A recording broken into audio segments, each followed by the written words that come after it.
You're looking at the biggest Grasshopper definition ever created at Rhino, containing over 800 Grasshopper objects.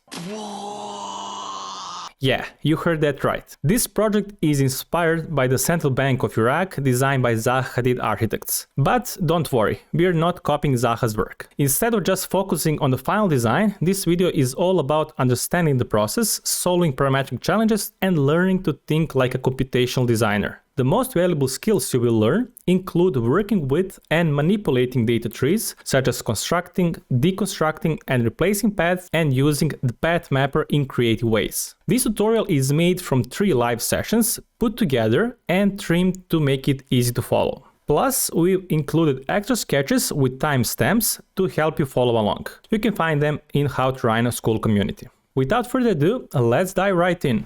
First of all, thank you all for joining us for today's session. This is going to be really exciting project that it's going to probably take around, we're aiming for 3 days, but it may take longer. But we have 3 events scheduled, so we're going to try to fit it all within these 3 days. But just in case we don't have enough time, we're going to probably extend to the 4th day.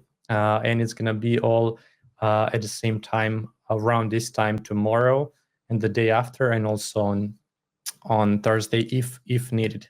So yeah, first of all, what I would like to also share here with you is all of the information about the project is going to be available in our school group. Let me just put the link here. So this is the link for the school group. And I'm going to share my screen real quick here to show you. So when you join our school group and you click on this link, I'm going to put this link in the chat now in a minute.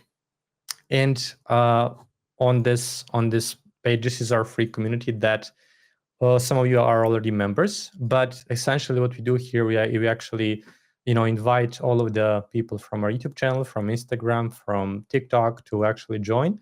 And it's completely free. And what we're trying to do here is kind of build, a helper community where everybody who wants to learn more about Rhino and Grasshopper can join. And the cool thing about the whole community part is that it's gamified, which means that the more you're active, for example, the more you post helpful stuff, you can actually level up your account. And you see here how people have different numbers, and these are their levels. So the more you're liking somebody else's posts, they're actually leveling up. So the point is that you want to level up because you can unlock some of the perks with us. And here, for example, if you go to the leaderboards, you're going to be able to see what you can actually win. So you can win the live events access on level 3, on level 4 recordings, level 5 freelancing crash course, level 6 questions and answers from our paid courses, level 7 consultation calls with us, and then you have a level 8 extended YouTube tutorials, all of them, all like 200 tutorials, and level 9 is 50% discount on any of our paid courses. So also at the end of the month, we give three people who are first. We give access to How to Rhino Premium, and How to Rhino Premium is our second group that is like a membership. And here we actually in this group, you get access to 1 professional workshop per month. This is like the roadmap that we had. So, for example, in August, we had this futuristic jet project modeled by me. Then we had advanced parametric wall by Lazar. And so every single month, we have different project that we're going to be modeling. And also every single month, we have a different lecturer who's going to give workshops for various topics, like, for example, Midjourney, Cinema 4D, Unreal Engine. Now we have this week, we have a DeFi for architecture. Then we have ComfUI and Stable Diffusion next month. And we have some more interesting guests coming up next year as well. So again, this is what you will get if you decide to join How to Rhino Premium. And Premium group is only $25 a month. So that's like the low ticket type of group you can join. But what I also wanted to tell you is that here in the free group, you also have the classroom, which is the place where you have some of the free training. So you can actually join the free group and you can watch the free training that we have on Rhino and Grasshopper. For some of you who are not beginners, total beginners in Rhino or Grasshopper, make sure to go here and check out. We have very extensive training on Rhino, and also a very extensive training on Grasshopper. And that's for somebody who's, a beginner who wants to start from scratch. Now, in terms of this tutorial, this mini course that we're going to be doing today, it's not for beginners, I must say. Lazar is going to explain in a minute that it's a little bit more, let's say, intermediate to advanced. But again, this is going to be like our longest tutorial ever that we ever did on the channel. So we're kind of excited for it to work. It's going to be a big challenge, but hopefully we're gonna get it done. So that's what I wanted to tell you about the intro. So make sure to go to the link to the school group if you wanna join us. And now Lazar is gonna take over, and hopefully we're gonna start doing this. You guys, if you have any questions, if you have any kind of concerns in the middle of the lesson, Lazar is gonna probably try to answer if he can at that moment. If not, I'm gonna try to collect the questions, and then we can maybe try to answer them later. It's really gonna be intense because there's gonna be a lot of explanations, a lot of really structured code in Grasshopper that we need to have a lot of concentration to kind of pull it through. So we hope that that's gonna go well. We'll see. Yeah. And yeah, now we're gonna move on. Lazar is gonna take over. Hello. Maybe as some of you are already know today, we are going to model a tower, parametric tower in Grasshopper. So, and as Dusan said, this is going to be a large Grasshopper definition so far in How to Rhino. So maybe I can start first with the reference images. So let me just find folder. And now I'm going to share my screen. Okay. So in this live events, we're going to, I must say first that we are not trying to recreate this project, nor we can recreate Zaha Hadid's works. So this project is called Central Bank of Iraq, designed by Zaha Hadid Architects. And in this live, we'll try to, this project we'll use as a reference to create parametric tower. By going through, through this process.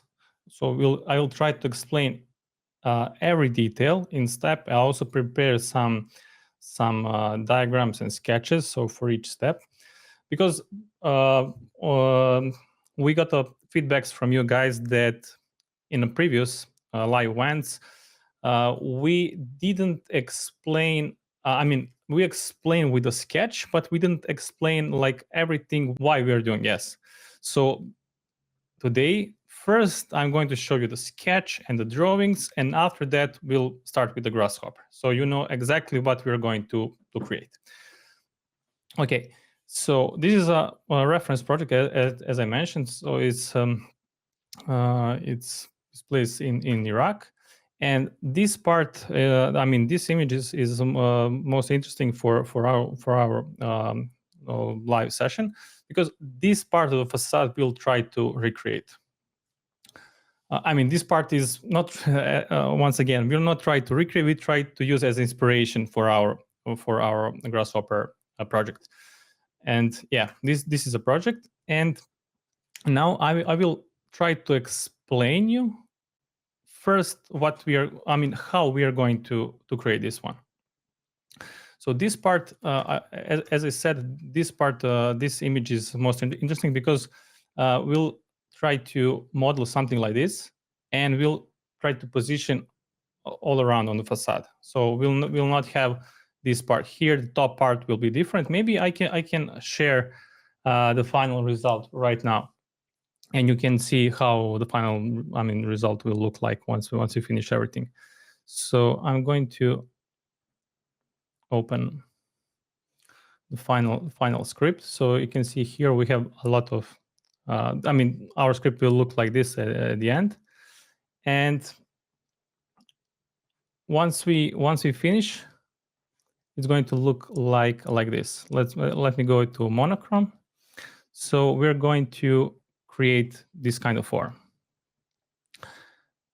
Okay, and now I can start with explaining each step. So what will be the first step to create something like this? As I said, this is not like the same as Zaha project. So we have a question: would the video be available after the live session? Yes, it will be available for everybody on our YouTube channel. But the project files will be available on our premium group. Maybe Dula can post the link here as well for the premium. Okay, so now I'm going to open once again the project, so reference image, and I will explain first how we'll try to create this one. So first, we'll try to, as we can see here, we'll focus just on one element that will be multiplied all around. Okay, so this is the element that we're going to recreate. So first, we'll try to create this element, and how we can create this element. I will explain steps here. So first, the logic behind is to create this element. Then we are going to multiply this element on one facade. And once we create like a single facade, we need to position it 4 sides, right? But once we try to position it 4 sides, we will have a problem with the corners. So you can see the gap here. So we need to fix these gaps. And in order to fix these gaps, we need to modify the corner elements. Once we modify corner elements, we can multiply this one facade at each side, and we'll get something like this. After that, we'll scale upper part. Then you can see the difference between these two. So from this straight point, the straight lines, we'll try to make a fluid shape, so more to look more curvy. So we need to find a way how we can transform. In this one, we'll have like a lot of issues here. I will explain later. And this is probably the, I would say, the hardest part to create facade. So from this stage to this one, and we'll have a lot of, as I said, challenges to overcome, and we'll work with a lot with the data trees. We need to manipulate, and we need to create the pairs of branches. We need to sort branches first, then to create the pairs, and so on and so on. I will get to that part later. Probably tomorrow we'll create facade. Then we need to create top part, make a glass on the top, and we need to merge these glass surfaces in the next part. And once you merge, we can create the frames. Okay, so briefly, these will be the steps. Now we can focus on creating. So let me start here. How to create this single element? For today, we'll probably finish here. So this will be the end, the final geometry for today. So this part. And let me go back here. Now let's focus how to create this element that need to be multiplied on the facade. Okay, I will go back here, and let's focus on that element. Just find the right image. As I said, this element we need to create. But to create this element, we need to find like how this element is created. Well, actually, if we take a look, the rectangular shape is cross section, but there are like 5 different positions or 5 different heights. These ones. So here we have like these 2 rectangles are touching each other here as well, but here we need to create a gap at the height 3. At the height 2, they are once again like touching each other, but they're rotated. And here on the bottom, they're stretched. So we need to find a way how to create all these positions and all these shapes. Now I will explain step by step what we are going to do to create this element. So first, we'll create pairs of rectangles. Do we have any questions so far? Okay, it was only for the dark mode. Okay, we'll start with the 2 pairs of rectangles, and we'll position at these five heights. And you can see I forgot to show this image. Once we create these 5 positions, we will find a way how to. I mean, we're going to loft and to create this vertical facade element. Okay, so once you position at these pairs of rectangles at 5 different heights, we'll make a gap between rectangles at the height 3, and this is the first step. Now we need to take these 2 pairs and we need to rotate them, but they're not rotated randomly. They're like there is a specific position at which these pairs of rectangles need to be placed, and this position is defined based on these 2 points, because we'll use these 2 points to create a vector to multiply later this facade element. So basically, let me go back here. We'll use this vector to align these 2 pairs.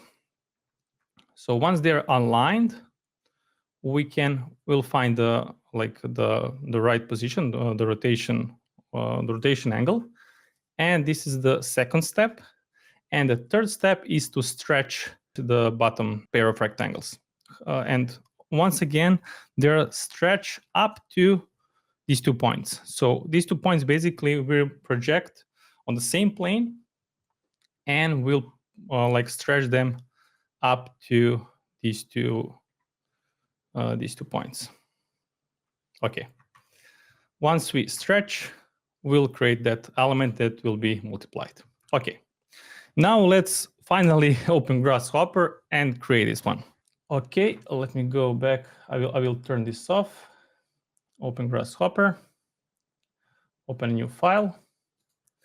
And first we need to create pairs of rectangles. Let's start with a single point. This point we will position somewhere in the space. And now let's create rectangle. I will use component rectangle. And for the rectangle, we need 4 different, actually in our case, we need 3 different inputs. I will turn off draw full names. And let's create a plane. Plane will be at XY plane. And also I will add possibility to rotate this plane if you want. Later on, based on this plane, we can rotate the whole geometry. So I'll use rotate plane. I mean, this is not obligatory. You can, do without this part, but I just want to add possibility to rotate if you want. Okay, and let's set, I don't know, let's say 30 degrees. And don't forget to check here degrees. Okay, once we create the plane, we need to set the dimensions for the rectangle. We forgot to install here sunglasses plugin. Maybe we can on the break to show the name of each component. I prefer plugin sunglasses over bifocals, as we like this. Yes. I know. I will just explain you what Walter said. Because you can zoom in the component and you can see all the inputs. Not all the inputs, but some of the inputs you can see directly once you zoom in component. You don't need to connect panel. I installed. I just need to run the script. Okay, let me open all the files. Great. Now we have name of the components, and what Walter said, you can zoom in here And we have like possibility to see the number of branches, what is inside of the component, and also, I mean, all the inputs and outputs. All right. Once we created this, sorry, we didn't create the rectangle. We need to define the sides. So for the X and Y, we need to place domain. So I'm going to construct domain. If you want to keep this point as a center of the rectangle, what you need to do? Basically, you need to create domain. So if you want to have like a rectangle with the sides 5 and 4, you need to place here minus 2.5 to 2.5, because this point here should be in the center, and in total this dimension will be 5. Same here for the Y. If you want to be like 4, you need to place domain from minus 2 to 2, and this will be the rectangle. So in our case, first let's create a slider, and maybe our rectangle can be 1 by 2. So if you want to have like to be dimension 1, you need to divide by 2. So I'll use expression. For all of you who use draw full names, make sure to rename. So instead of, I think if you use draw full names, you need to edit this to, instead of variable x, place just x here. And in the expression, I will type x divided by 2. Okay, and let's create a domain. So this will be domain. In our case, this will be from minus 0.5 to 0.5. Okay, and another dimension can be 2. This is first rectangle. Okay, now we need, if you remember, let's go here. I need to create something like this. So another rectangle that should touch this one along shorter side. So let's use component move. So we need to move this rectangle, and the vector that should be placed for the translation vector we can get from here. So we need to deconstruct this plane, and the vector should be y or minus y. All right. So let's use component amplitude. So to take this vector, so y, and amplitude will be dimension, so larger dimension or length of this rectangle. This one. Maybe we can move this on the bottom, something like this. Okay. So we created 2 rectangles. Now we need to position these rectangles at 5 different heights. Once again, why we're using 5 different heights? Because we need to have 5 different positions in order to create loft geometry and to create this element. So once again, I'm going to use, but first, sorry, we need to combine combine these 2 rectangles inside one data tree. We'll use entwine, and now we should use move. So let's move this. And how we can move them at 5 different positions? We need to use, of course, unit z or vector z, but how to position them at 5 different positions, at 5 different heights, sorry.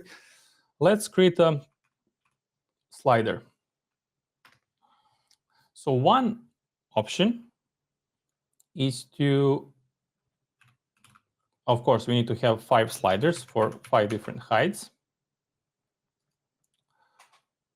Let's align them.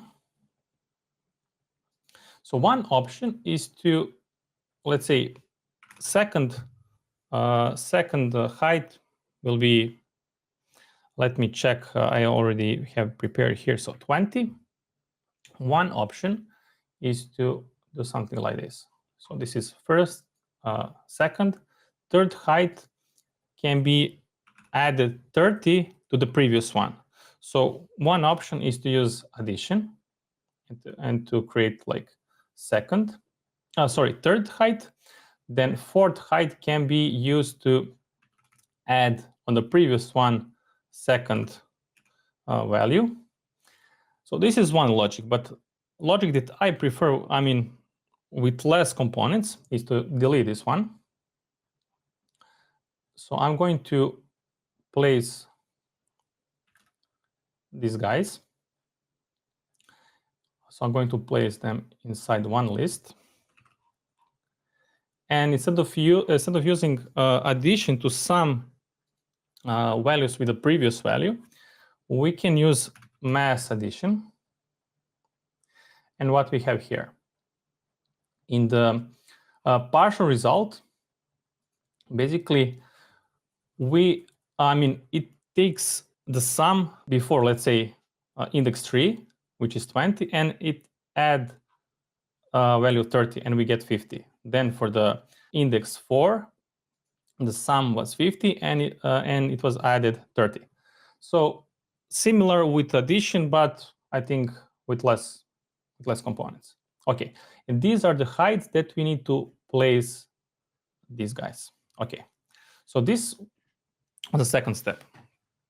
Now, if I well remember, we need to make a gap here. Let me check. So now we need to make a gap. After that, we can loft and see the current result.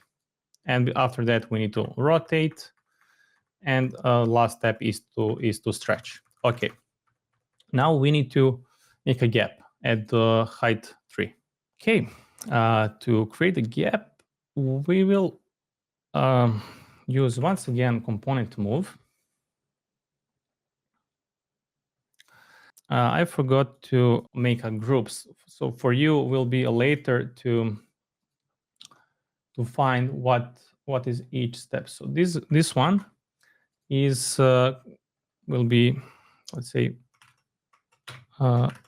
create pair of rectangles. Okay. First step. Second step, to set heights. So I still need to use this keyboard. Rectangles height. This part here. Okay.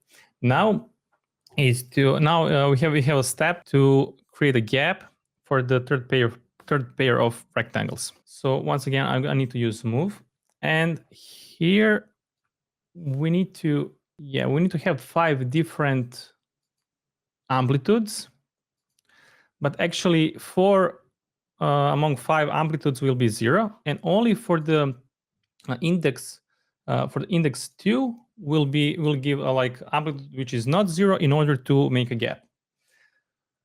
Okay, so let's create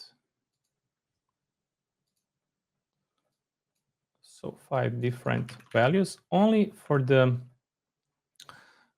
maybe I should turn this off, only for the index 2, this part here, we should add the amplitude. But we need to know first what is the vector, and also some rectangle should be moved by 2, another rectangle should be moved by -2. Okay, vector, we can take a look here, should be along x or -x from the base rectangle.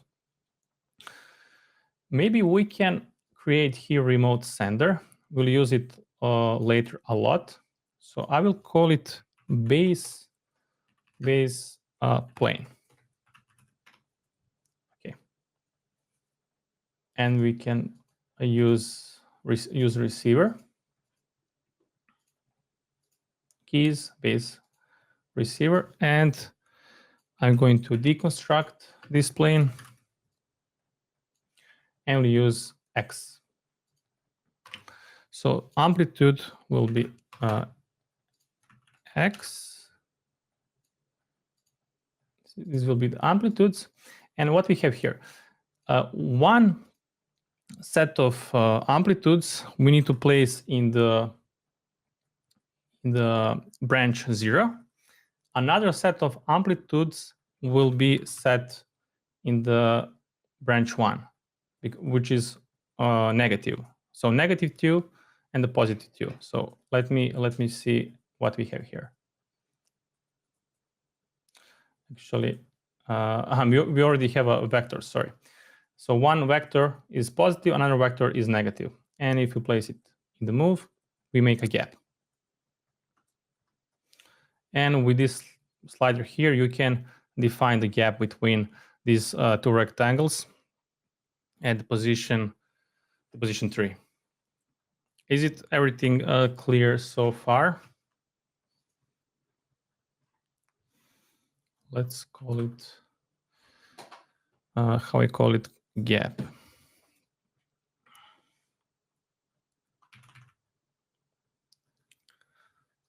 Create. Everything is clear, I guess. All right. Now we need to rotate. We need to rotate planes. Rectangles. And pairs of rectangles at position 0 or position 1 and position 2. There is no position 0, just index 0. Okay. I will turn off all of this.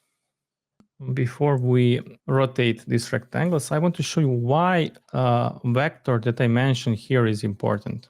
So we create gap.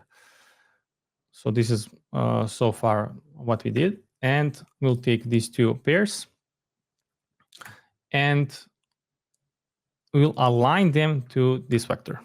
Now I will explain why this vector is important. Let me first create a loft here. So I will make a brep, right click at the loft options, and I will set to straight. Okay, and I will make it. Let's move it here. Later on, once we multiply this element on the facade, this vector we are going to use between this point and this point here. So let's make a group once again.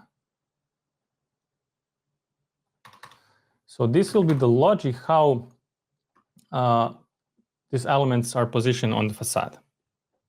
So once again, between these 2 points. I mean, between these two, or you can use also, let me just delete this one. Yeah, you cannot use this one. So this is the vector that we need. But in order to create this vector, we need to know these 2 points. So first, I will extract rectangles. I will extract their corner points, and we'll need to find the logic how to locate these 2 points. Okay, this is the data tree that we have so far. I already make a post on school and on LinkedIn, this new feature at Rhino 8 version, I think since 12, so 8.12, there is a new option to preview parent viewer. What it does, basically it shows the path of the geometry in Rhino viewport. So we need to extract. I will take these 2 rectangles and I will extract their corner points. And as I said, I need to find the logic how to locate this point here and this point here in order to create a vector. Later on, this vector will be used to align these 2 sets of rectangles. Okay. To locate these 2 guys, I will use split 3.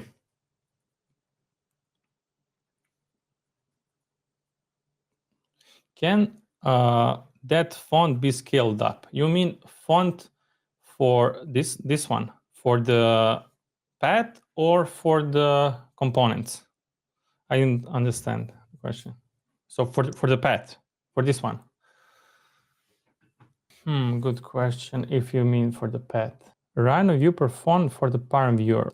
Okay, this one. Honestly, I'm not sure about this one. I'm not sure. Can we scale up this font? Probably yes, but I don't know the way. But I hope it's kind of visible. Okay, yeah, we'll move on. Now let's locate these two rectangles. How we can locate? You can see these two rectangles share the same index, which is 2. So in the splitting mask, I will type curly bracket for the path, and I will type here asterisk, because we'll focus on all the paths. So that's why we'll place asterisk. So it will include all paths, and then for the index, we'll type 2. So we need index 2. In the positive output, we have these two guys. Or actually, now I'm thinking maybe we can. Sometimes I'm overcomplicating. Maybe we could just list item in this case. We don't need to preserve the position of this guy. For the rotation of these two pairs at the height 1 and 2, we need to preserve. So here we need to have we need to use split 3, right? So here I will place 0 and 1. Why? I need to explain you why. I think I didn't explain this part well. How do we view those fonts? Just preview and param viewer. So if you have Rhino 8 version, Rhino 8.12 or later, in the param viewer there is option right click and check preview. So if you turn this on, you will get the paths will be visible in the viewport. Okay, why we're using a split 3? Because I want to rotate these two set of rectangles, but I want to preserve their position at the data tree, because later on I want to load them. It is visible here. Once we rotate them, I want to load them, but I want to keep them at the same position as they were before. So that's why I use split 3, and how their position is preserved. It's preserved like this. So it keeps the same data tree structures, but we have null. And for the negative, for the rectangles that we don't modify, it will be the opposite. So once we take these two pairs of rectangles, we rotate them and we place them back. We place them back here, and they will have the same position. So that's the reason why we use split 3. Here we don't need to use split 3. We can simply use index 2, because here we just need to find the vector. So that's why I said we don't need split 3 here. Okay. Once we extract these rectangles, let's find the logic how to extract this point and this point. First, I'm going to use discontinuity to extract their corner points. Maybe I can explain the logic what I'm going to do in the next few steps. Once we extract all the corner points, I will find the average point. So I will flatten all of them the same list, find average. That point will be here, and I will find for the. Let me take this another color. So we need these 2 points. How we can find these 2 points? I will calculate the distance for the left. So from all the points on the left to the average, and all the points on the right to the average. Point which is furthest from the average on the left is the point that we need. So this is way how we can find the point on the left. Point on the right will be a bit more difficult because that point is not furthest, but it is either second or third distance. It is either this one or this one. So I will extract both of these two. And later on, in the next step, I will explain how to find exactly this one. So first, let's flatten the list and find the average. So this will be the average. And now we can calculate the distance. Here we have the list of distances.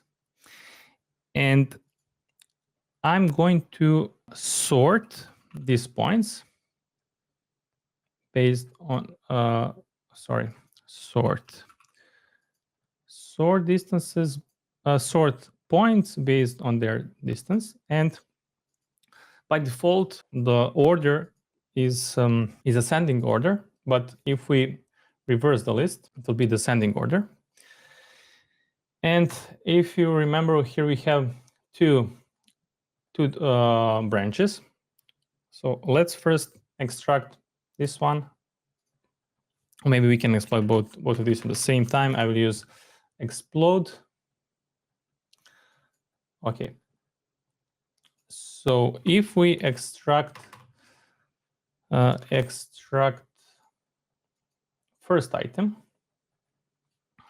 or item with index 0, we get this point because this point is furthest from the average. But for this branch, as I said, furthest is this one, but this is the point that we don't need. We need this one. But because these two are placed on the same distance, let's check. Yeah, 2.5. Yeah, 2.5. We need to find some of, our point is either placed at 1 or at index 2. So I'll extract both of these and find the logic how to extract the point that we exactly need.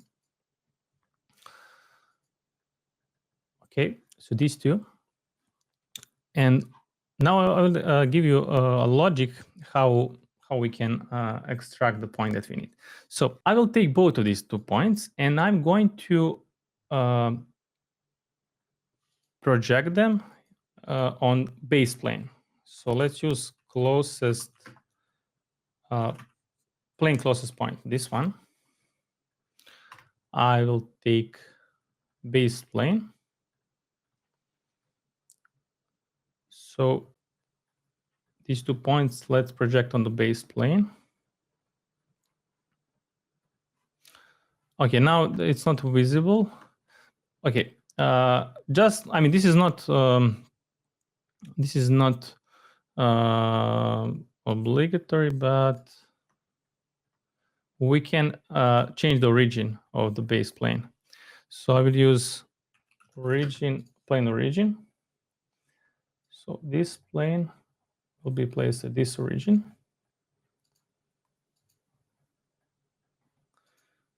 Okay. Let's turn this off. Sorry. I'm going to turn off this one. Okay. So we have these 2 points. These 2 points that are placed on our plane. Once they're placed on the plane, we get UV coordinates, local coordinates on this plane. And if we take a look, we know that the point that we want has lower y and lower x value. So we can deconstruct these UV points and sort them based on their, let's say, y coordinate. And we'll get this one because that one has the lower y. So let's deconstruct UV. and sort these guys based on the Y, and I will extract item with index 0.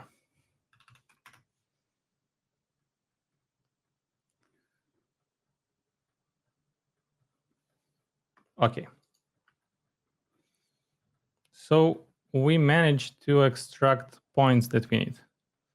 These two guys. Once we extract, I will use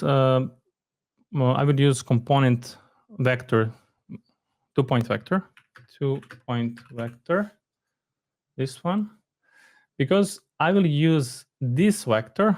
Maybe I can visualize it if you want with a line. We can just create a line. So I'm going to use this vector to rotate pairs of rectangles at the height 1 and 2. And they should be aligned with this vector. Okay, it is part clear how we managed to extract these 2 points. I hope it's clear. Nobody, okay. Yes, thank you, Sharma. Local oriented plane. Yes, that's right. We have Richard here from our school group. Okay. Ethan is asking me using the list item. I don't think. I mean, this is what I did while I was creating this Grasshopper definition. Let me show you what issue you can get. I mean, that's a great question. I will try to explain. I'm trying to answer this question. So let's use list item.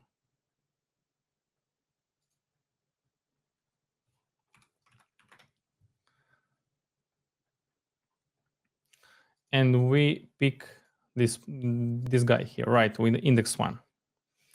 And let's create the line. But let me show you what will happen if we change, if we rotate the position. You can see how it's switching between these two. You can see what was the problem, because these two share the same distance.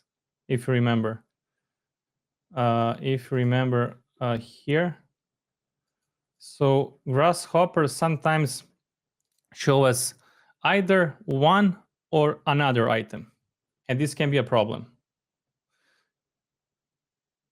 You can see here. Sometimes it's this point, but sometimes is another point. So that's why you need every time when you sort some kind of either branches of items, points, whatever, you need to find good logic how you want to sort. Sorry, I didn't explain well. Try to use list item when you're 100% sure that that list will not be changed if you modify some slider that affect to this list or the organization or inside that list. Okay, did I fix? Okay, no. Okay, now let's rotate these 2 pairs of rectangles. I extracted them here, and I will type rotate.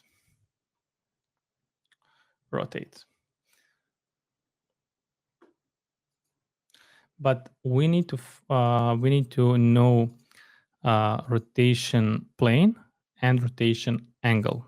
I mean, rotation plane is the crucial here. How we can create a rotation plane? Let's use. Sorry, I need receiver. This one, and I will use base plane. Actually, maybe we can take this guy. Oh no, sorry. So we need to align. This is the position of the rectangles. So we need to align them with this line that we created. So you can see y axis of the plane needs to be aligned with it with this vector. So to align, I will use component plane align align plane, this one.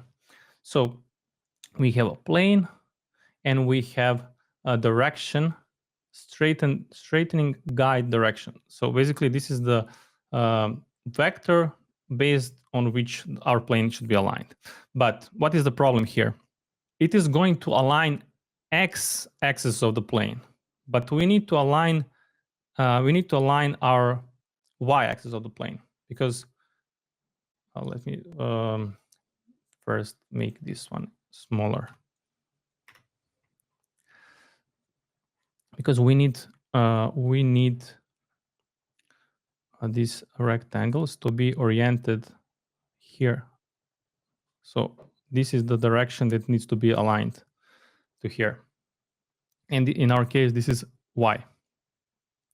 So we need to create the first plane that has x direction in that way, not y. So simply we can deconstruct our base plane and create. Let me just I will show you one way, and then we can create another construct plane that will have, so y should be x and x should be y, like this. But actually, I will show you first here what can be a problem. So we just first see, no, we need, so this is plane and this is direction. Okay. And we get an angle. Let's go to top view. So we need to take this one. Oh, sorry for the sketch. These guys. So we have plane, and we need to align it like this. This is what we did, and we get rotation angle. So this will be rotation angle, and the plane will be, rotation plane can be this one. But let me see. Yes, I know what is an issue. Let me just see once again. So turn this off. So we take this one, but the issue is we need to flip. X. So X should be on another side. So X should be here. The problem was vector was created. I forgot to visualize this vector, so I will use this vector. Let's use this as origin. So this was our vector to be aligned. So we align along this vector. Simply,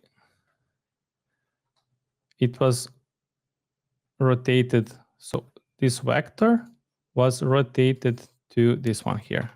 Let's see what we got if we place it back to our list of rectangles. So we have rotated rectangles. Okay.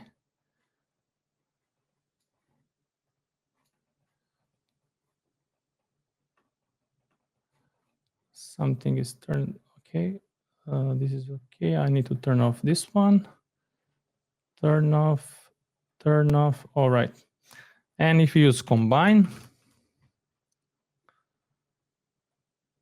this one with rectangle that we didn't modify, and if we loft, Yeah, it was flipped by 180 degrees, and I know why. Let's go to the top view, because our vector that we reference here is flipped. So this vector should be like this, and our vector that needs to be dated is this one. So this is vector that we need to align, and it will be aligned here. So we need to flip these two, and now I think we should get the right result. Let's turn this on. Yeah. Let's bake it. I'm going to move it on the side. Yeah. Let's group and see how it looks. Translation vector is between these 2 points. Okay. Is this part clear with the vectors? I can, if something is not clear, I can go over once again. So basically, it is just important which vector you're going to choose to align. So what will be the base vector and what will be the alignment vector? Accidentally, I flip end and start point to the 2-point vector, so that's why we can get a problem. So it is important to set start and end point correctly, and then also to set correctly the alignment vector that we had here. Maybe I can visualize this alignment vector as well.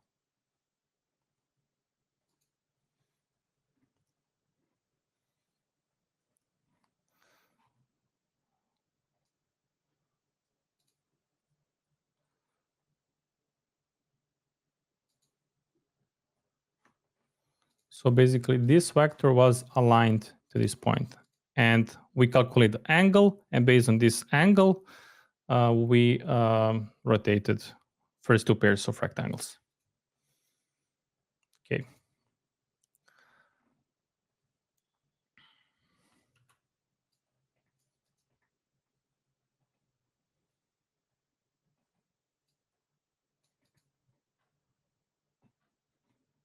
No questions?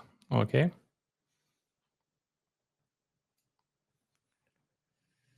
Let me give a name to this group. Let's call it rotation of first 2 pairs of rectangles.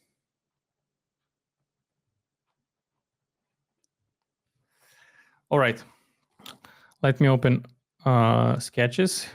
So this is so far what we have. In the next step, we need to take pairs of rectangles at the first height, so on the bottom, and we need to stretch them. And the stretching position will be based on these 2 vectors, these 2 points that we extracted. So basically, we're going to project them on the bottom, and this will be the ending position of these two rectangles that we need to stretch. Group names, we have group names plus sunglasses readable when zoom out, menu option.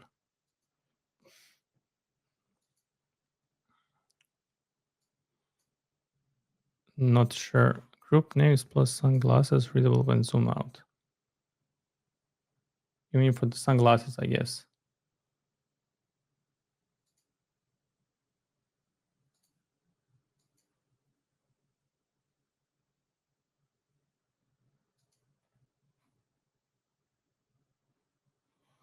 Okay. Now we need to extract these 2 rectangles. Once again, I will use split 3.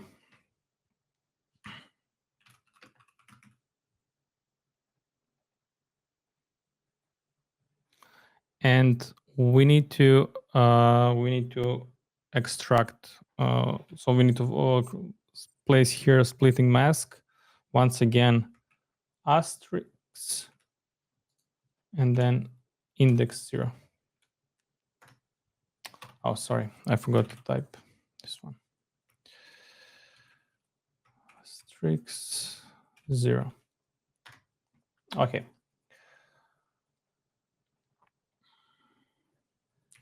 Here we have rectangles that we need to stretch, and we'll keep the rest unmodified.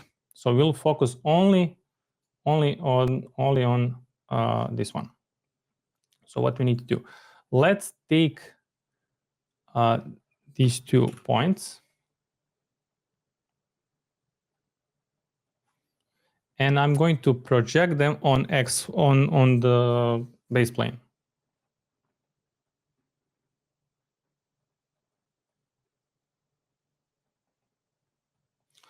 So there's component project. This geometry, project them. I will use our base plane.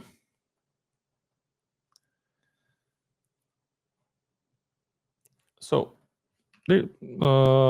first, I will type stretch component and see what is required to stretch. So we have base geometry. So this geometry needs to be stretched, and we need, these two inputs: stretch axis and length of new stretch axis. So we need baseline, and we need lines. We need to add here line that this baseline needs to be stretched. So baseline we'll get if we take, so we need to once again extract all these corner points, and we need to find point which is closest to middle point of these 2 guys.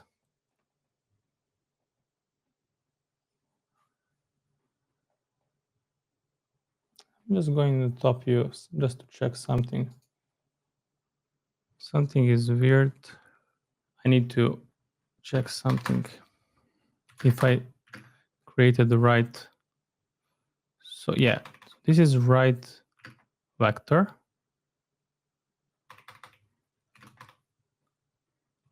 Yeah, this is correct.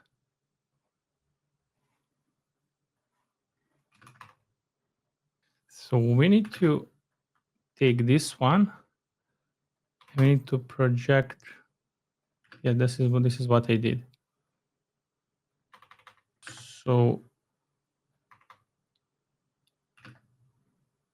let me just see something. Yeah, this is parallel. This is all correct. I need to check something. Please give me a second. Feel free to ask if you have any questions that what we did so far. I'll try to answer while I'm checking this one. Something is, we have some issue here. Yeah, definitely we have an issue. And I'm just checking why. Okay. Sorry guys for this one. When you have like quite big script, sometimes this kind of issue happens. Give me just a moment just to troubleshoot, because what I'm checking, this line should be aligned with our edge, but by some reason it is not. So we should get line like this. Probably I know what can be a problem. I think I know. I think the rotation angle, here, what we use, rotation plane, sorry, was an issue. So what we use here as a rotation angle, we use this one here, right? Rotation angle is an issue.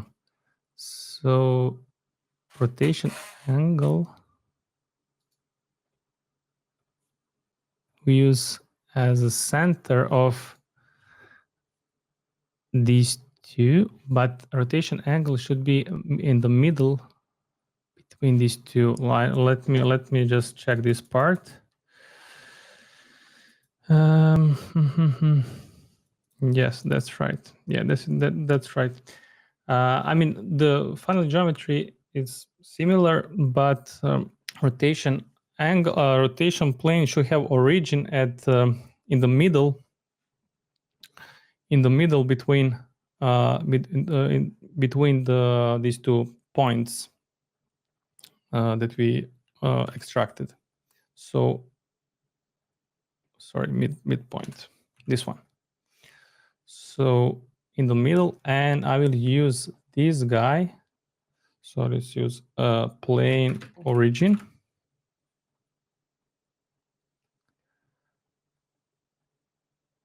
And I will use, if we take this one as a rotation plane, you can see how just a little bit it's moved the whole geometry.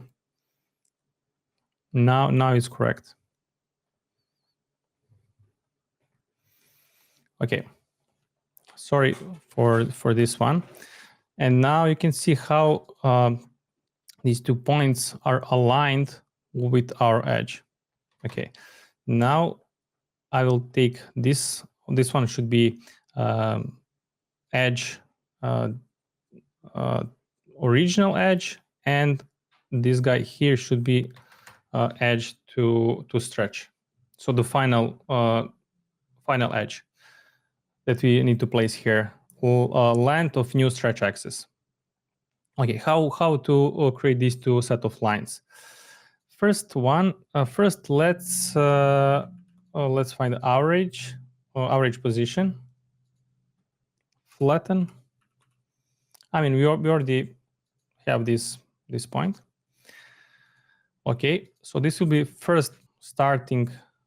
This will be the starting point of the first line, and final length should be this one. So this should be placed in the L, length of new stretch axis. But we need to know what is the stretch axis. Stretch axis is this line here and this line here. So we need to know how to extract only these 2 points. Basically, to extract these 2 points, we need to find we can find a closest point. So I will take all of them.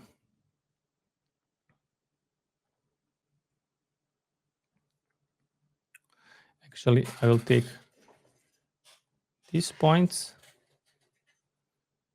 Sorry, these points.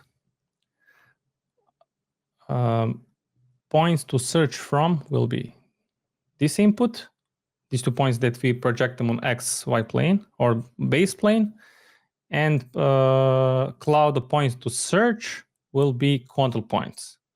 What does it mean? We'll take these 2 points and we'll try to find what is the point among these 2 set points which is closest to these 2 guys. In our case are this point on the right and this point on the left. Once we get these 2 points, we can create another set of lines. And these lines will be stretch axis. And we get pairs of rectangles at the bottom. So we're quite close to getting our final shape of vertical facade element. Once we stretch, we can combine. Let's combine data. This one, and now we can loft.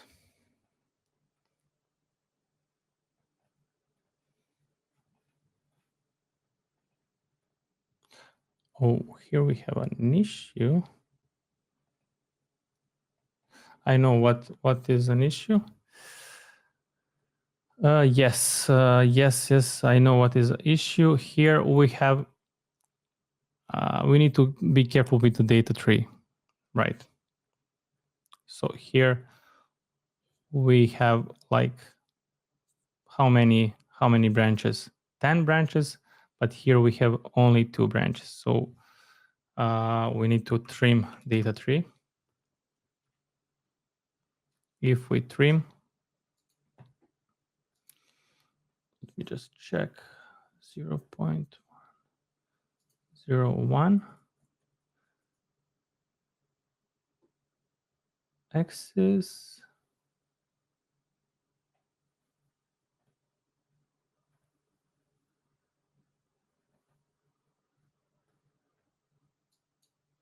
Invalid line. No. Let's focus here on data tree. So what we have here, we have 10 branches. So maybe we can just clear data, uncheck flatten, clear data, and here we get what we need, only 2 branches. So simply I just clean the data tree, and we get like only 2 branches that we need, and now everything it's fine. In the stretch we get 2 branches where only index 0 is like has a value, others are null. And in the 0 or here we have the opposite. Once we combine, we get 5 items or 5 polylines inside each branch, and we get the final position of our vertical element. If we bake, let's see what we get. Later we are going to multiply, and we are quite close to get like one side. So this is how I mean, this is what we get so far.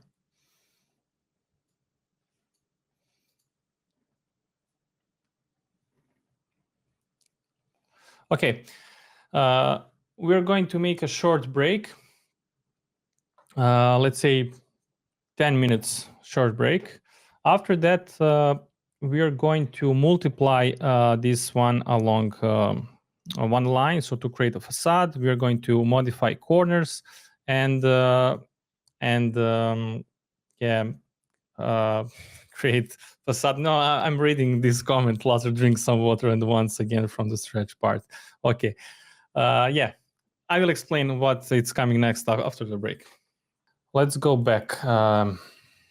So now our idea is to multiply them. So to multiply them, I'm going to use a linear array, but I'm not going to multiply these B-reps that I created. I want to multiply control curves, because later on these curves we need to scale in order to have like this kind of shape. For all of that I prepared sketches, but I don't know why I'm not showing you and explaining with my hands. So so this is next part. So because as I said, from here we need to get to this part. So if we multiply these B-reps, it's a little difficult to get this part. So it's easier first to have only curves, and later on we'll get this B-rep. So let's delete this one, open Grasshopper, and so instead of using output from here, I'm going to take these curves, these polylines, and I will multiply them. So I will use component linear array, this one. So we need 3 different inputs. We need geometry, base geometry, direction, and number of elements in array. Okay. Direction will be the same direction that we have here. this is direction.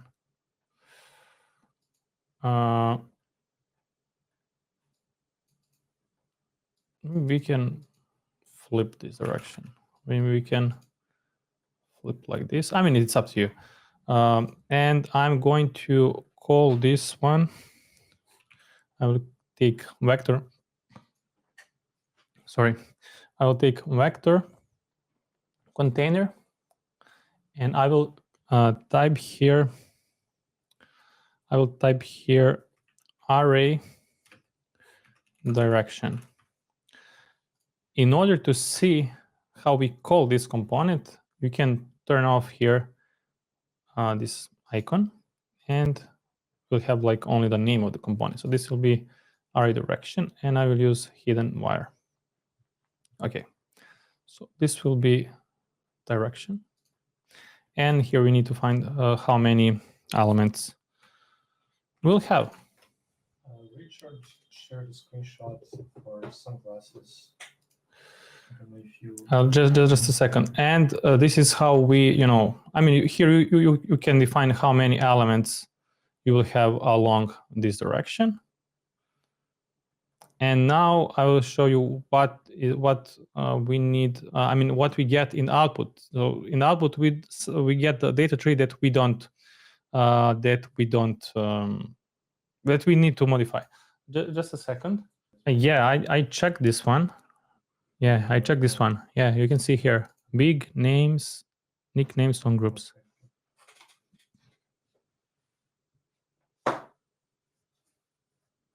Maybe Richard means if we, let's try like this. No, this one. Okay. Oh, cool. I didn't know that. Okay, so this is cool. So instead of placing the name, we can just. So I'm going to copy this one. Thank you, Richard, for this one.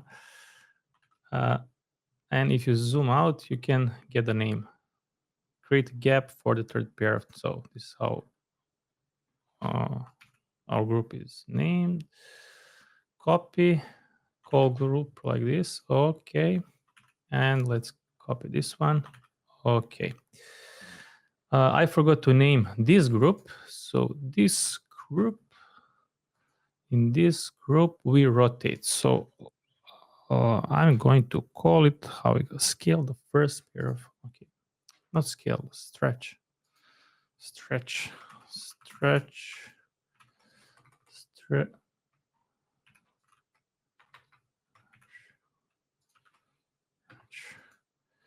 The first pair of rectangles. Okay. Stretch the first pair of rectangles. Okay. Okay. And all right.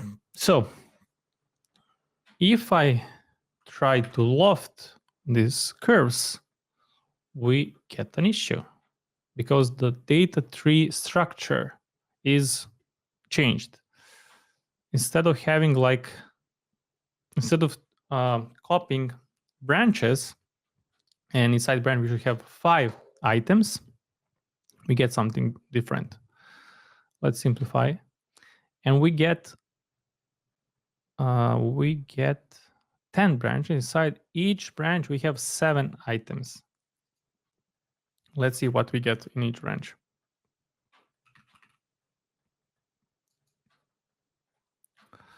So these polylines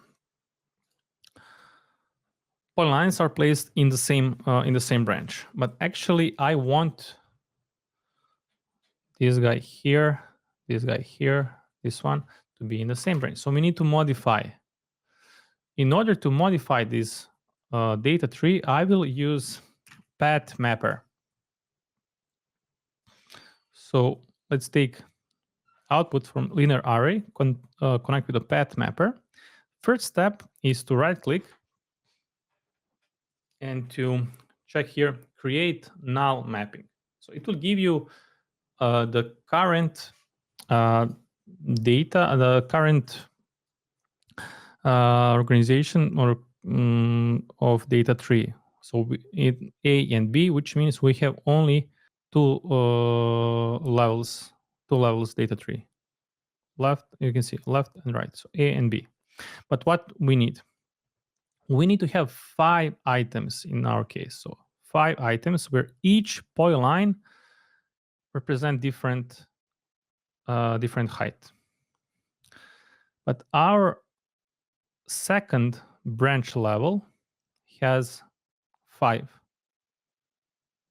from 0 to 4, which means this one, second branch level, should be actually number of indices inside each branch.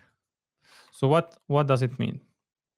We need to take this B and place as an index, not as a second branch level.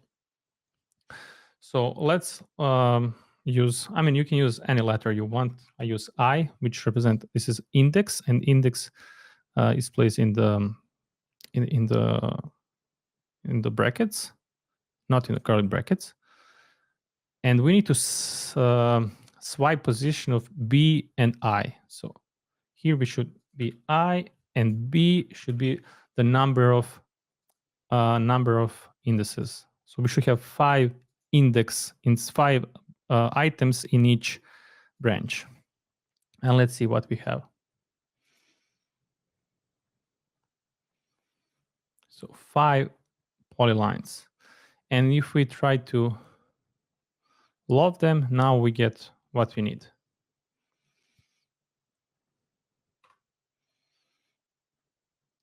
And if you want to visualize, you can visualize with Param Viewer.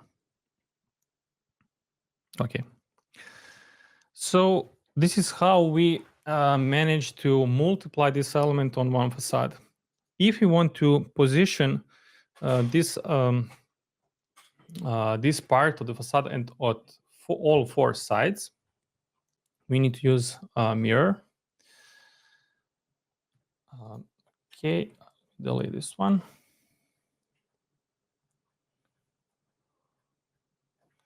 Let's call it multiply.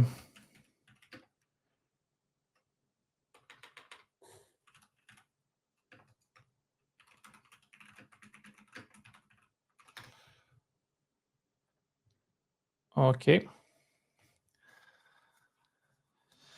And what can be our mirror plane? So mirror plane will be, let's go here. So mirror plane should be aligned with this edge.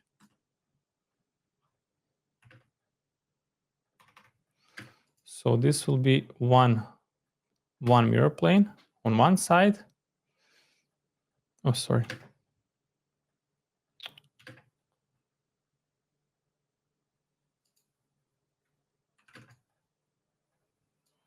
One mirror plane, and another mirror plane should be aligned with this edge here.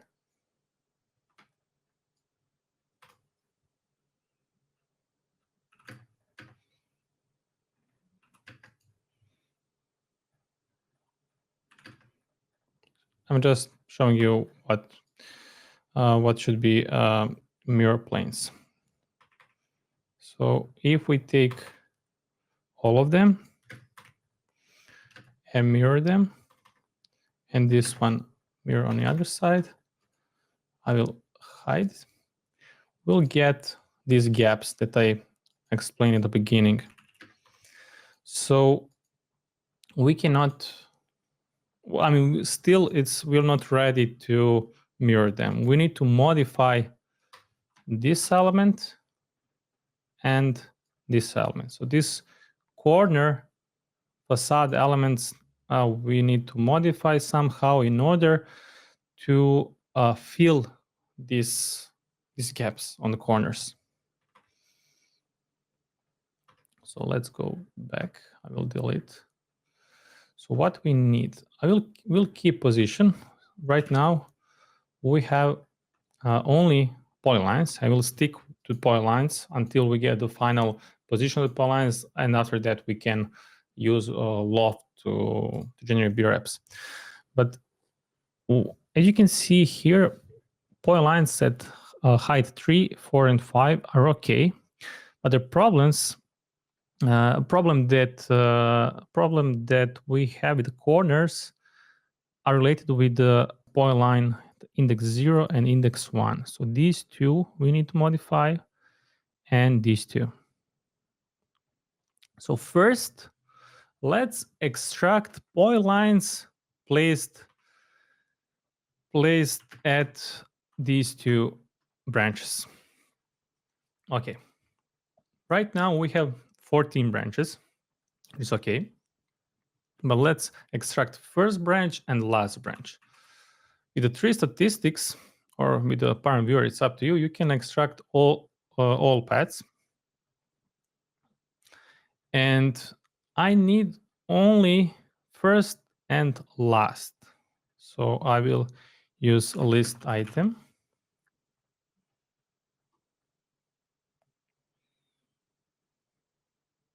Only these two. So we need to extract 0 and -1 item. Uncheck multi-line data. And here we have these two branches. I mean, these two paths. These two guys, these two, we need to place at split tree. Split tree, because I want to modify content inside these branches, but preserving their position at the data tree. So that's why, once again, we use a split tree. Okay. So here we have. Let me delete this one. So here we have polylines inside the branches, branches 0. I mean, first branch and last branch in data tree. But we don't want to modify all of them, all polylines. We just want to modify indices 0 and 1. Which means, once again, I will extract them. Let me just think if we need to use split tree. Yes, we'll use split tree, but I will get to that part. First, let's move. Let me just select this one. So this one will be unmodified. And let's move only on these two guys. Let's find the logic first. I will explain the logic how we want to modify these two polylines. These two polylines, I will give you a sketch here. So this is what we have so far. And I will take index 2, I mean the polylines at level 3, to find mirror planes. So we still don't have in our Grasshopper file mirror planes. And mirror planes we get from these two guys. One is aligned, you can see here, with this edge. Another one is aligned with another edge. Mirror planes. Okay, and these guys need to be modified. What we need? We'll create a plane. Let's focus on the mirror plane 1. I'm going to zoom in this part. We need to take these 2 points and these 2 points and project them on the mirror plane, like this. Once we project, we get new control points and new polylines, and we can create this corner B-rep. And the same on another side.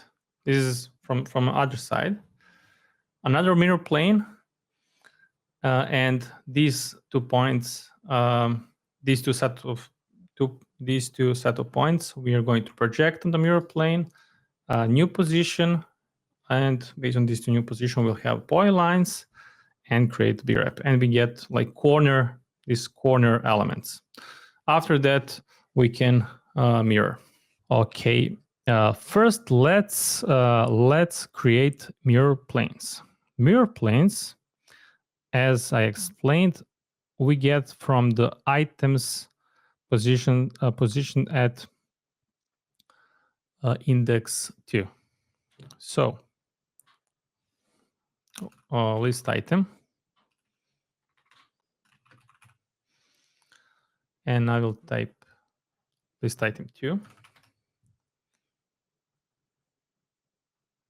Okay, and easiest way is to use bounding box for each one. Bounding box orientation plane will be our base plane, and simply with evaluate box we can extract positions. So you need to extract this position. I mean, either point. I mean, you can use any point at this line. So from 0 to 1. Okay. So what I want to move plane along X. So this is point that we need. And the mirror plane we can get if we take this plane that we get from the evaluate box and deconstruct. So this will be X and this will be Y. So unit Z will be Y and Y direction of this plane will be X. So basically just deconstruct plane. Oh, sorry. Deconstruct plane and construct a new plane. Construct plane. Same origin, Y and unit Z. So this is one mirror plane.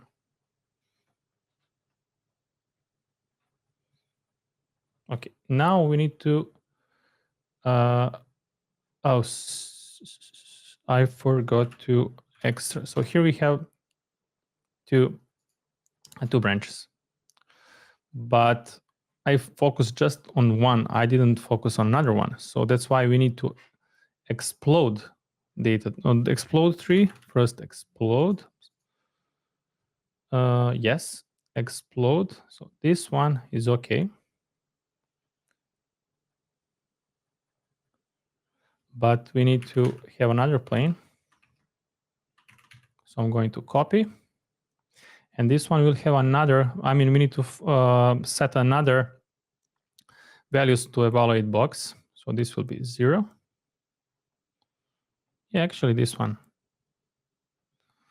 No, should be this plane, which means Y should be 1. We get this plane, and you can see what is the problem. Not Y, but X will be X of our mirror plane. So this is the plane that we need. Okay, another mirror plane. Great. So we managed to generate 2 mirror planes. Any questions so far? Wait, we are lagging 10-15 seconds. But I guess, yeah, I also guess we don't have any questions. No questions. I hope somebody is following this live. We are not alone here. Are we alone?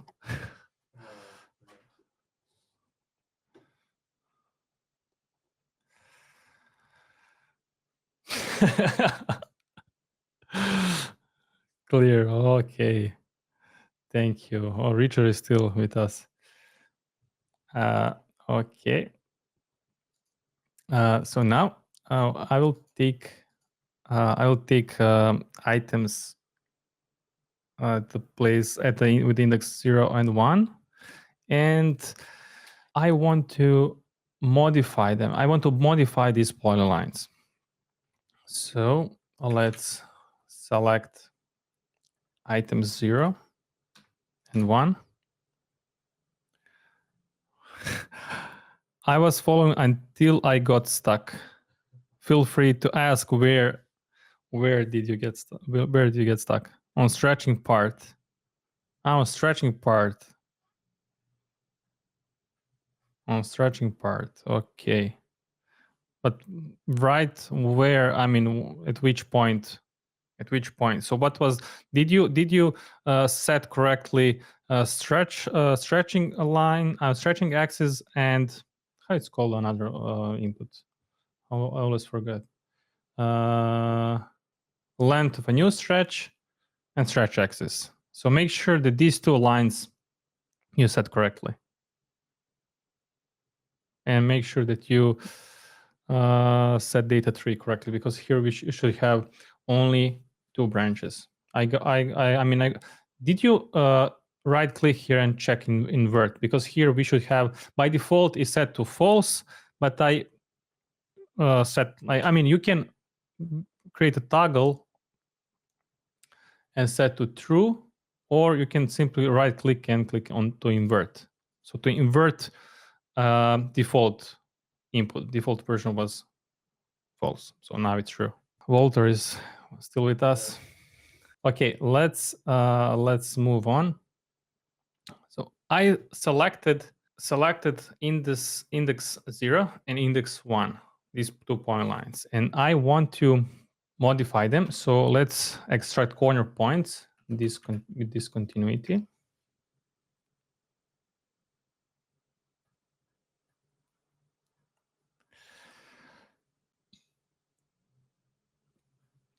And I want to select only these 2 points. So these 2 points I want to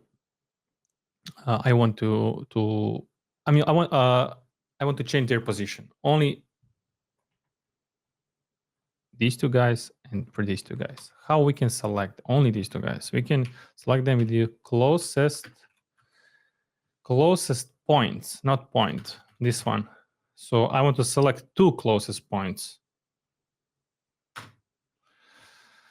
I will ask about in details in school. Yeah, feel free to ask. Feel free to send a screenshot and explain where do you get stuck. Okay, so I want to select, so cloud of points to search, this one, points to search from, no, so points to search from here. So sorry, I was confused. Cloud of points to search. Okay, cloud of point to search will be this point here. So once again, we need to explode data tree. Let me just check if yeah.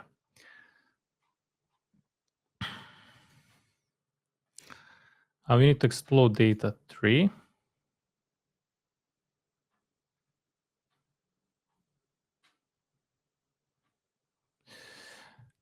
But here we should have like 4. Yes, we selected 2 items. That's correct. And once we selected one, the best way to we can either select like this. So here we have 2 point lines, or you can use split tree. It's up to you.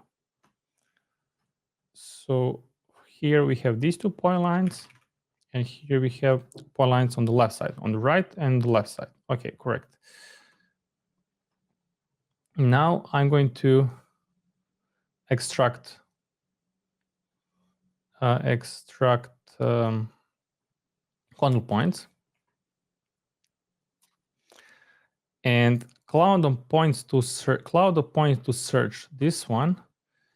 So, and cloud point to search from will be this point. And here we should set 3. Number of closest points to find. I want to find 2 closest points. So what I did here, I will take this point and I want to find 2 closest point at each branch.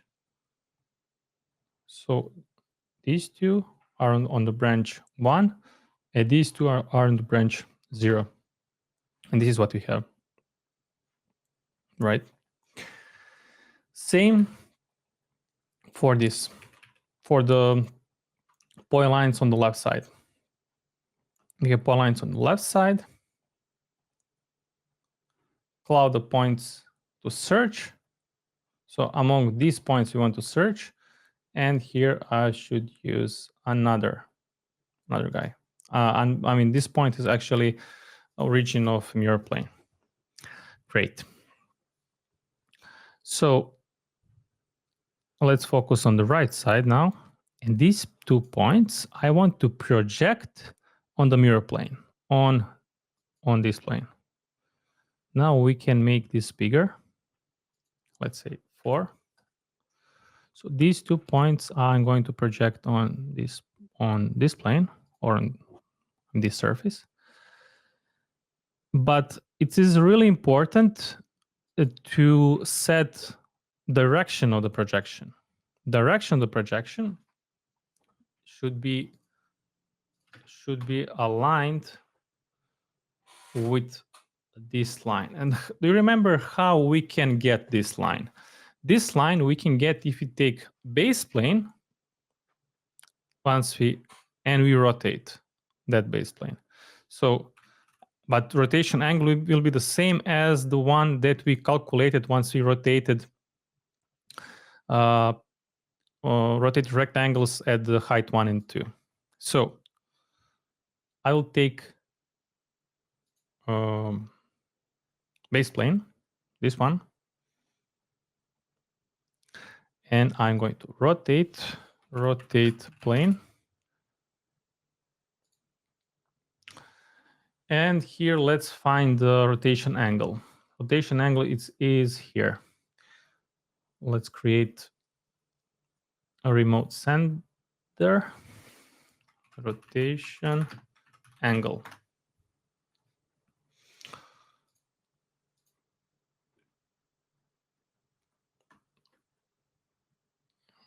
Okay. And let's use remote receiver. Select rotation angle. Okay, now we have from the rotation. So from the rotated plane, we can get projection direction. Deconstruct plane. It will be y-axis of plane that we have here. So let's use project along. These 2 points, these 2 set of points, I want to project on this plane using this one. And we get new position of the control points. But how we can place these control points back to our list of control points that we have here in order to create proper polyline? We're going to use this index of closest point. So I need to use these 2 index numbers in order to replace these points with points that we get here. So there is component replace items. So replace items.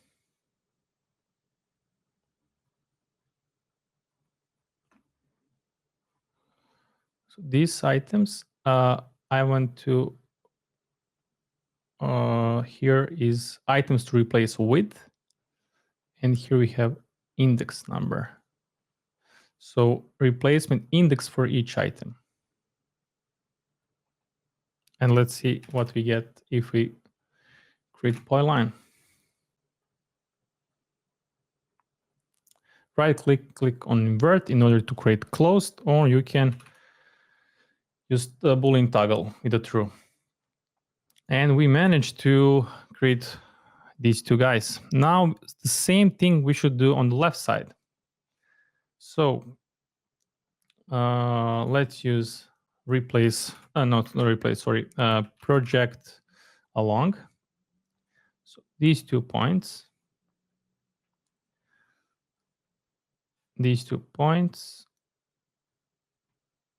I want to project on the plane, and direction will be Y. Great. And replace, but we're not going to use this, but these on the points. Okay.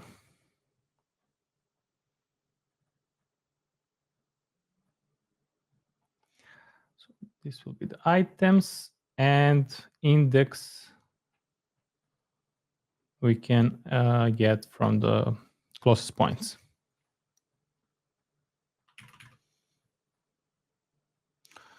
Perfect. Now we need to position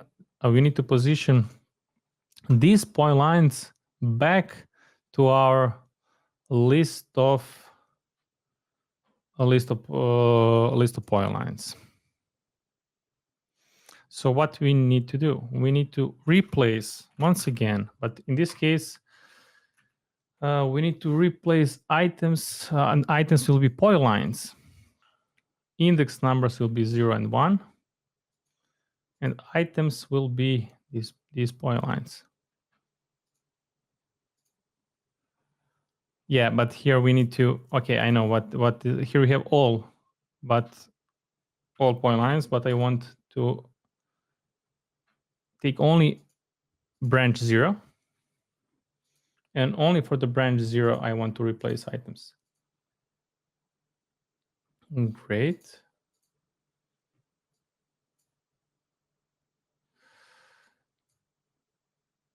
A 0, 0.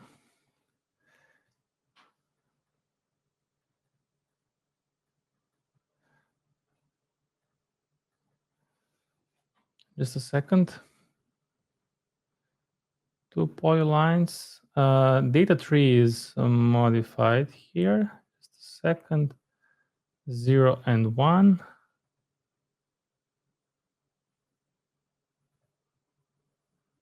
0, 0. Yeah, we just need to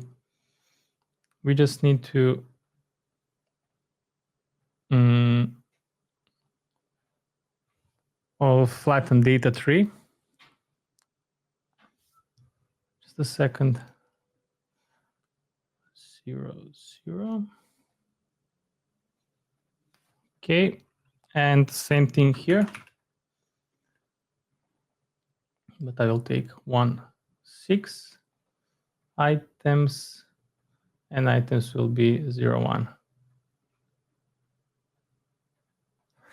Now, issue that we have is, I think, related with data tree.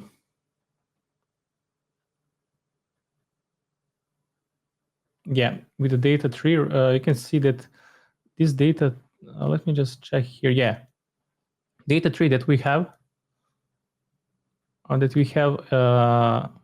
the point lines, has 3 level branches. This one has 2 level branches. So we just need to either to trim tree. This is one way, and we get the right data tree. Let me check just how I solve this issue. Okay. I didn't use. I mean, it works. It works. I mean, for the project file that we'll share once we finish with the whole whole project in that file. I mean, this part, it's a little bit different, but maybe we can share both of these two files. It doesn't matter. Anyway, we get the proper data tree, 0, 0, and 1, 6, and these two branches are missing here. Not combine, we need to use merge.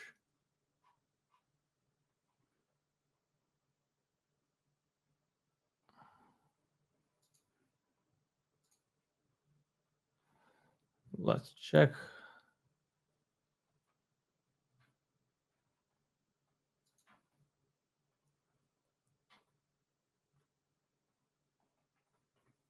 Okay. Let's see what we get. Now, if we loft, do we have the right result? Yes. Okay, great. Let's bake. Okay. You can see how we modify these corner parts and on both sides. And if we mirror, there is no gap. And also here.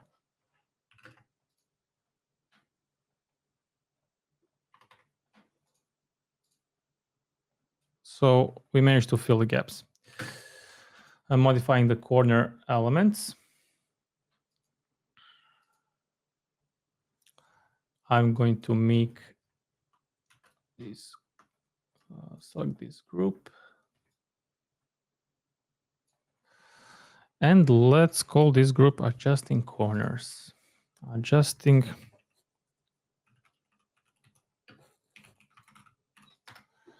corners, and this one can be called, no, actually, this is also adjusting corners.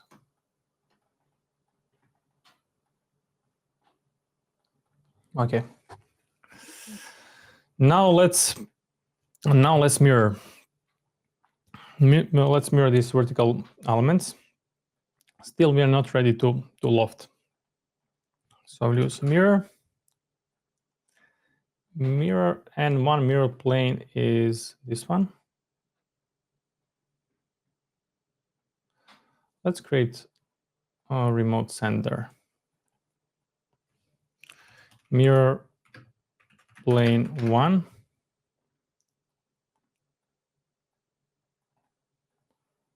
Oh, sorry, not receiver. Rename mirror plane 2. Okay. Now we should use remote receiver, mirror plane 1. Great. Let's place in the entwine, so in the branch 0, branch 1. It is really important to uncheck flatten inputs. If we don't uncheck, all the items, so all point lines will be placed in one branch, as you can see here. If we, by default it's checked, so we need to uncheck it, and it will preserve all the branches. So all in each branch we had 5 items, and all this structure is preserved and added with a new level. So let me just check here. Yeah, I know what is issue. One more thing which is important related to data tree. This is also one cool trick. Sorry, but before, how come you don't add the curve to telepathy? How come you? Which curve, Walter? Can you maybe clarify your question, Walter? Maybe he asked for some input to create a so sender, or just like a wire. You mean like a wire? He's asking about the wire, right? Telepathy doesn't require wires. Yeah, we'll see. So let's go. Let's focus here on one important thing. Input of base geometry has 14 branches. So 14 branches, you can see here. But output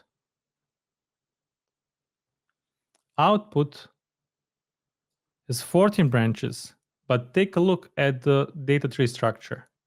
Here we had like tree with two level branches, where the main path is from 0 to 1, and the second path is from 0 to 6.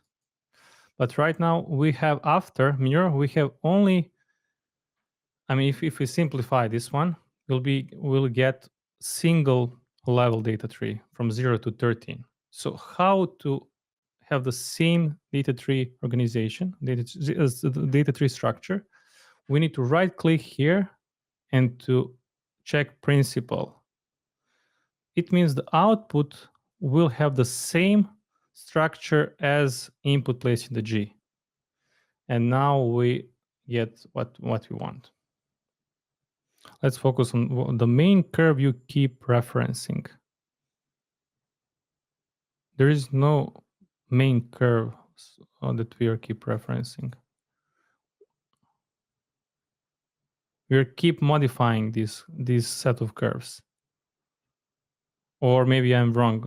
Maybe I didn't understand the question. I mean, if there is one main curve we keep referencing, that will be like too many wires overlapping. Okay. And we mirror these curves, these point lines. Once again, I want to mirror. So this one I want to mirror, but I want to use mirror plane 2.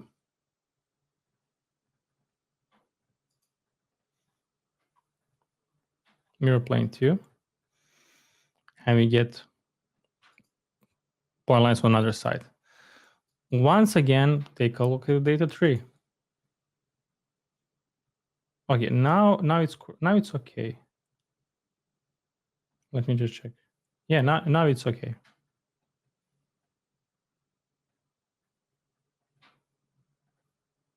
Yeah. Okay, and now let's place an endpoint to put them in the same data tree structure. So now here we have all curves. Let's mirror. Okay, there is issue here.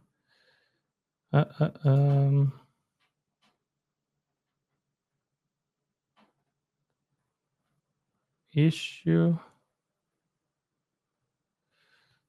Okay.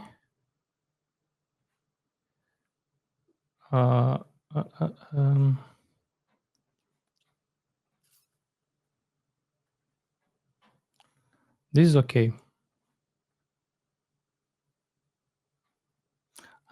Okay. My fault. Previously, I'll explain that we don't want to have flattened inputs. So uncheck flattened inputs. And now it's okay. Now it's correct. Let's see what is our next step. So we finish with the element.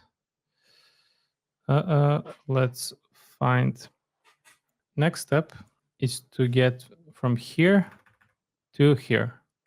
So what we need to do, we will select items at the branches, items 3 and 4. So at the heights, it's 4 and 5th height, and we will scale them. And after that, we can create a loft and see how the structure looks. This is quite straightforward. Also, this group I will call mirror.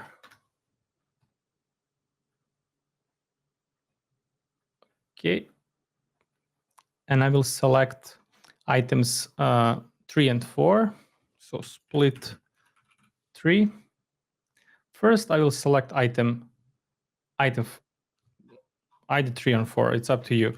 Because once we select these items at the same height, let's say I want to select these items, I can extract their centers, I can flatten the centers, and I will get a center scaling center. So let's just set here all paths, but only item 4.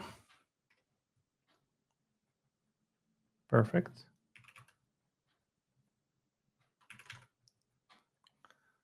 As I said, this is quite straightforward. I will extract area. I will flatten your centers, scale. This will be the scaling center.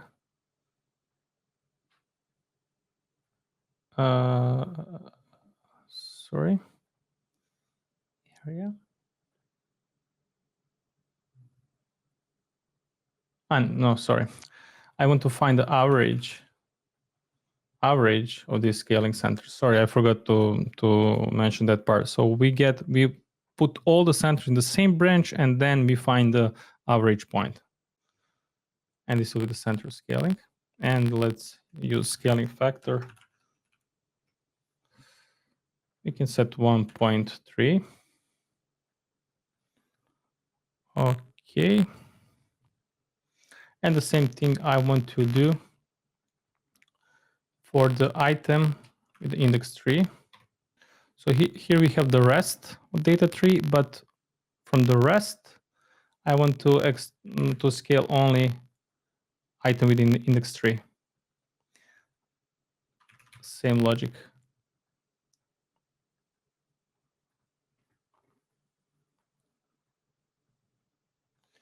Same scaling factor. Okay, and here we have unmodified curves. Combine them. Combine data. Combine. I'm going to zoom in here and add one more input. All right. Let's see what we get. I will turn this off. Turn this off. And let's see what we have so far. Let's pick this one. Perfect. Next step is to modify this geometry from straight faces, or from straight edges to fluid edges, so to have like more curvy shape. I have a sketch here, or maybe I can just show you what I showed you in the beginning. So from this point, from here, we want to get something like this. So you can see how it looks like more fluid. There is no like this straight edges anymore. Before we get to this part, I want to explain the logic behind this. So this is our geometry so far and our curves so far. So if we take these curves and use loft, not straight loft, but like default loft, we get shape like this. And you see what is the problem. I zoom in this part and you can see overlapping. So there are two overlappings. Here.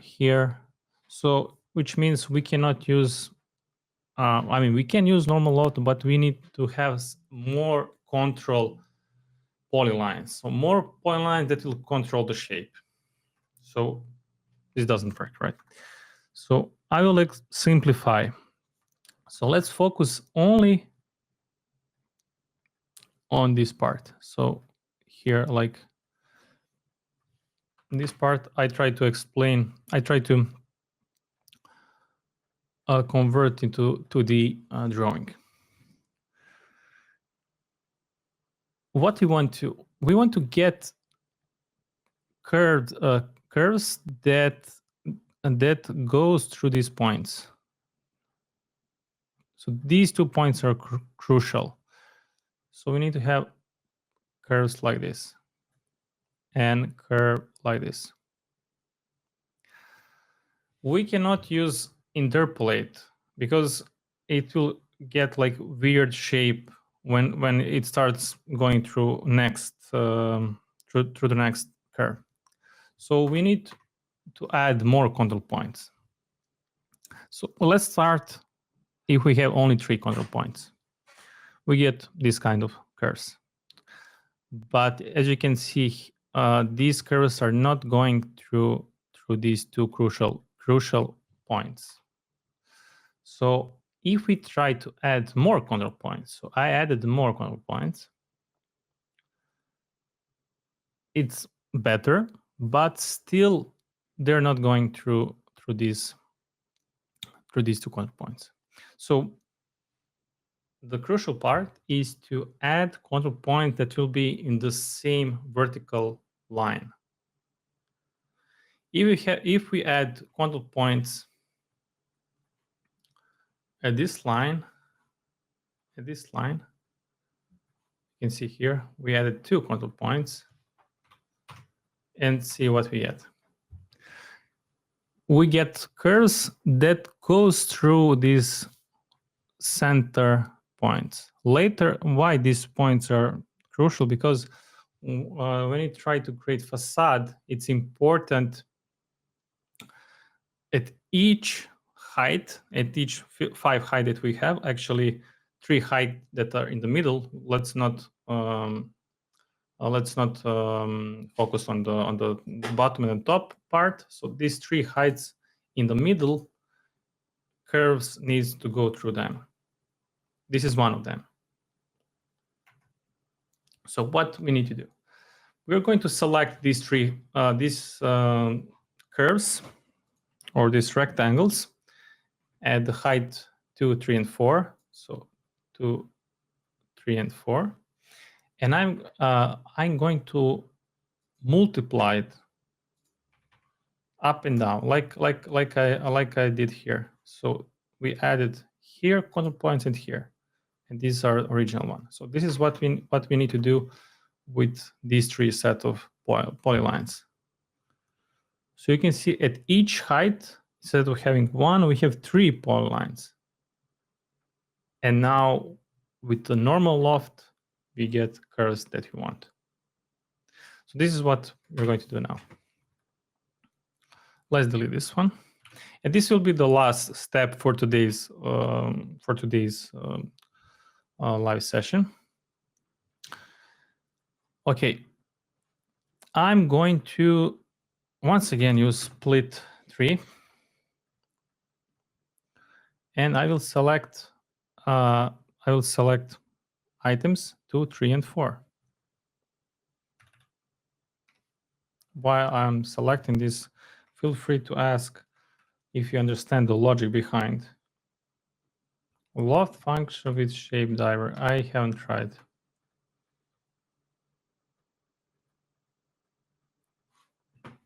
Now I'm thinking why split 3 will not be the best option. Split 3 we use when we want to preserve, I should select here 1, 2, and 3. But why split 3 is not, split 3 we use when we want to preserve position inside the data tree, inside the list. So let's say we want to modify these guys that I selected here. We modify them and we place them back to data tree. But in our case right now, we're not going to modify them. We want to duplicate them along minus z and plus z. So in total, we'll have more items than we have in original tree. So that's why split 3 is not the right logic. We'll not have later 5 items. We'll have, let me calculate. Here we'll have 1, here we have 3, here we have 3, 3, 1. So in total, we'll have 11 polylines.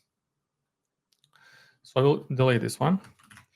And I will select items that are not 1 and -1. So first and last, I want to remove them from the list. And these guys, I want to multiply. So each of the polylines. When I said each of the polylines, it means we're going to graft where each polyline will be placed in a separate branch. So each one we want to move, actually to copy along positive and negative z vector. So we're going to move unit z, and here we should have 3 amplitudes. -x, 0, and +x. X is a value for how much we want to move. So 3 inputs. Middle input will be 0, which means we want to preserve position, and we just want to preserve this one, and we want to move or copy up and down. Here will be negative value, and let's set number 3, like this. So what we have, -3, 0, and 3. And you can see that each of these polylines we multiplied up and down, and keeping original position. Okay, and now right now each branch has 3 inputs. So for example, this one, and this one are in the same branch, but I want to have 9 items inside each branch. So 3 from here, 3 from here, and 3 from here. So 3 from each height. So that's why I want to trim 3. So 9 items. Let's extract just one branch to see. So these 3 polylines are placed in the same branch. So I want to add bottom and top polyline, and we can get it from here. List item. This will be the index. Okay. So I'm going to use in this case insert items. So I want to insert items to each list, to each branch. So list to modify. Here we items to insert will be these ones.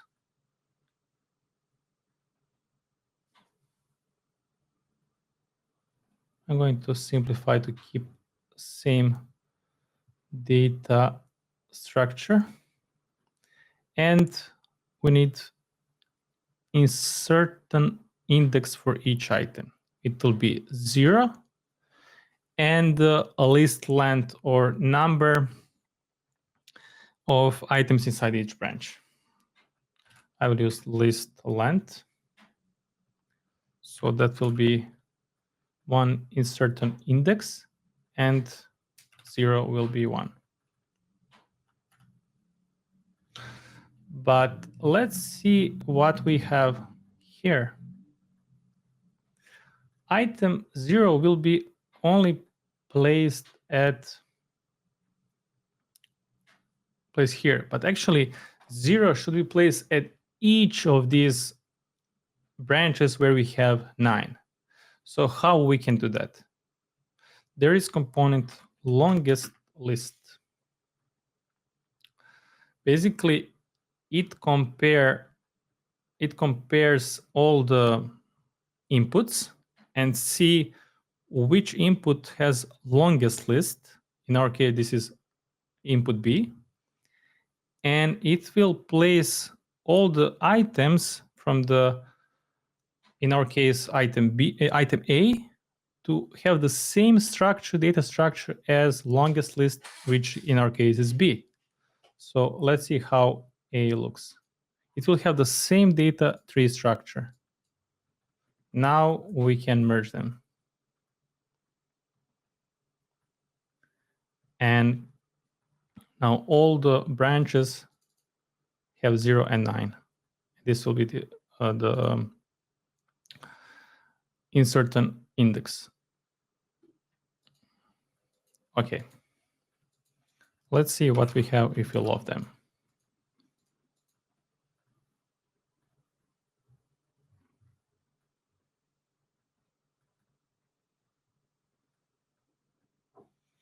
Ta-da! This is what we have.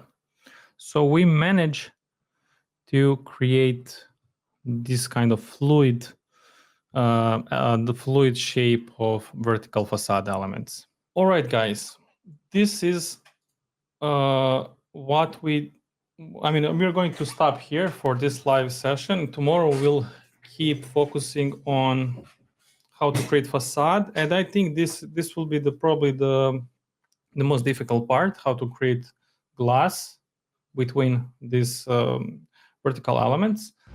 If you'd like to know exactly how to create complex projects like these, and if you're interested in step-by-step learning approach starting from zero, make sure to check our Grasshopper Complete course, where you'll find over 60 hours of video material structured in a form of video library, covering in depth more than 500 Grasshopper components through practical examples. And you'll have access to us personally, so we can answer all of your questions right away. The link is in the description. Ready to go. Okay. This is Grasshopper file that we finished yesterday. We didn't finish that we ended up. So I'm going to make first a group here, and in this group we added more polylines, corner polylines. So let's call it control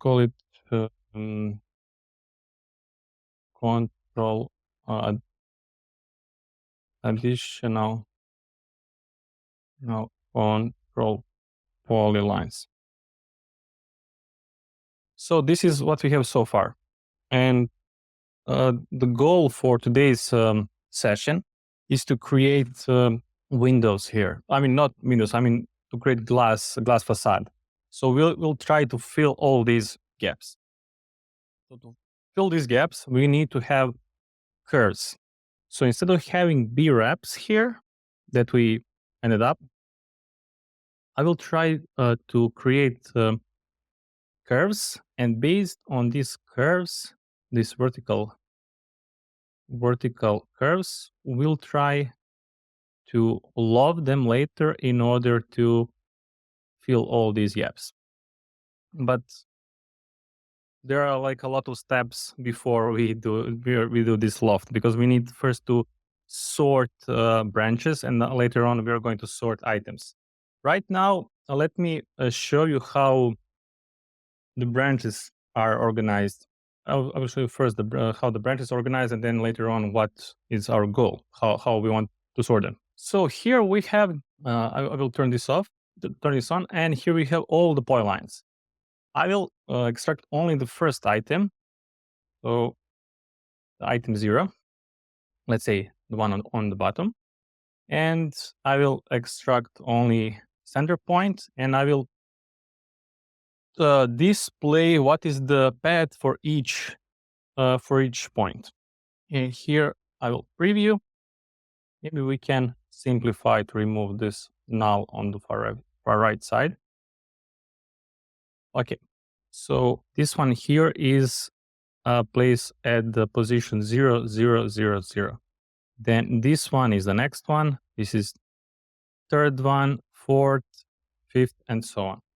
Maybe to clarify better, instead of having like 4 level branch, 4 level tree, we can simplify this. So this will be branch 0, 1, 2, 3, 4, and so on. Just to show you how all the branches are distributed.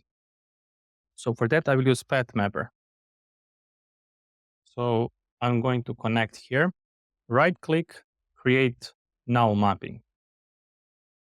And there is like already preset here, create renumbering mapping. Basically, it will remap all these paths to their path index. So all these one, so this is path, this one has path index 0, 1, 2, 3, and so on. And let me show you how this data is organized. From 0 to 55. And now you can see better what is the path where the list of polylines are placed. So here we have 0, branch 0, branch 1, branch 2, 3, 4, 5, 6, and then this one is 7, 8, 9, 10, up to 13. Then it goes here 14, 15, up to 20, and then here we have even numbers. No, sorry, odd numbers, 21, 22, 23. This is not what we want. We want to sort all of them to be in, let's say we want to create a circle here. And based on this circle, we want to order all branches. So this is our idea. Why I want to sort? Because later on, I will take, let's say, curves from this branch, and I want to loft them with the curve from the next branch to this one, from the next curve to this one, which is this one here. So that's why we need to have like proper structure of data tree. I hope it's clear why we want to sort. And now I will show you how we can sort this. So I will turn this off. I want to sort polylines. Why I want to sort polylines? Because I want to use their control points, and I want to create vertical curves, as we need vertical curves to fill the gaps. I will open this image once again. So we need to have these curves and this one, for example, in order to fill the gap. These curves I'm going to create later on. First, let's make a proper structure of data tree. So let's take this one and let's extract all the paths.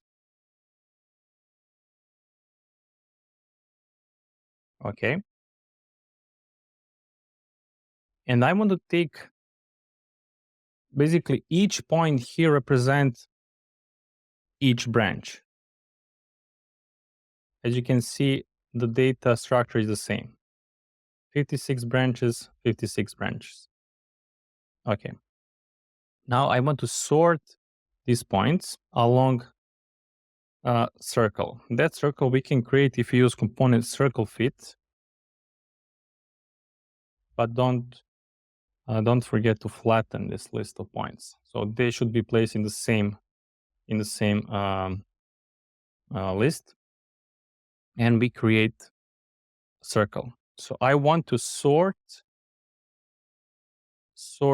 these points along a circle. So there's component sort along curve. These points I want to sort along circles. There is one step in between, but I will skip it for now. Here we have sorted points. Now let's take a look. Here we have points. Yes, we need to graft, and data structure is not the same anymore. I'm going to simplify. Okay, now let's see how data tree looks like now. So here we have 0, 1, 2, 3, 4. You can see they're sorted in clockwise order. But I want to have like branch 0 at the corner. So I want to have it either here or here. I don't want to start the tree from the middle. Why I started from the middle? Let me explain this for this part first. Because the seam or the end of the circle, each curve in Rhino has end, so or the seam, and you can see seam is positioned here. So based on the end of the circle, branch 0 is placed. So in order to adjust this seam, we are going to create another circle. I will type circle, this one, and we will use our base plane. So go to keys and select base plane. Center will be the same as our fit circle. So first let's create a plane with different origin. So we'll type plane origin. So this will be origin, this will be plane. And on this plane, I want to create a circle with the same radius as circle fit. Now this circle I'm going to use to sort. And now you can see that our branch 0 is placed in the corner. And this is what we want.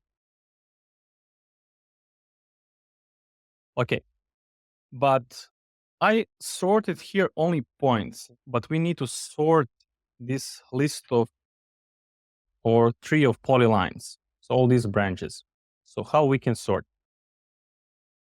To sort them, here we have point index map, which means the list of indices, how these points are sorted along curve. So these indices I'm going to use to reorganize our paths from here. So all the paths of the tree. So I will type list item. So this will be indices and this will be the list. Now let's see what we have. Now branch with the path 1116 will be placed at the branch 0. So how we can sort? I will type 3 branch, this one. So I want to take data tree from here.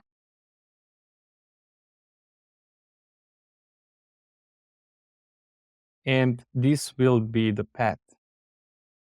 But it is really important step. If maintain path is checked, we did nothing basically. We take all these ones and they are basically sorted. I mean, I cannot sort like this, but basically they're sorted in the same order as they were here. So we need to uncheck maintain path. So this path with this branch with this path will be in the branch 0 if we uncheck maintain path. So we can see here now we have a label renumber, and let's check.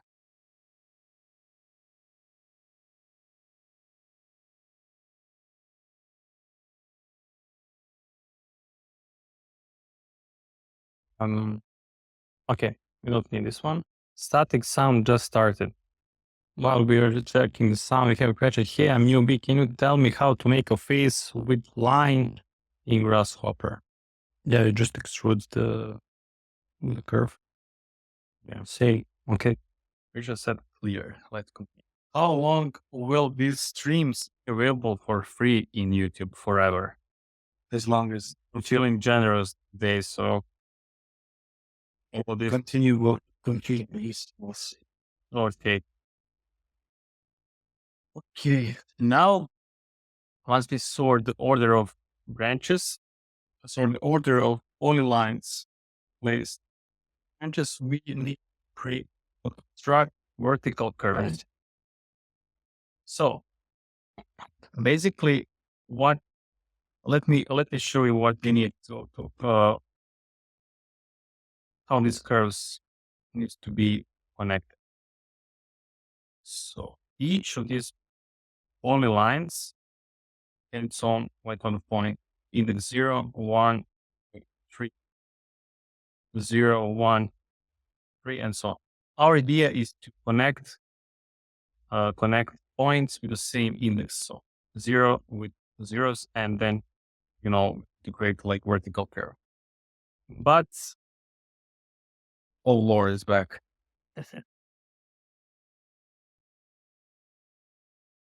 Okay. Now we need to construct these NURBS, but let's see what we have inside data tree. If I try to create NURBS from these points,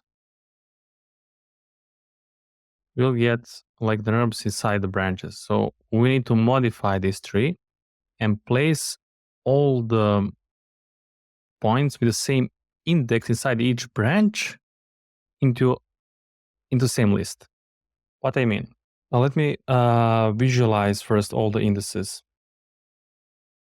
So we can visualize it with parametric, but there will be all overlapping. Let me show you what I mean. So you can see we have all overlapping. To avoid overlapping, so we can scale it a little bit inside. So let's create let's take the center or average point for all the points inside each branch, and I'm going to use this point as a scaling center. So I'm going to scale all these points, and now let's preview. Okay, so we want to take points with the same index. For example, this point has index 3, this one has index 3, this one index 3, and this one. I mean, all the way up, and we need to modify. So, but they share the same. They share the same index, and they share also same first branch level 0. You can see. So we have 0, 0, 0, 1, 0, 2, 0, 3. So they share the same first level branch, which is 0, and they share the same index number, which is 3. I'm speaking about these points. So we just need to swap second branch level with the index. Something similar what we did here. Let me find here. So same thing. I'm going to copy this part.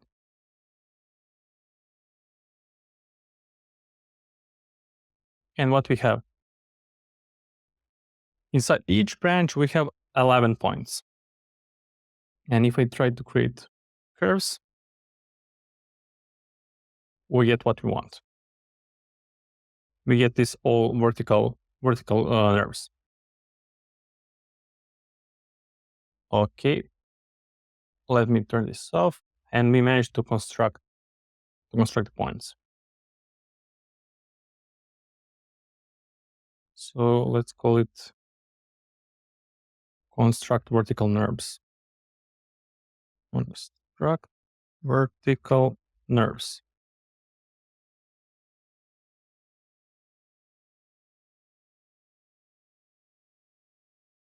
I will wait a few more seconds for you guys to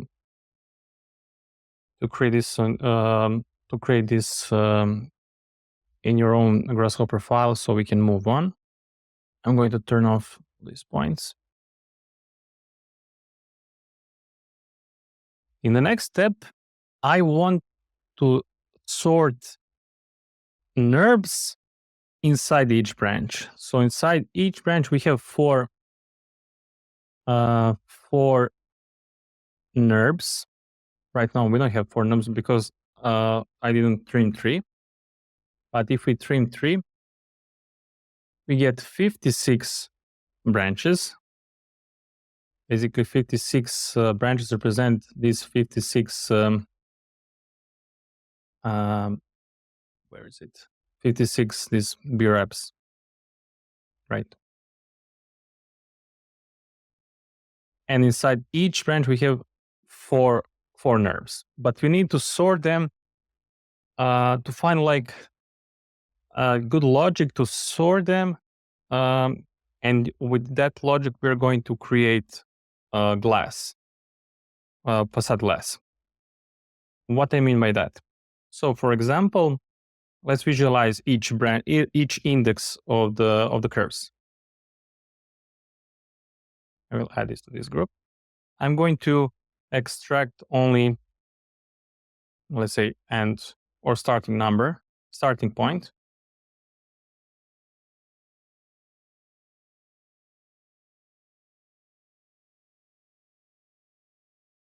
And we can use the same logic to avoid overlappings.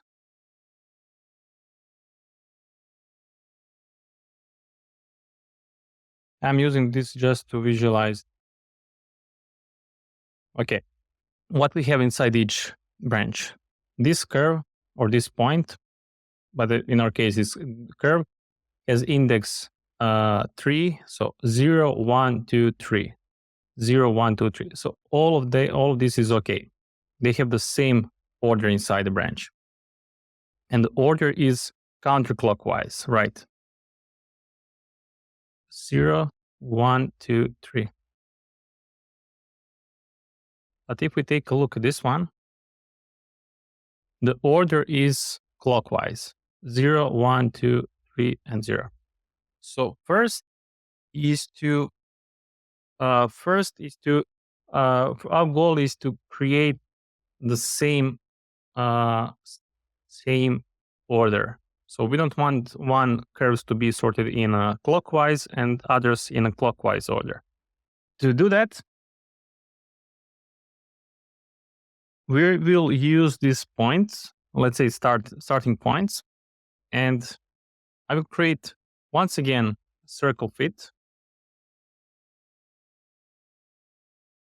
And I will use this circle fit circles to sort the points or sort the NURBS, vertical NURBS. But the problem here is some of the circles have like counterclockwise, some have clockwise order. So we need some of them to flip, some of them should stay the same. I will flatten this list of circles and I will type flip curve. So I will flip all of them based on the guide curve. Guide curve can be curve with index 0. So this will be a guide curve.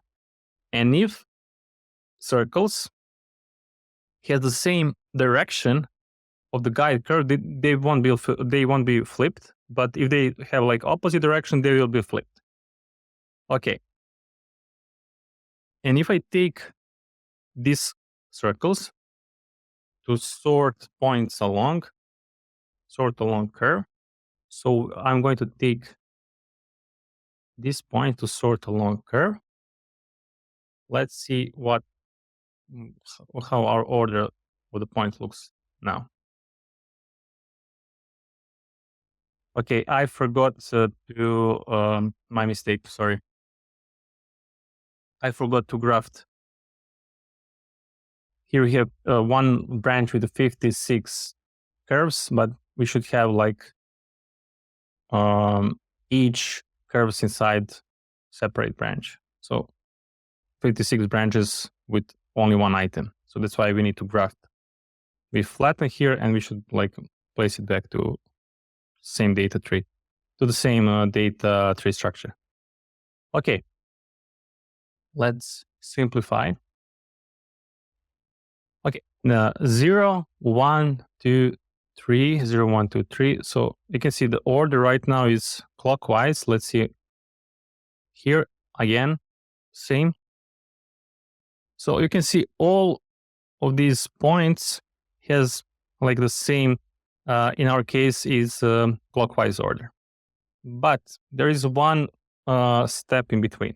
Before not step in between, we need to add one more step before final order.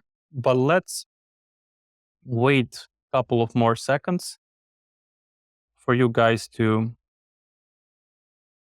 do this in your own file. And feel free to ask if you have questions related to this sorting. No questions, okay. So in the next step, okay, we have the same direction of the indices, but we need somehow to organize them in the same way at each side. Can you focus on the path mapper again? It's not working. I guess it's not working, Walter, because you don't have the same data tree structure. Make sure to check here data structure, and you should have only 2 levels. So you have a data tree with 2 levels. Is it okay now? Okay, I guess Walter fixed the issue. I hope you have like the same data structure as we have. In the next step, as I said, like we have the same direction of the indices, but we need to have like similar position of the indices inside each branch. What I mean by that, you can see that, for example, on this side, let's focus on index 0. So inside this branch, 0 is placed here. So here is 0. But in the next branch 1, 0 is, okay, 0 is here. But in the branch 2, 0 is here. So in the branch 2, 0 is here. Branch 3, 0 is here. So this is branch 3. Branch 4, 0 is on the left side. So we need to have like the same position of the items. To sort them properly, we need to find some logic how we are going to sort.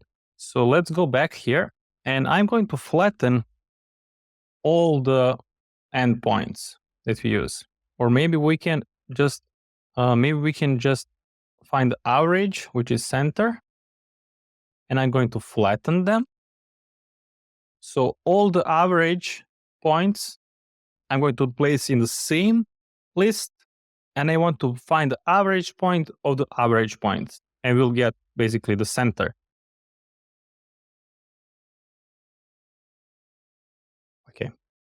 So I'm going to take these points that we sorted, and I want to check which point among these 4 points is closest to the center. So let's check closest point, not points like point, this one.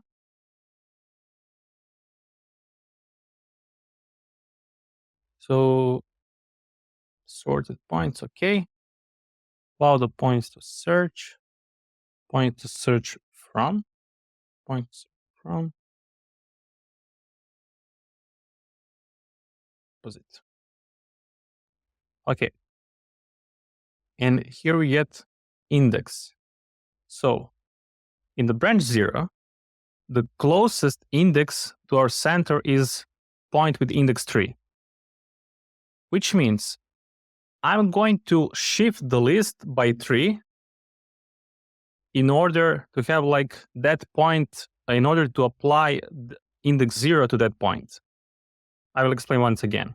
So, for example, if this one here, you can see has index 3, and this point is closest to the center, we're going to shift index numbers by 3. 1, 2, 3. Let me just check. Yes. 0, 1, 0. Oh, yeah. 0, 1, 2, 3. Yes. So this index will have, this point will have index 0, not 3 anymore. Let's check. So I'm going to use this index to shift the list. So I want to shift these points by shift offset will be the index. And let's check how our data looks now.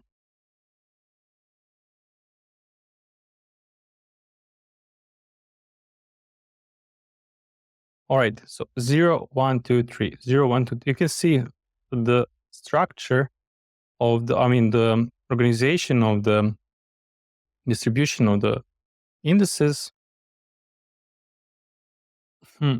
Wait. I know what is an issue. Here we cannot find, this logic is correct, but you can see on the left side, this guy, so if you just consider a left side of the points, so this one is closest to the center because center is here. So the points on the right side will be closest. But on the left side, on the right side, left points will be closest. You can see 0 here is here. This one is closest.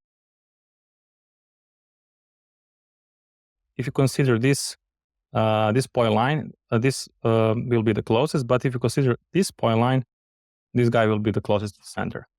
But we should focus on the end point, not on the start point, because end points are rotated.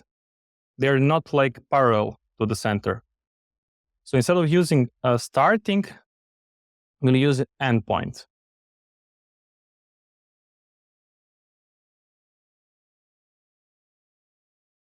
And now it should be okay. Let's see. I will go into top view. Okay. So we have 0, 1, 2, 3. You can see how the order is the same. 0, 1, 2, 3. Let's focus just on one side. And all the points are like distributed on the same way. 0 is here. Then we have like clockwise order. And this is correct. I'm talking just about one side. On another side, like on this side, it is mirrored. I will turn this off because it just makes confusion. So this is just one side. On another side, 0 is placed here. And they have the same distribution. Why we want to keep this distribution of the indices? I will go in the perspective and explain. Let's turn this on. Later on, if let's open this sketch. This one has index 0. So this is 0. This is 1, 2, 3. This is 0. Maybe I should zoom in more. 0, 1, 2, 3. And here we have 0, 1, 2, 3. Later on, I want to loft NURBS with the index 3 to NURBS with index 1. And they should be all the same on one side.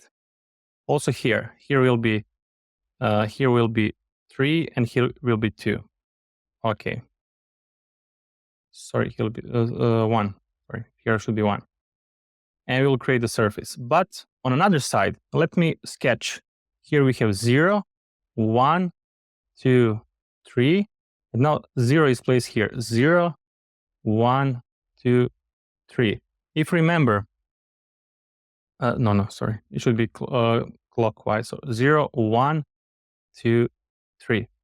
If you remember, we loft NURBS with index 1 and index 3, and we create this surface. Also same, will be here 1 with the index 3. And this is how the corners will be, how the gap on the corner will be filled. Right. So this should be a proper structure of the NURBS inside each branch. Is this part clear so far?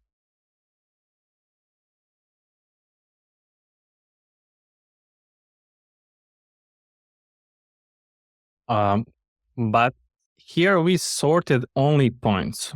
Our idea is to sort NURBS. So how we can sort NURBS? I'm going to take this point index map and I will type list item.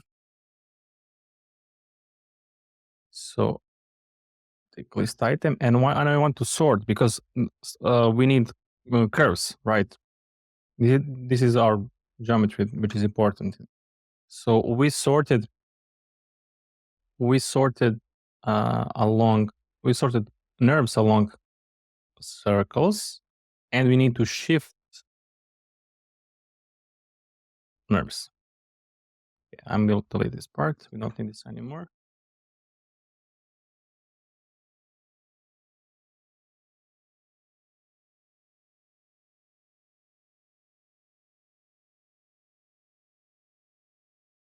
Okay. I just want to make sure that everything is okay.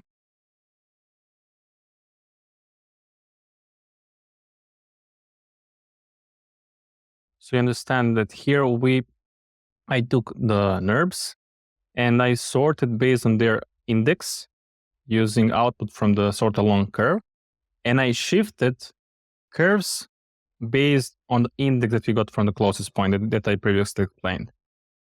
Okay. And let's see just their index, if it's okay. Okay.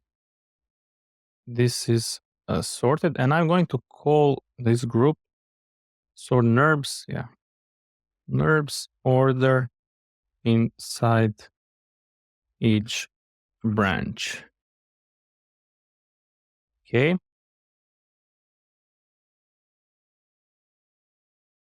We'll take this curve. And now we can loft finally. I will loft. Let's use loft option.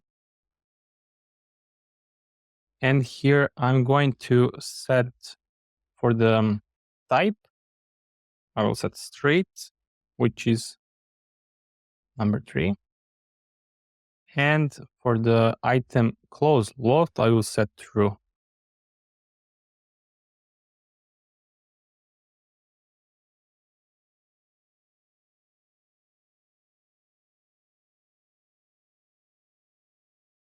This is similar result that we had yesterday, but now all the curves, all the vertical NURBS are sorted in the right order.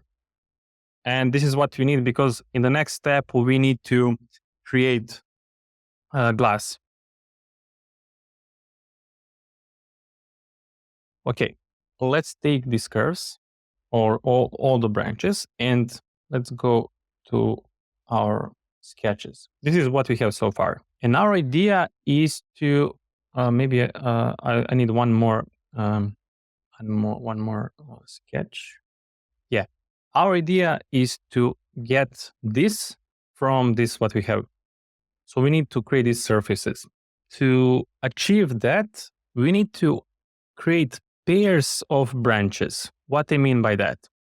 I will take these 2 branches, so this one and this one, and I will place in this, I will create the pairs of branches. So we need two level data tree, which let's say, I'm just giving an example. This will be 0, 0, and this will be 0, 1. They share the same main branch level, which is 0. And if we have this kind of structure, we can fill this gap between these two, right? Let me go back. This is what we need to get. So same color, represent the same pair of branches. If we have something like this, it will be easy for us to fill the gap in between, kind of easy. But it's a long process until we fill this part.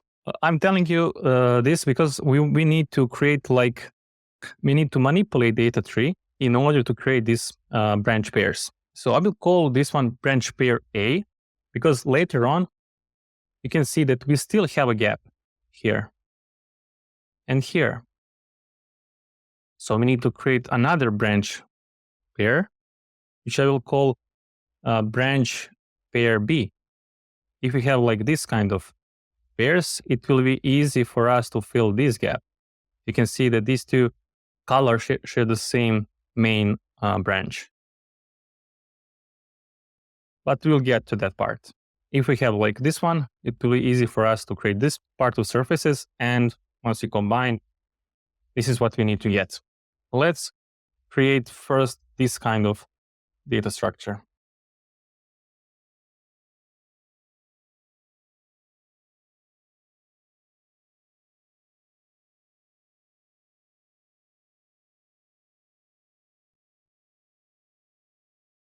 Let's connect param viewer, and I'm going to simplify what we have from 0 to 55.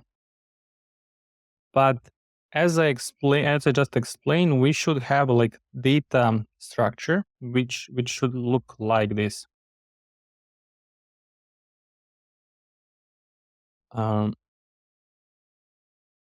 0, 0, 0, 1. So this will be one pair with the main branch level 0. Then we should have 1, 1, 0, 1, 1. This will be second branch pair.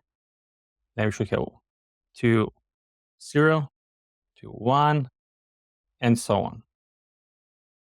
But basically, this is how our data should look like. So we need to somehow remap these branches. I will show you two ways. One will be maybe easier to explain, but we need more components. Another one we can just do with single component, which is path mapper. This will be another option. I will show you both of these two options. So first, let's use tree statistics to extract all the paths.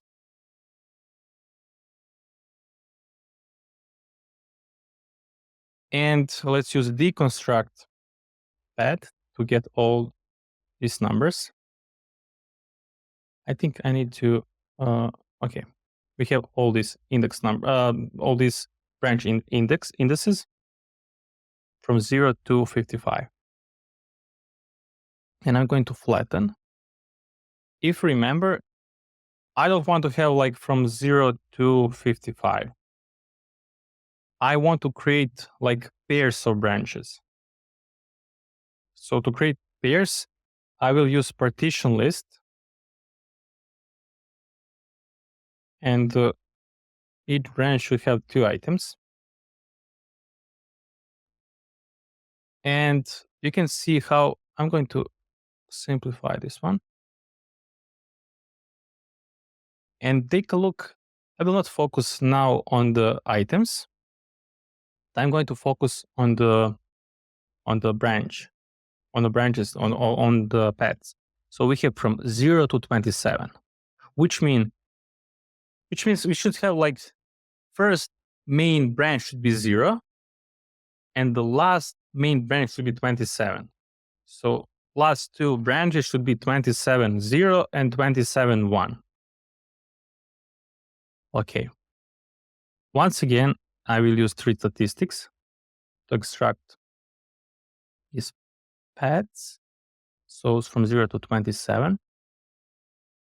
Deconstruct. Okay. All right. So now this is like main branch level 0. And we need to add at each of these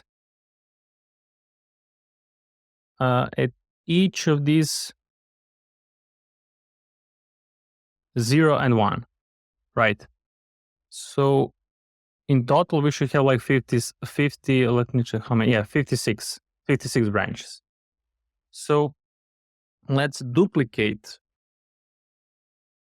let's go, repeat.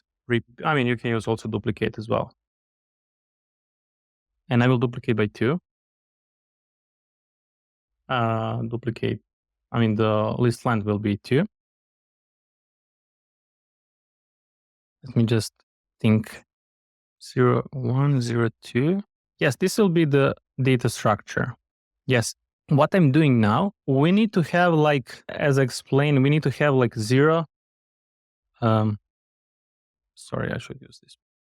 So we need to have like a 0, 0, 0, 1, 0, 1, 0, 1, 1, 2, 0, 2, 1, 3, 0, 3, 1, and so on.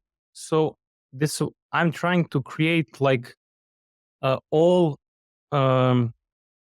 first branch level index. So we need to have like 0, 0, and here we should have, we need to have like 0, 1, 0, 1, 0, 1. You understand why I duplicated this. So I will type here 0, 1, 0, 1.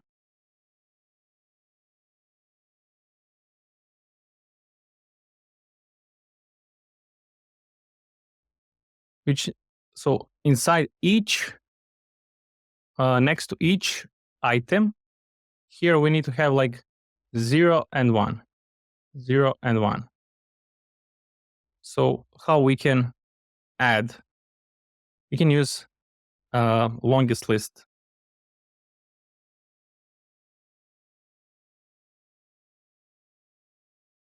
And let's see what we get in the B. This is important.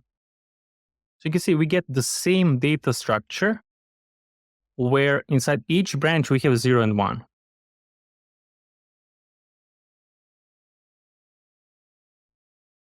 And we can merge them. So, but before merge, let's draft each item. So basically, we need to combine items, same items that are placed in the same branch. So 0 will be combined with 0, 0 will be combined here with 1, 1 will be combined here with 0, this 1 will be combined with the 1. Maybe I should place next to each other to explain it better. This will be one pad, this will be second pad, this will be third, fourth, and so on. How we can create a pad? I'm going to draft.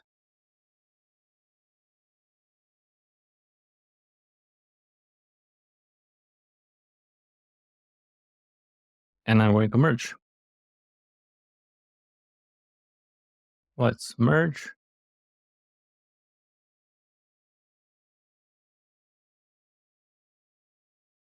And this is what we need. Let's simplify.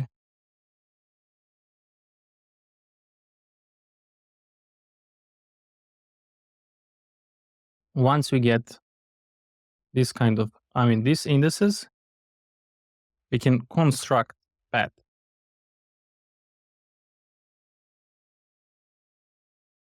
And this is the pad that we need. I'm going to flatten. And I will use this pad to, how it's called, to replace pad. So the component is called replace pad, this one. So what we need, let's take this data stream to process, and here we have search mask and replacement pad. This will be search mask.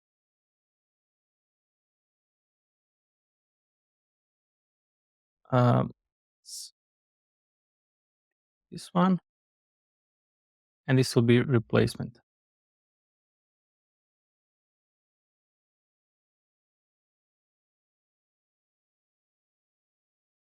If we use endpoints just to visualize,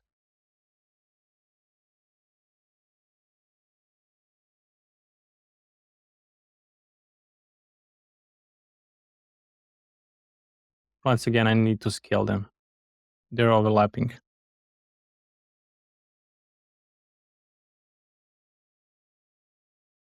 Okay. So you can see here that we have 22, 0. So this is 22, 0. And this is 22, 1. So they are combined in the same branch pair. Here we have 23. 23, 0, 23, 1. I'm going to leave it like this so you can guys follow along. And while I'm waiting for you, feel free to ask questions.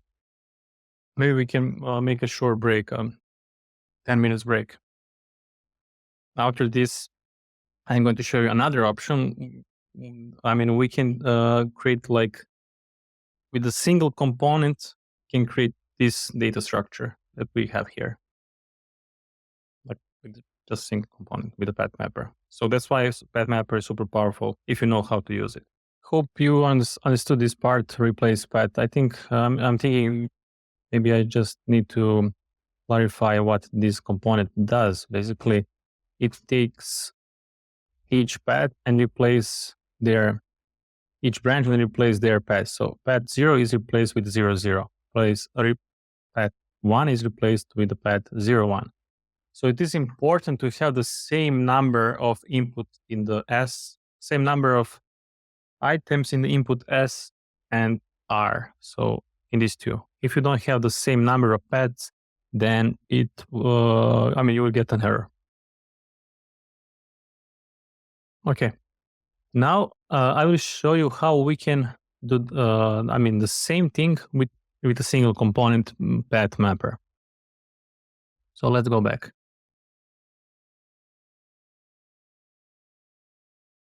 I will reference this curve here. And we have data tree with a single branch level, but we need to get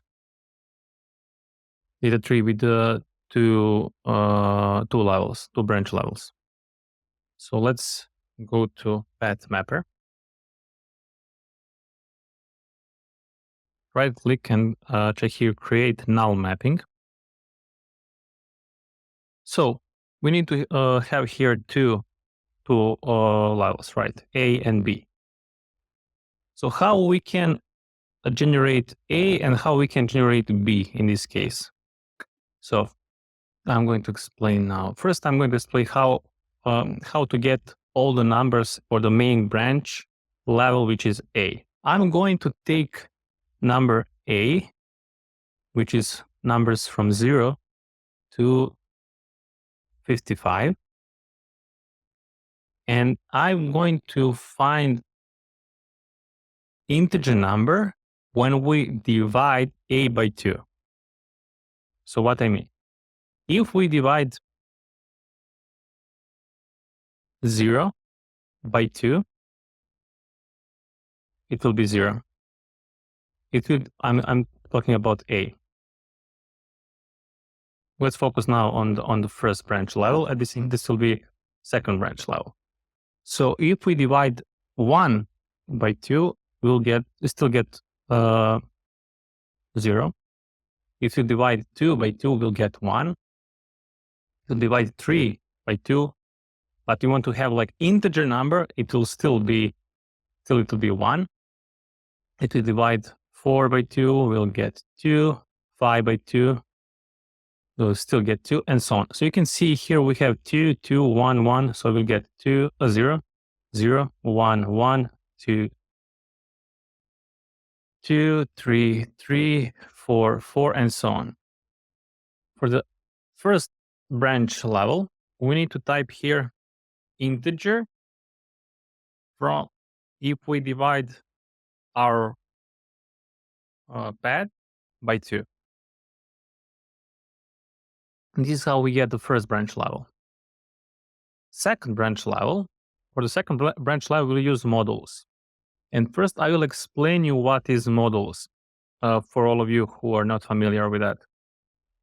It is used very often in programming when you want to sort, when you want to separate even and odd numbers. So basically, if you have, let's say, number 17, maybe I can sketch here, how we can find modulus 17 modulus 5. You can type like this, or 17 mod 5. What will be the result?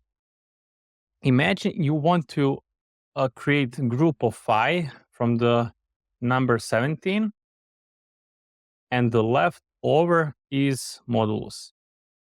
In our case, this is 2. So if you want, let's say, to get modulus, say 13 modulus 3, it will be, if you want to create a group of 3, the modulus will be 1. So modulus is what is a leftover, right? So I'm going to give you an example how to use modulus, how it is used. Let's say I'm going to use random, and let's create some random numbers from 0 to 100. Sorry, 0 to 100, and let's extract. Let's extract some numbers. Let's say 60 numbers. I'm going to round them, or we can just find the integer number. And how we can separate even and odd numbers. So in one list, I want to place even numbers, in another list, I want to place odd numbers. So for that, I'm going to use module. This is one of the way how we can. And second number for module will be 2.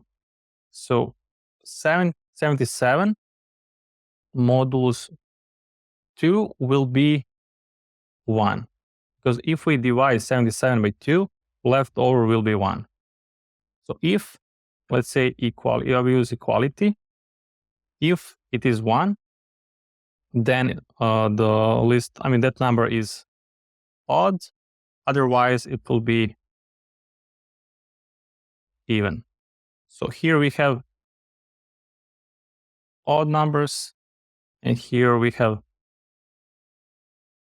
even numbers. So this is how we can use modules to separate even numbers from the odd numbers. So it's super convenient component.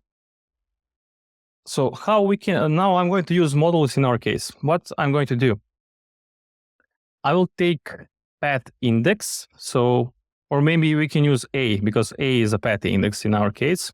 But I just want to show you like another example. So path index, and as I said, path index is equal to A. And I will try to find modulus 2. So this will be second branch level. So what we'll get? B will be, let's say, 0. Modulus 2 will be 0. 1. Modulus 2 will be 1. 2 modulus 2 will be 0. 3 modulus 2 will be 1. And same pattern will be repeated. If I type OK, we managed to create the same the same data structure as we have here, but with one component. So you can see the power of Path Mapper.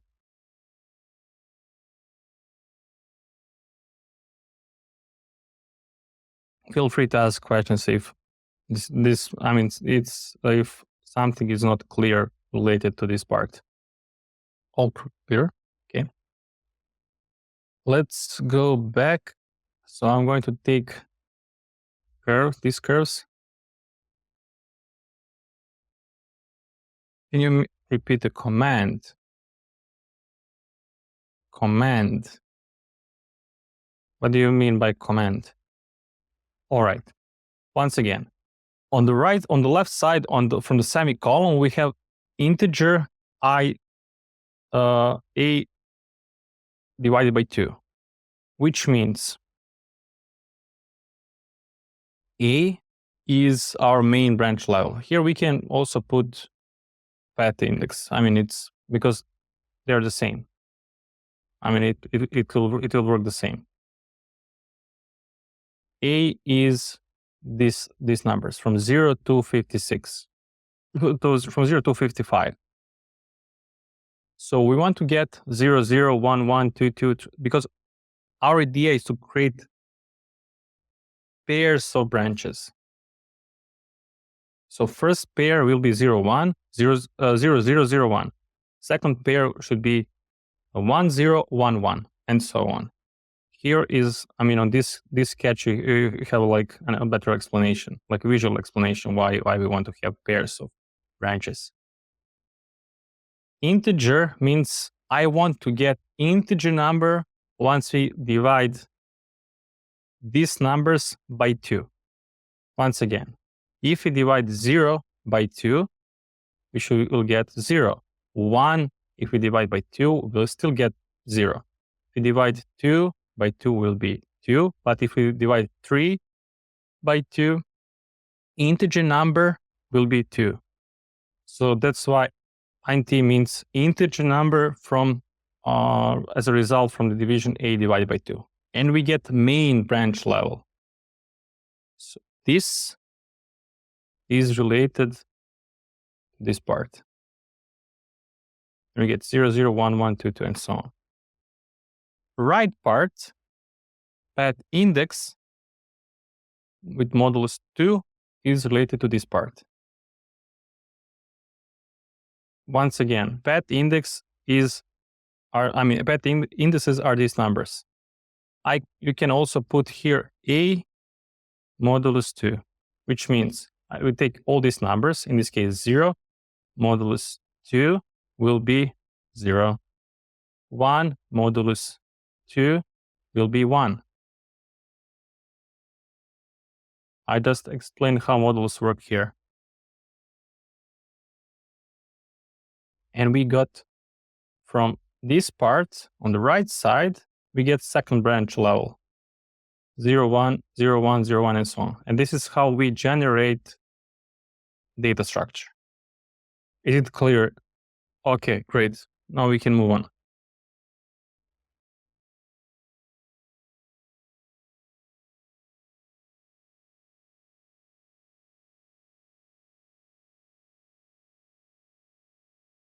In the next step, basically our idea right now is to fill this gap, this part, and this part between these curves. So we need to select like proper curve. So now I'm going to separate left from the right.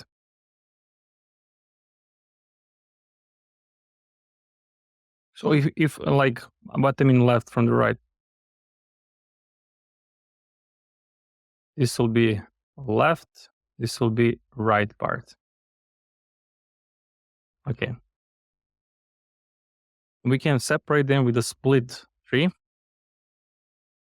And the splitting mask can be asterisk and 0. What I mean by that? Asterisk means include all the branches for the main branch level, but for the second branch level, only those with the number 0. So these guys. So this will be in the positive output, and negative output will be this one. Maybe we can visualize this. I will take, just to show you better. Okay, we have ones on the left side, and on the right side we have here. Okay.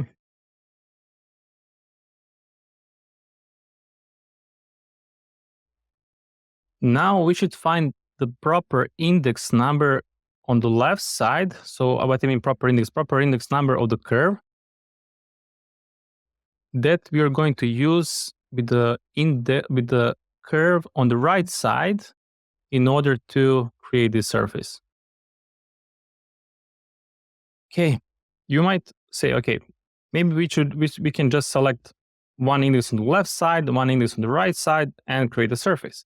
But we will have like a small issue, and this is like probably it will be a bit confusing, but I will try to explain. So here, considering this is left.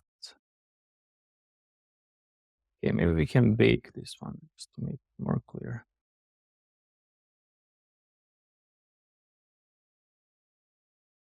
Going to bake.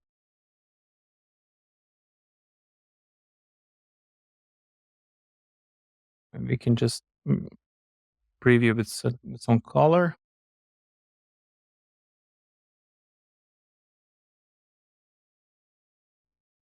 Okay.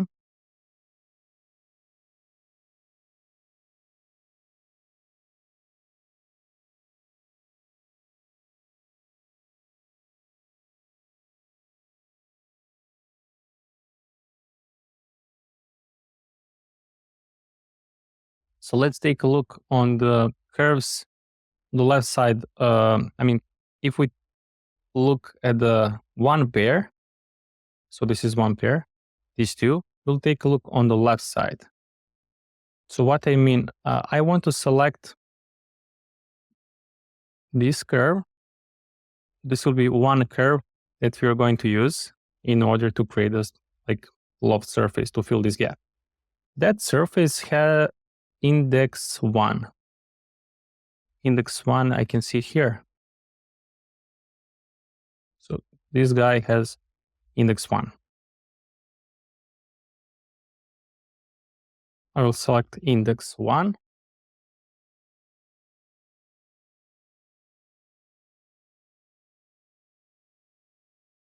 This guy.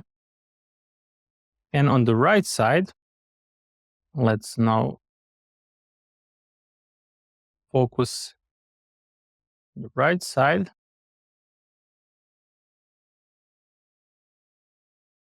And that index,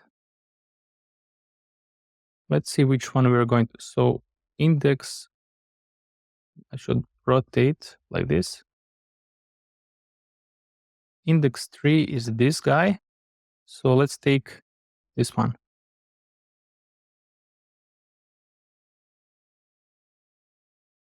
This curve has index 0, as we can see here. So let's select index 0. We're not going to use this part, but I'm just explaining you what will be the problem if we use this logic. I said index 0. So this one and this one. If we have these two guys, we can use rule surface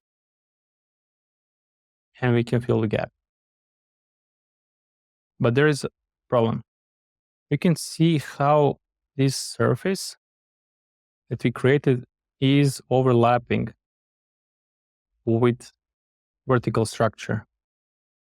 You can see how they're overlapping here. So we want to avoid these overlappings, which means we need to construct new curve that will be lofted with this one. So how we can construct new curve? So that new curve will be in the middle between this one and this one. That new curve should end here, but it should start here. And I will take this part of the curve up to here, and then it will transition to this part. Something like this. Maybe this sketch is not the best. So, okay. Something like this. So we need to construct this curve. And once we construct this curve, that curve will be lofted with this part. And we will fill the gap in order to avoid overlapping that I explained in this. So we want to avoid this part, this overlappings. Now let's extract this one and this one, which is 0, 0, and let's see here, 0 and 3. Just want to double check. Yes, 0 and 3. 0, 0 and 3. These two guys I want to extract. And if you remember, I want to like have this guy from here up to somewhere here. And from this point, I want to transition to this part. I don't need like full, like their whole length. We can just select one part of that segment. And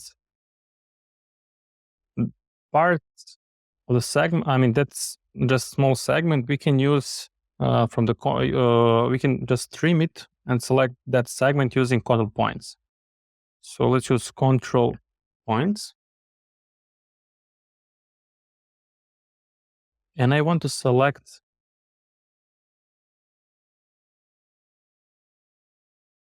from here, from this control point to here, which is, this is 0. This one is 1, 2, 3, 4, 5. So from 5 to, this one is 6, 7, 8. From 5 to 8. So I'm going to select item.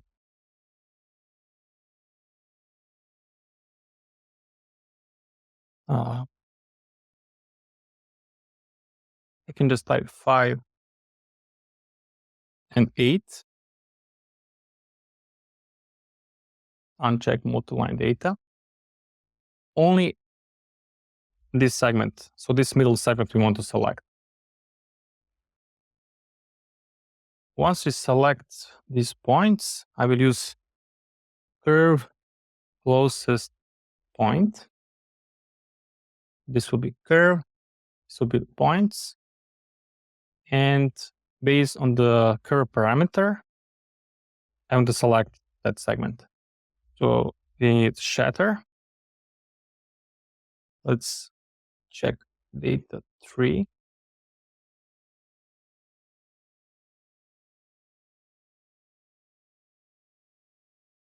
Yeah, data 3 is okay.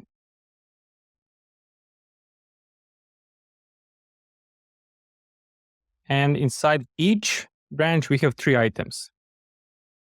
Let me explain what is each item. So we have bottom segment, we have middle segment, and we have top segments. This is one segment, middle segment, and third.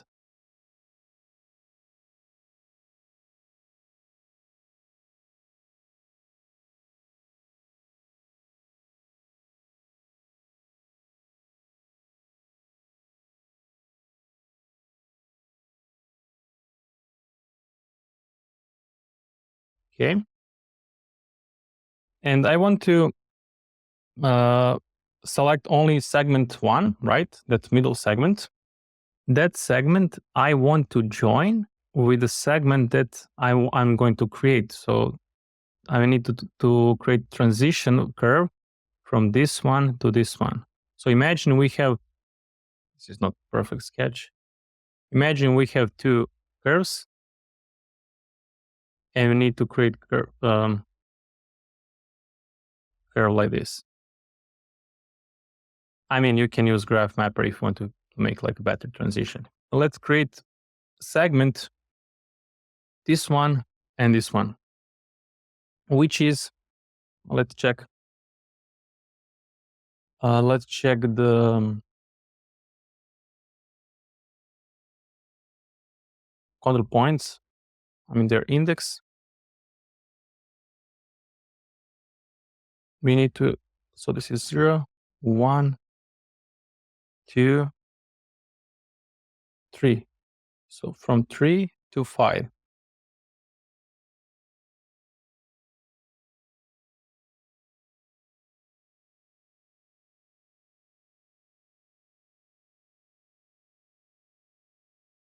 I will move this. So I will take index 3 and I will select here from 3 control points to 5. And I will select index 1. Yeah. And also same thing for another curve.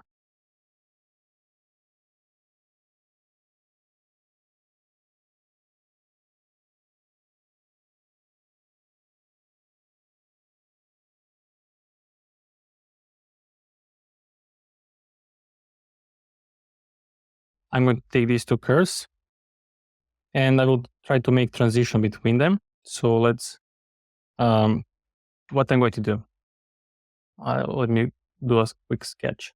If we have these two curves, I'm going to divide them, something like this. I mean, the division, both of these two should have the same division points. I will create lines between them, and I want to evaluate each line. So here will be set to 1, here will be 0, here will be set to 1, and here will be, we're going to evaluate these points in between, and after that, we're going to connect these evaluated points. I will zoom out for all of you. You can follow along. Using these two, I'm going to divide curve and divide this guy. And let's use division points. I mean, this is quite, I can set, let's say, number 15. Divide them, create the line.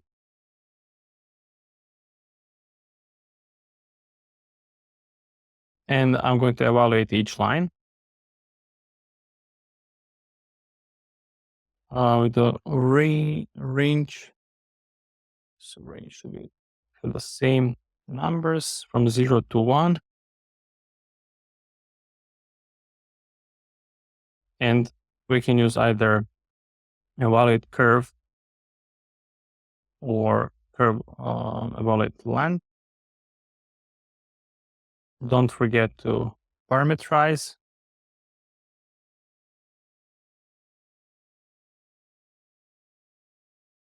Okay.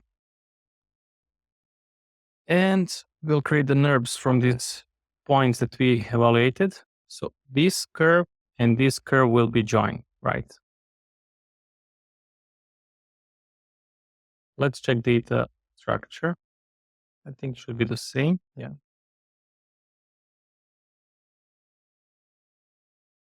Or maybe we can just simplify data tree. Simplify in order to have like a single branch, single branch level. Let's merge them. And let's join them. Okay. So now this curve, I'm going to, I left Grasshopper for a month and now I feel like beginner.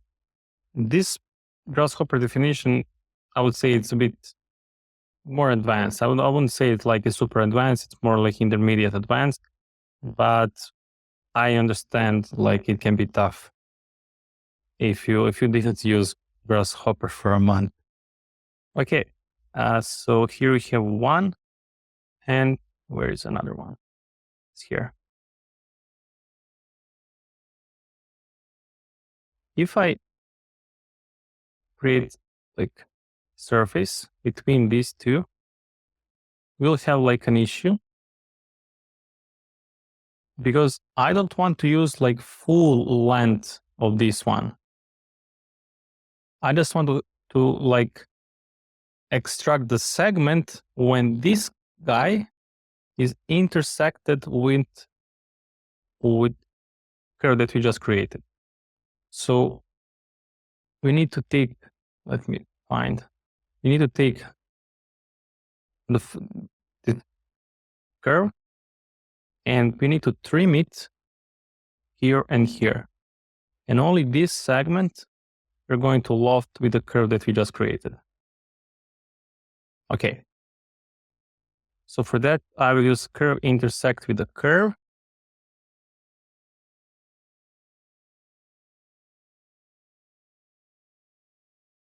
Something is wrong. Let me check data structure.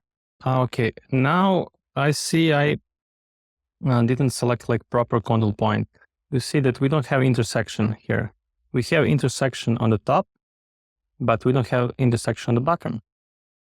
Because curve that we constructed should start from here, from this point, not from this point. So it should start from 2, from the number 2, not from the number 3. So I will type here 2, and I will type here 2.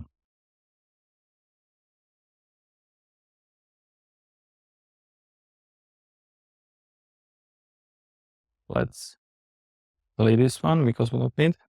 And now we have 2 intersection points. I'll delete all of this.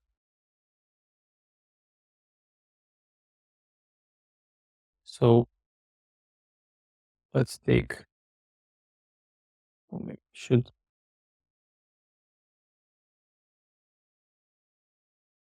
select this. Okay. So if we take these 2 pairs of curves, we have like 2 intersections. I will select only middle part from this one. Only like middle curve. Because here we have three segments. This is first segment, second segment. No, sorry, this is no here. This one is second segment, and this is third segment. So we just want to select like a middle segment. With the shatter, we'll first create the segments. Okay, you can see here that somewhere we have two intersection points, but somewhere we have 1 intersection point, which is here. And you can see why. For this part, on these two sides, we need to select like different index numbers, which we are going to do later. First, let's focus on this side and this side. Okay, let's focus on these 2 sides. And we should, how we can exclude the rest. So how we can exclude left and right facade. We can exclude them if the number of intersection points is not 2. So I'm going to use list length.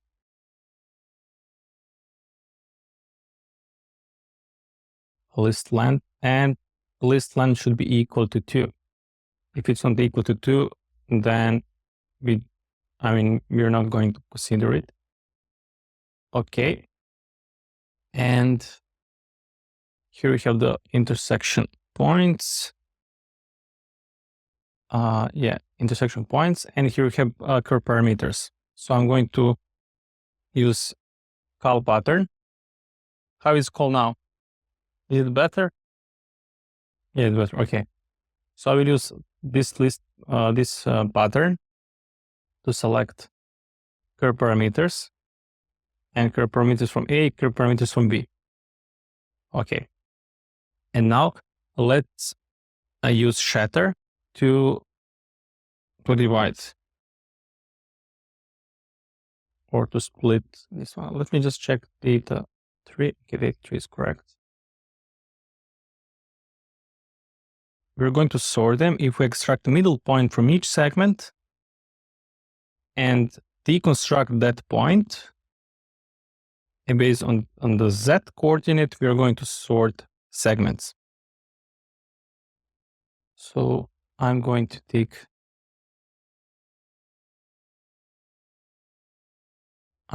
also this part. So curve parameter from the B, and I'm going to trim this one. But if you take a look here, we should have like 2 segments. Here we have 2 segments. And if we have 2 segments, once we sort them, we're going to extract the one with index 0. But if we have 3 segments, like we have here, you're going to extract item with index 1, which is in the middle. Okay. Now let's combine them together. So the ones on the right, the one on the right should be in the branch 0. The ones on the left should be in the branch 1. I'm going to make like a 1-minute break just for you to see what we've done so far, and let me know if you cannot follow along. I will just wait for you to make sure you did the same thing. No questions. Okay, let's move on. Dushan is going to check the sound in another room. Okay, here we have, okay, let me just minimize this window. In the branch 0, we have the curves on the right. In the branch 1, we have curves on the left side.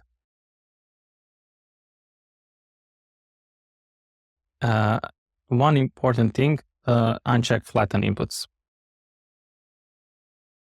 I mean, I will simplify, that's not mandatory, but I would just want to have like better data structure. I will simplify this one. I will simplify this one. Let me check how it looks. Okay, now it's better. So all the curves that are placed in the main branch 0 are these ones. All the curves that are placed in the main branch 1 are these guys. Okay, so we should have like inside branches with the main branch 0, we should have 3 items, and branches with the main branch 1 should have like 2 items. So these guys. Now I'm going to extract middle point, and I will deconstruct this point, and I will sort segments based on their Z coordinate. If we have 2 items, we're going to extract index 0. Let me show you why. Because it starts from here, and this one is placed in the index 0. This one is index 1. So we need to extract item with the index 0. If we have 3 items, we need to extract item 1. How we can do that? Let's calculate list length. And I'm going to use pick and choose here. Pick and choose. and I will type equality. What equality? I will use, yeah, we can use equality. If it is equal to 2, if it is equal to 2, which is input 1, input 1 is related with all the items that have true value. We're going to extract index 0. If it is false, it means that branch has 3 items, and we're going to extract middle segment, which is 1. And here we have indices that we need to extract. Let's use list item.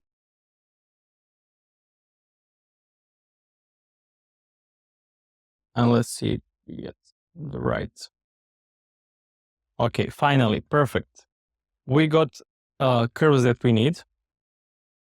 So now you can like take one, take second, and you can loft them. But before that, what we can do, we can like rebuild the curves. Let me just check. Yes. Okay.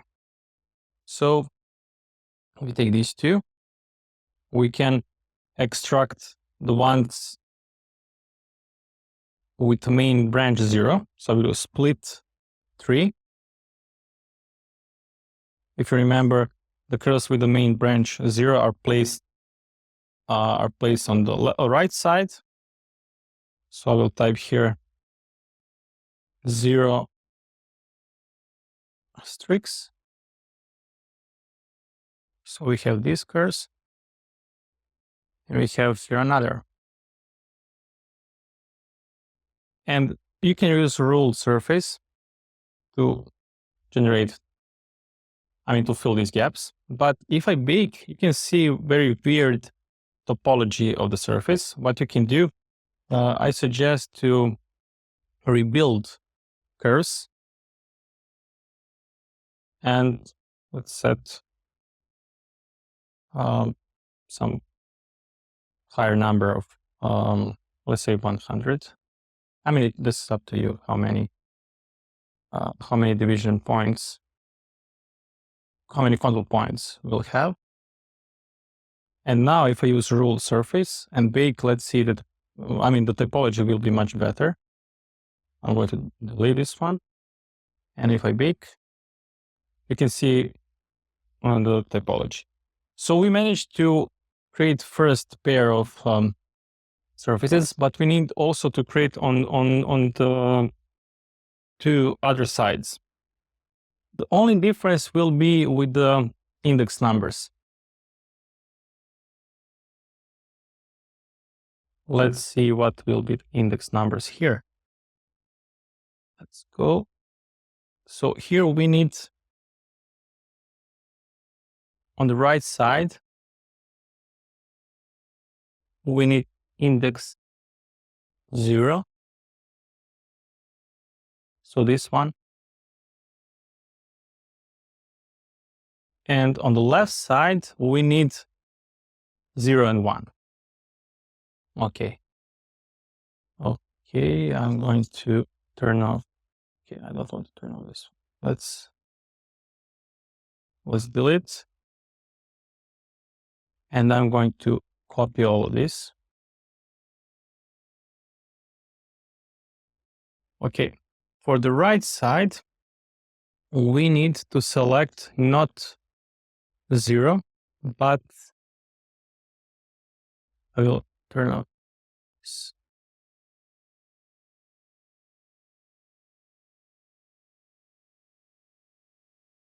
No, sorry, this one. So here we are going to select 0. For this curve we need. On the left side, very well remember, we need 0 and 1. So let's rotate. Maybe we can see better from this side. I mean, you just need to be careful with the index numbers. So we need these two.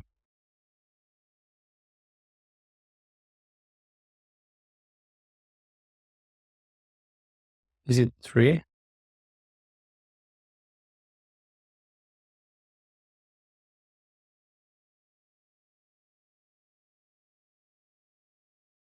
Once again, sorry, just need to double check.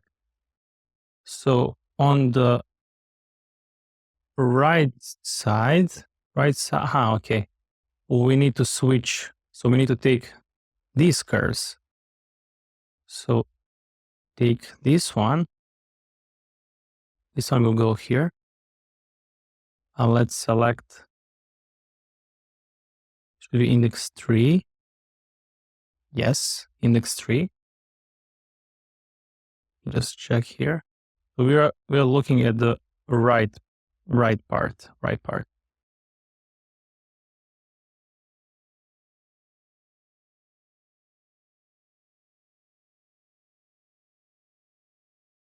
On the right part, yes, index 3. On the left side, we need 0 and 1. But make like double check where this input goes. It should go here. Oh no, sorry. Here. And this one should go here. And I said 0 and 1. 0 and 1. And let's check. So between these two,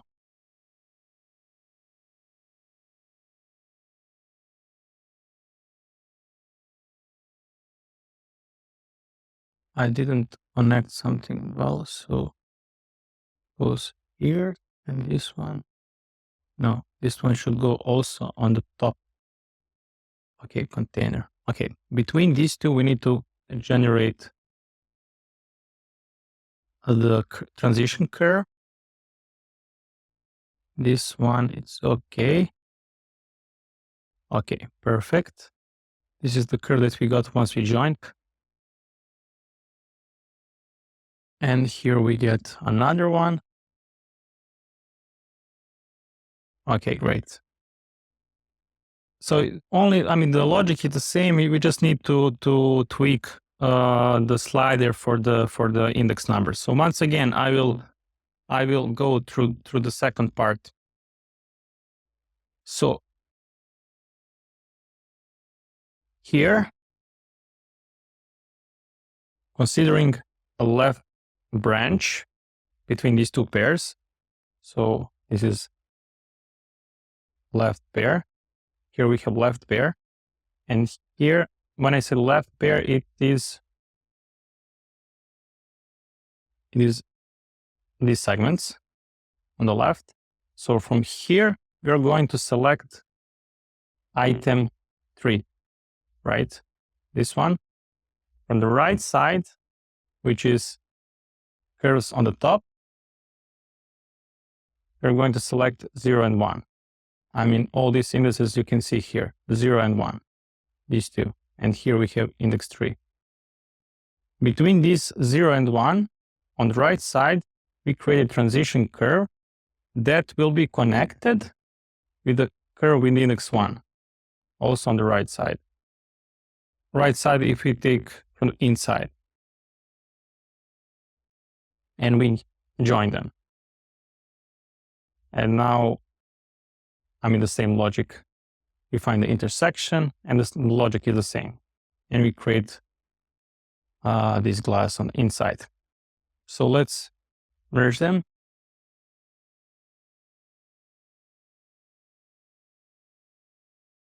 And let's do the same rebuild number.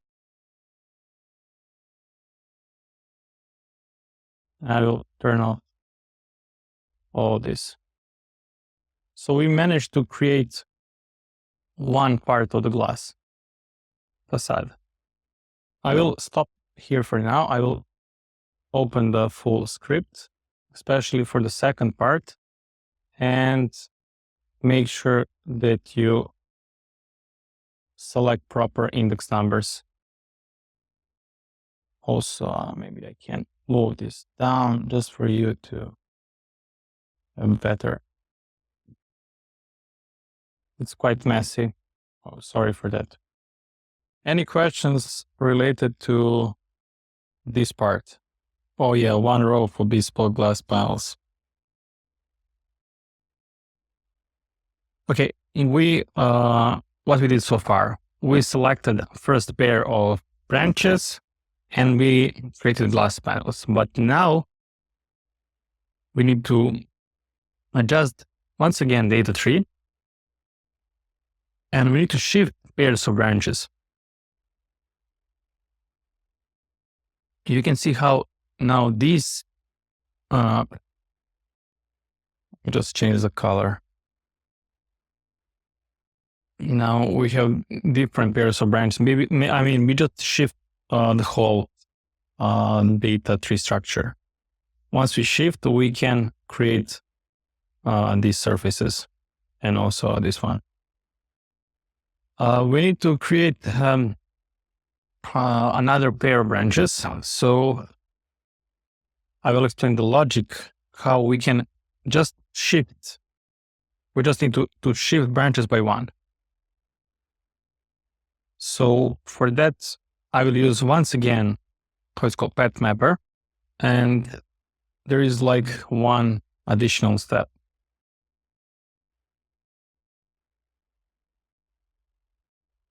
I will go back to the data structure that we have. As I said, we'll go back to data structure with 56 branches and single level data structure. And we need to first shift all the branches. So let's forget about this one. So we need to shift by one. Well, let's see where.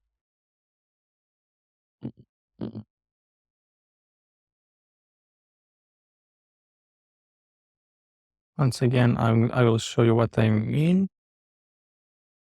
I'll take endpoint.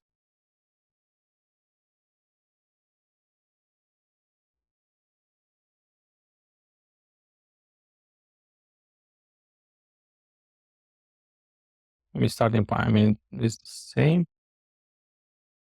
I will turn this off. Okay. And I will extract, I find the average. I'm doing this just to show you how data structure is distributed. So this is branch 0, 1, 2, 3. But our idea is to shift. So this one should be branch 0. This one should be branch 1, branch 2, and so on. First, I will still use path mapper. So let's go back here. There are two steps for the path mapper. First, I want to just shift that single branch level data structure. So I just want to shift by one. And in the second step, I will create the pairs. So let's type path mapper. And we'll type list create null mapping. So how we can shift all the branches by one? I will take path index. Path index basically is like path 0 has index 0, path 1 has index 1, and so on. But here also, this one has path index 0, path index 1, 2, 3. So these are path indices. So I'm going to take path index, path index, and I will add 1. So this will be one number. And I will create modulus of pad count. I will explain in a minute what we did. So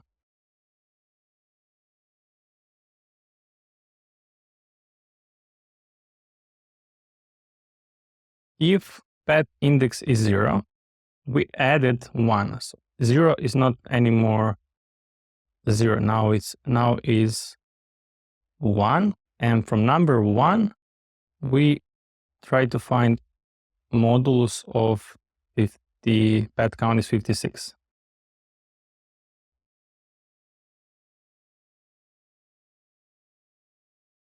Modulus is 1. So 1 modulus 56 is 1. 1 modulus 56 is 2. 2 modulus 56 is 3. 4 up to once we reach 55. Pad count.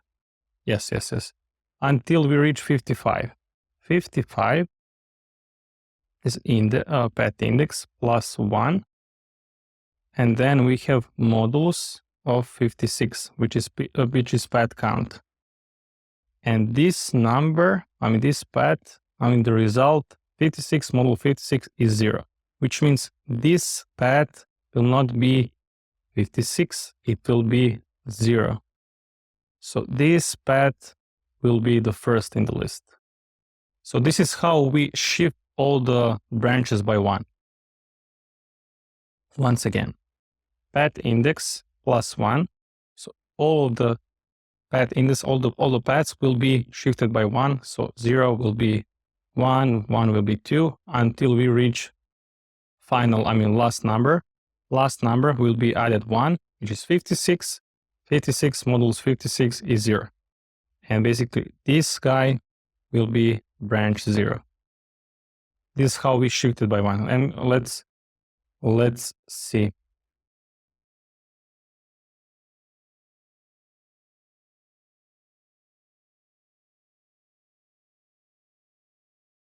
And you can see here, 0 is now this one. 0, 1, 2, 3, and this is how it was before. So this is how we shifted by 1. In the next step, we'll apply the same logic as we have here. Once they're shifted, we can create pairs of branches. Oh, not this one. Sorry. This one.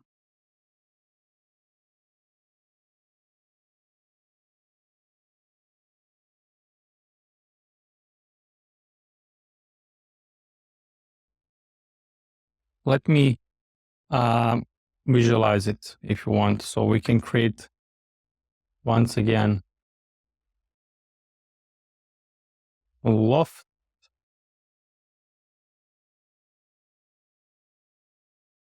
And I can calculate how many main branches we have. So we have from 0 to 27.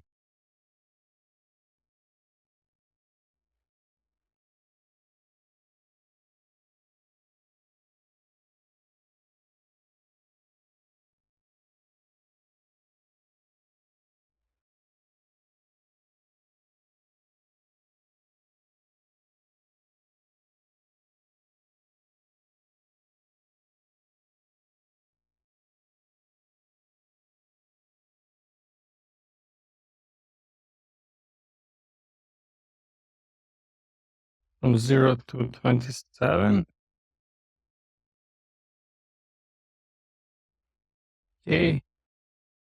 So it means we are going to have we need to have 27. I'm just want to visualize this quickly. All the pairs that we get. So I will use, where is it? Color wheel.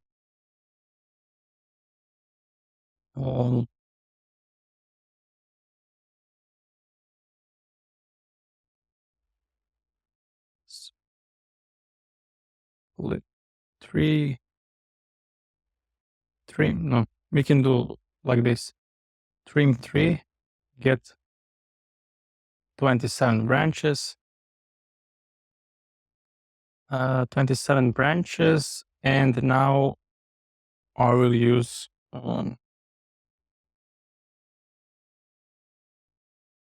so you have the list of all the, so we need 27 items.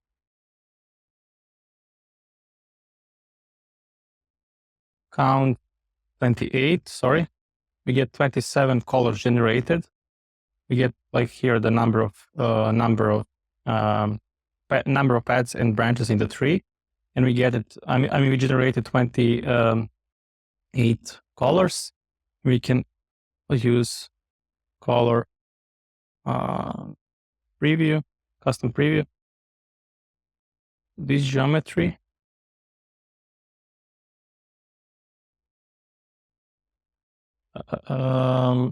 Just a second. Sorry. Yes, I need to grab these colors. So we have like each color in a separate branch. Okay. And let's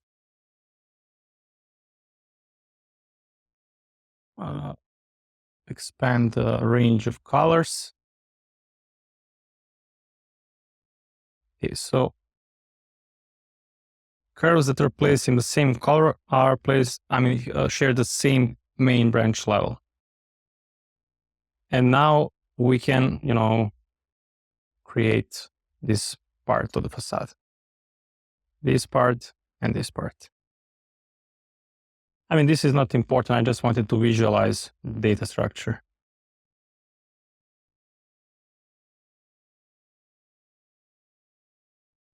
Okay, and let's separate once again. I mean, the same logic as we separated here.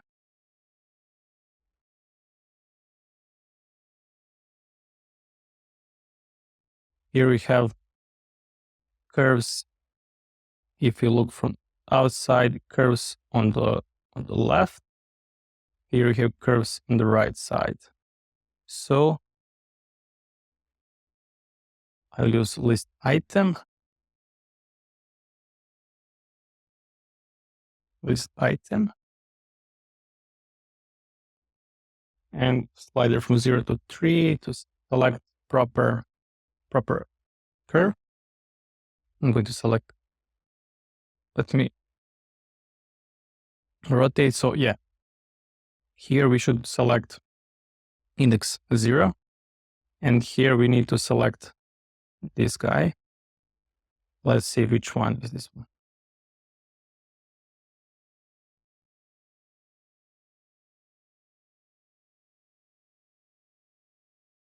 Index 3. So between these, I'm going to find intersection and I want to divide them. Right. So let's use curve intersect.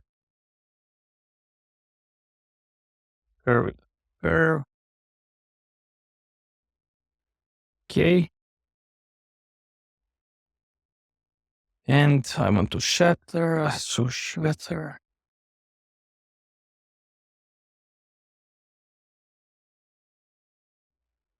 And this one as well. I just need to double check data structure. It's okay. And let's sort these two. Once again, I will apply the same logic as I apply here. Not here, sorry, where is it? As I apply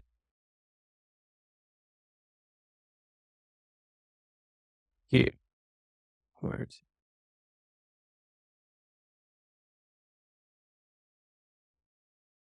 Sorry, guys. Yeah. Deconstruct. Where I deconstructed? Yeah, here.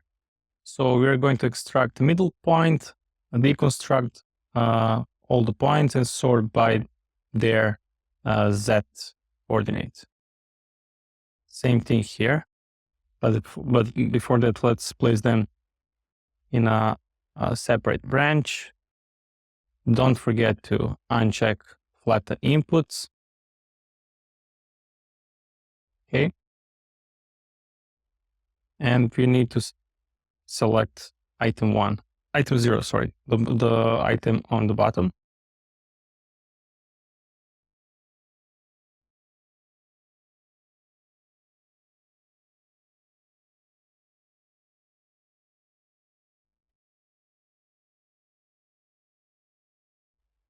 Yes. Simplify and let trim tree, because inside each branch we should have let's check.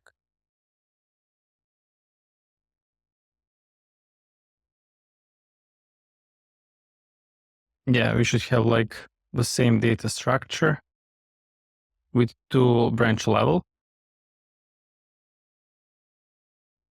And we can separate with a split tree.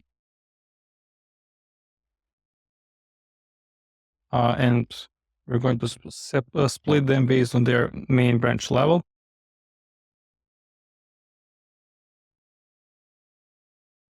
Okay. So here we have curves on the right side, curves on the left side, and I'm going to use rule surface to bake them. I mean, I'm not going to bake, but this is how we can fill this part. Same logic on other 2 sides, but just with the different items. Here should select another items. Let me just check.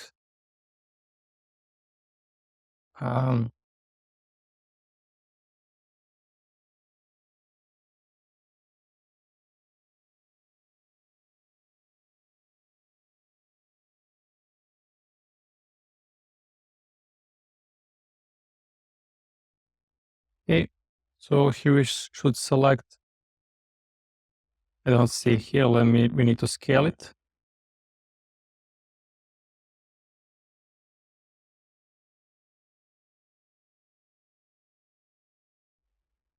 So here we need to select 3 and 1. 3 on the left side. This is what I mean. This one is 3, on the right side is 1. 3 and 1. Okay. So this is right. 1, and here we should 3.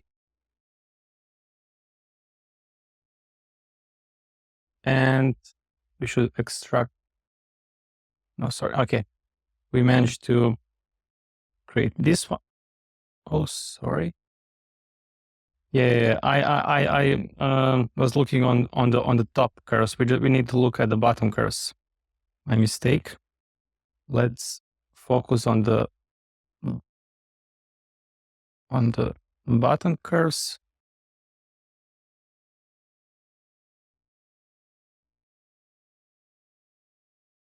Build this off for now. So here we should select 1 and 0. Okay. We're getting there. Let's merge them here and here.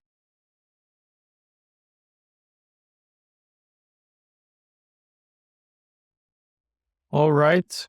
And let's create the curves. I mean, the surfaces on the top.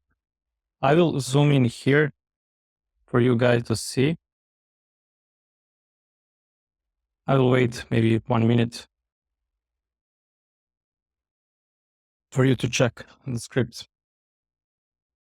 So this part, it's all about, as I said, tweaking sliders and, choosing the right index. It's not like difficult, but it's easy to make a mistake. And now we should create the surface on the top. Now I'm going to select this one. So what we need?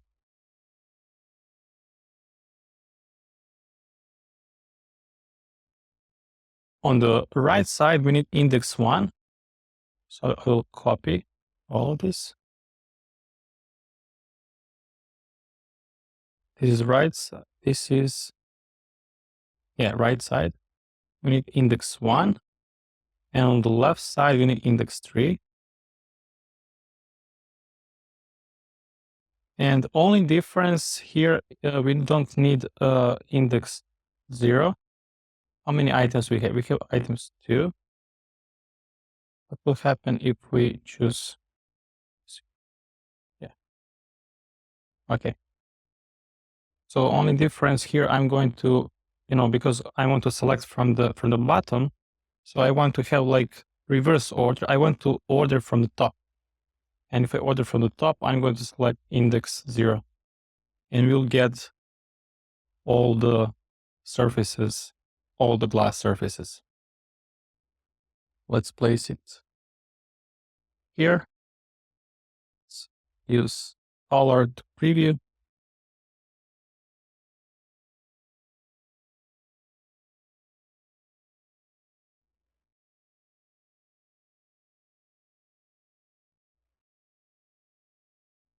And let's turn off all of this.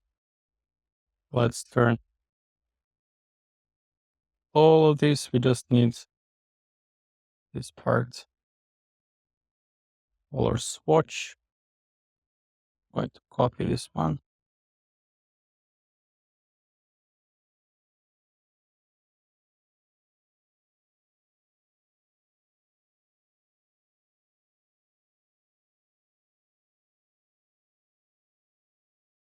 And maybe we can keep the holes.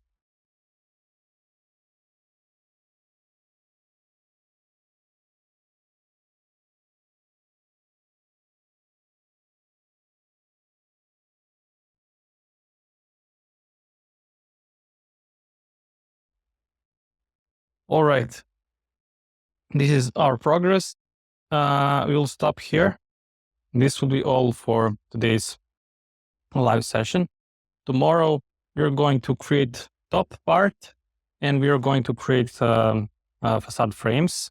So before we move on,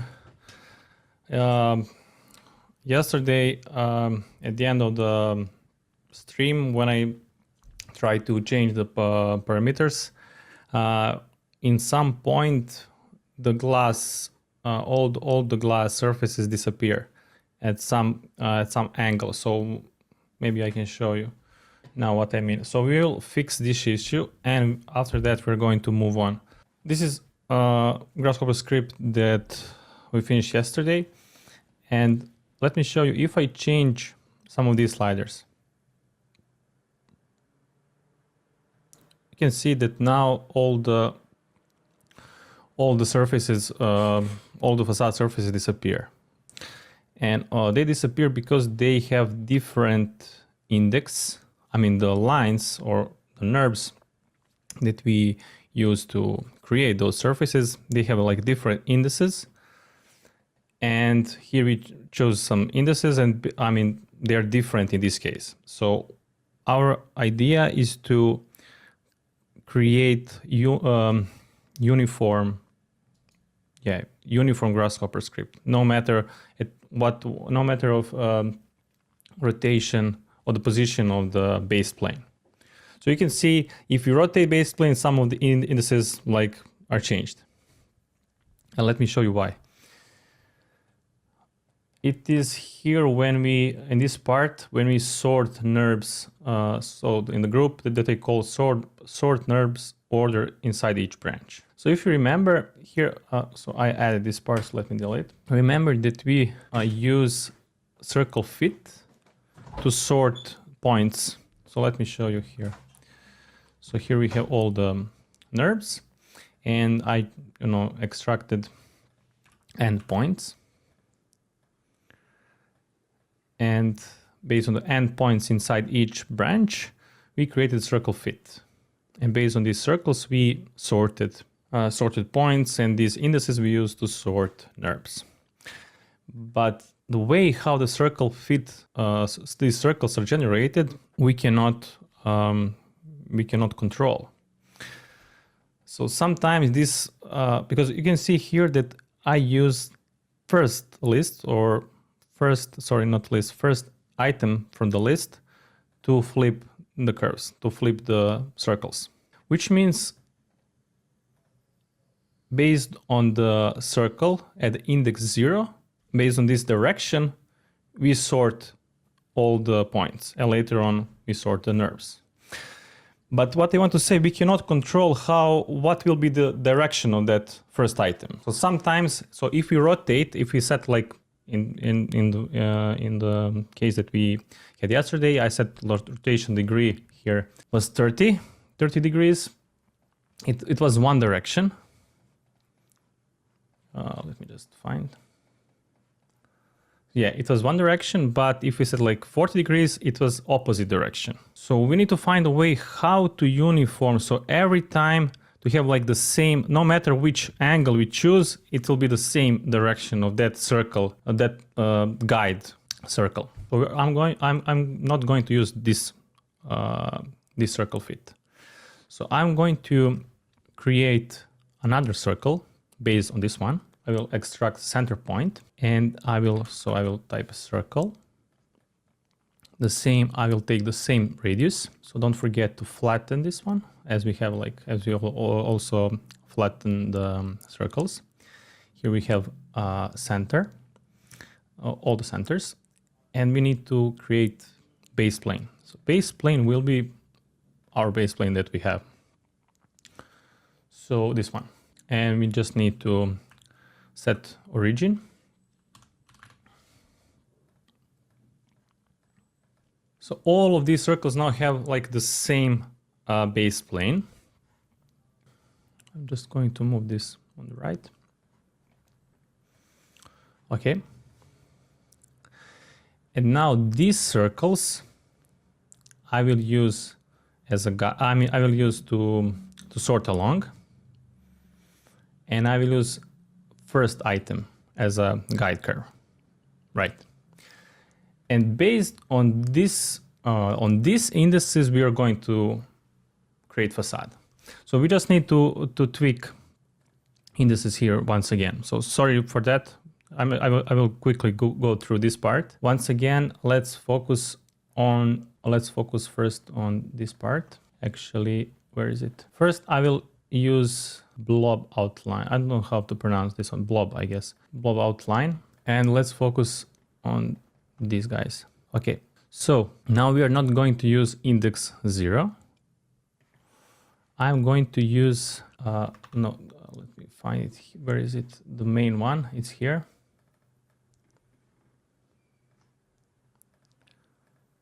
So let's focus on the right one. So here I will take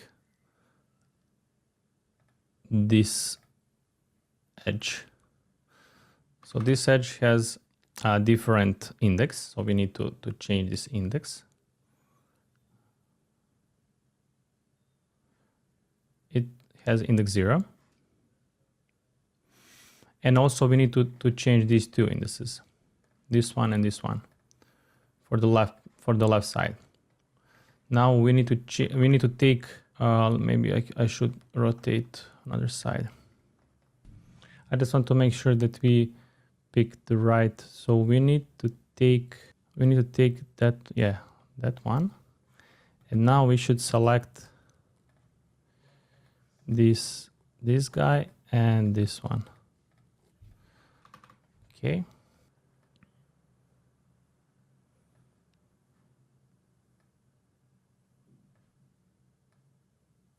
Okay.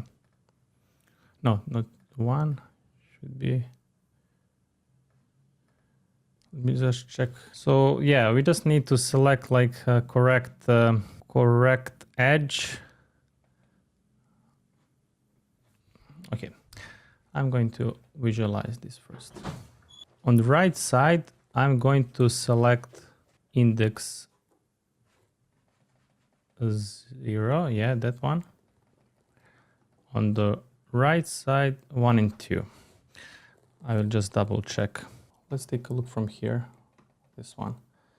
So here Yeah, we need to have this one, and here we take this guy and the one on the inside. So as I said, inside, which is 3, this guy, and on the right side we should select this one and the other one that we don't see from this angle. So index 3, and here we have index, let me check if I select correctly, index 0, index 1.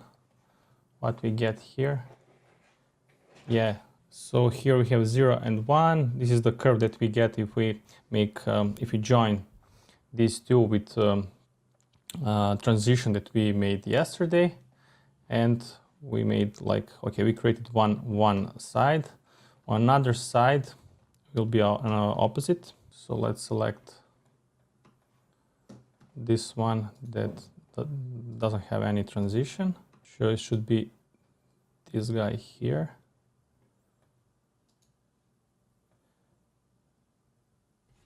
Index 1, and here should be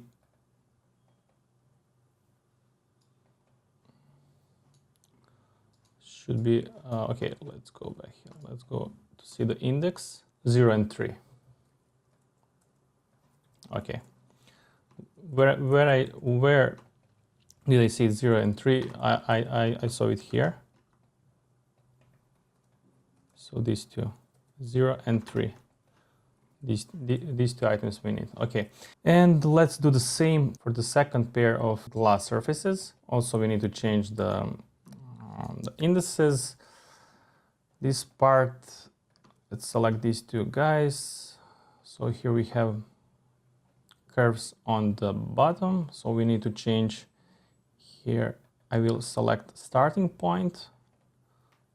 Let's visualize. And I'm going to make this transparent. Okay.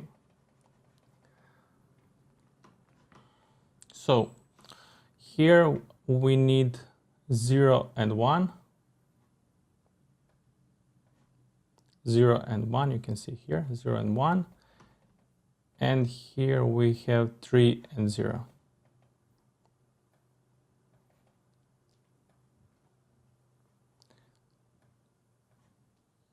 Just check once again. 3 and 0, yeah. Okay, I didn't turn this.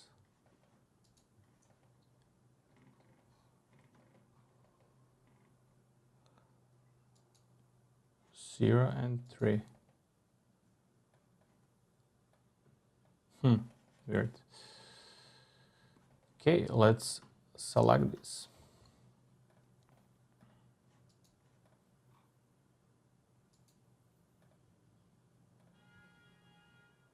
Ah, sorry. This is for the top surface. Here we should select 0 and 3. My mistake. Okay. And this is the surfaces on the top. And here we should select, if you remember, 1 and 3. Let's see. 1, 3, and 1. Okay. So we fix the issue that we have. How are you keeping the point numbers visible? You mean this one? I got this this path, and no, they're not baked. I just turned them on the preview. So I enter them on here. If you mean this one. So you can, I took it from here. So basically these are all the NURBS, and here we have start point and end point. I took because I was creating these surfaces, so I had to see what is the bottom, what is the index of the bottom of the NURBS. So I took start point and I connected with the parent viewer and click on the preview. This is like super useful, and we need to know the index number. So if we, as I said, if you want to create a surface between this edge and this edge, here we can see like their index. Okay, so we made now our Grasshopper script universal. Let me show you if I change the angle now. So no matter which angle we choose, we'll still have like all the surfaces visible. They will not disappear.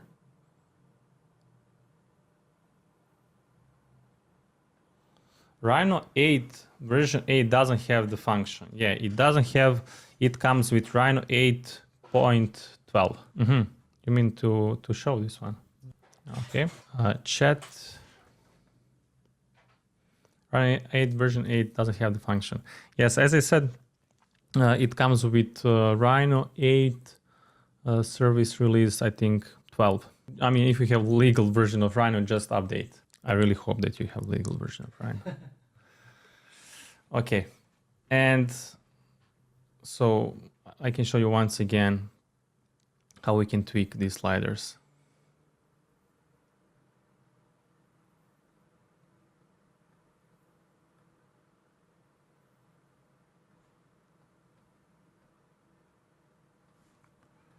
So this is about the height,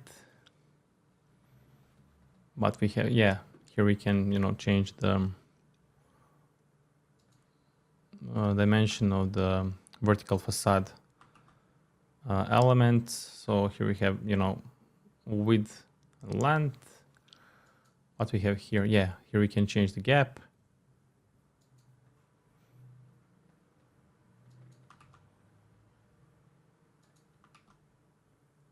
All right. Here we can change the number of elements.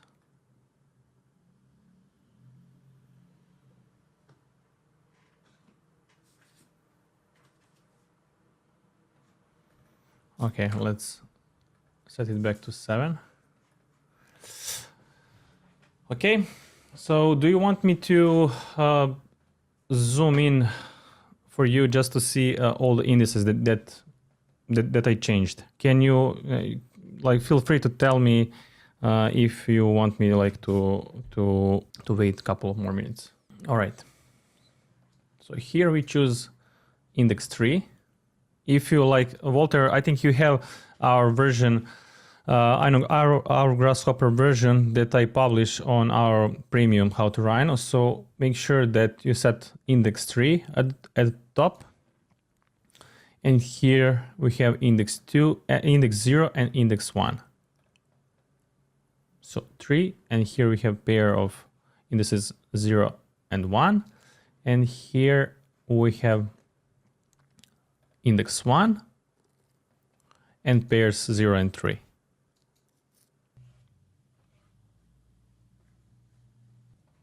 So once again, 3, 0, 1, here 1, 0, 3, and for the another set of surfaces we have 0, 1,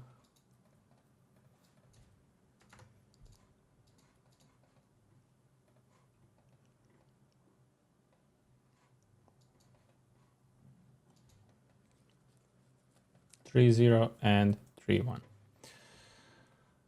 Okay, if I place them all into one data tree, you can see that we have some null items. So I would use clean tree, right click on E input and set true.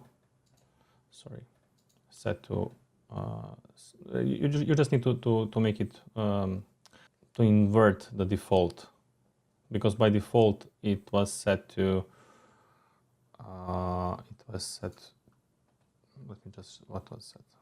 it was set to true.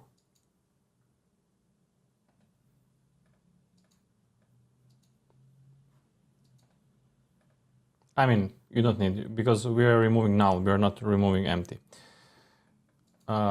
So after that, if I calculate the area of each, some of these surfaces are like super tiny, so I'm going to remove them.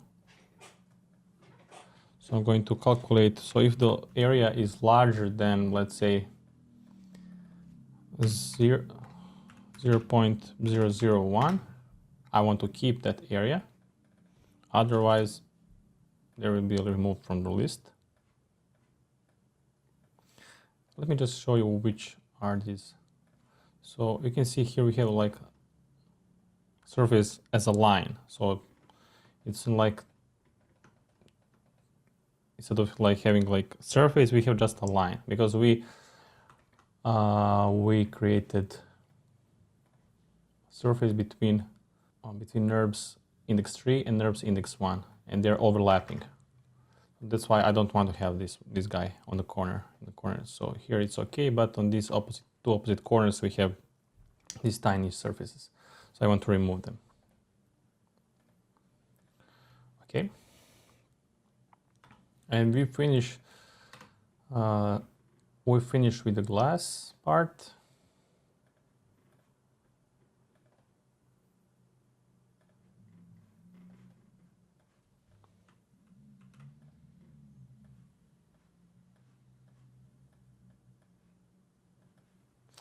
Now let's make the top part.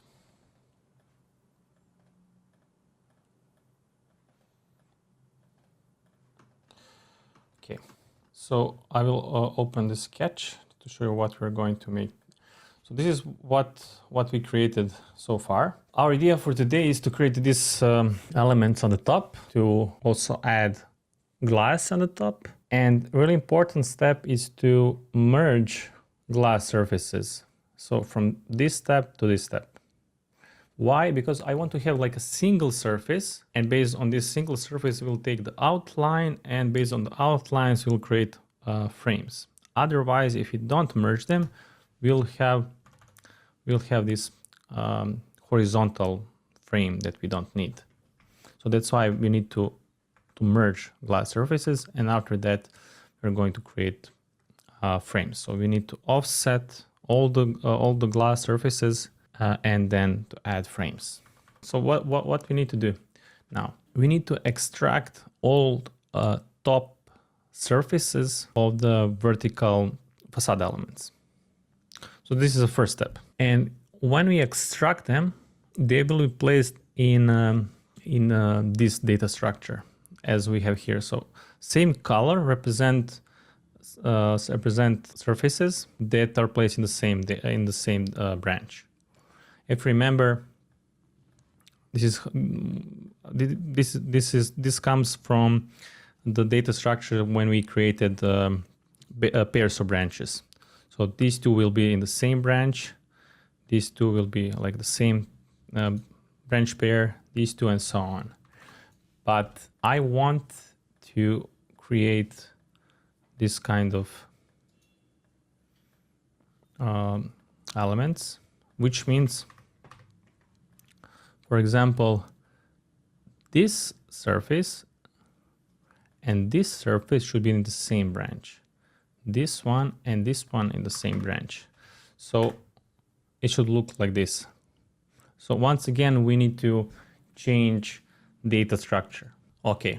So first, let's extract. Our next step is to extract only these top surfaces. So I'm going to take these curves. Let me move it here. Once again, these curves that are created using Path Mapper, this one, not the second one. Because in this case, this element, and this element are, these two are in the same branch. Okay.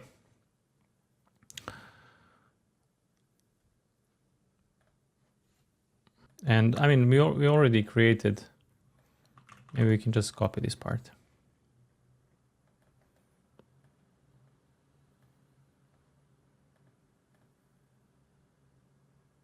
All right. Let's turn this off.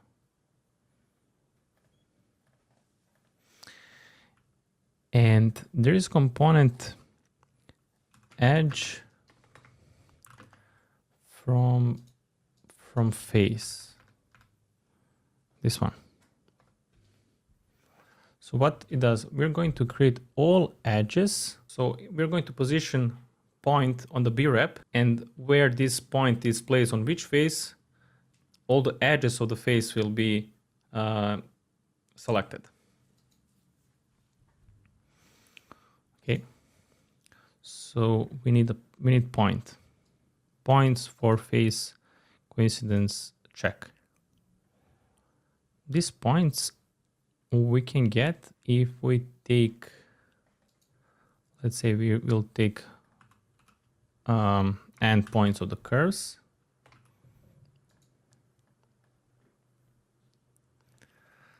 and I will find the average inside each branch. So this will be the center. So if we have this point, these 4 points, this will be the average. Okay. And I will place this point here, which means if we have a like B-rep, we take this point, which means this point is placed on this face, and these 4 edges will be extracted.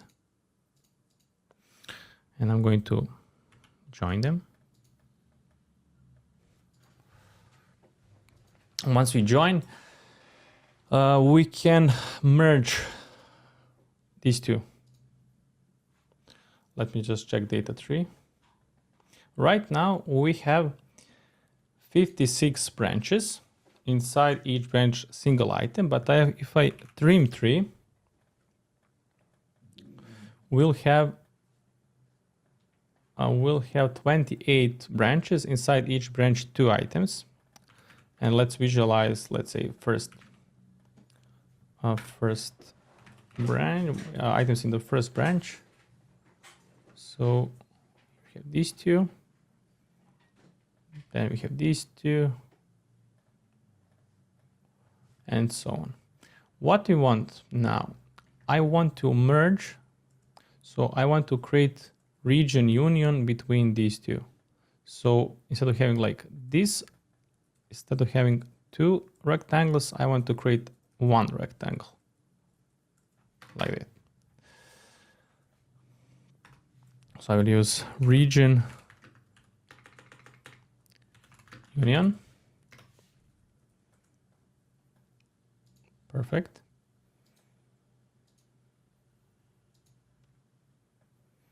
And we managed to extract the surfaces from the sketch.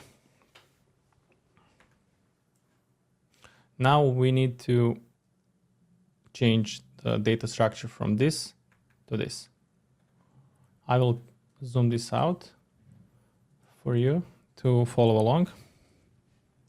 So now let's make pairs of rectangles like that, like this on the, like you see on the sketch. So what I'm going to do, I will find the center here.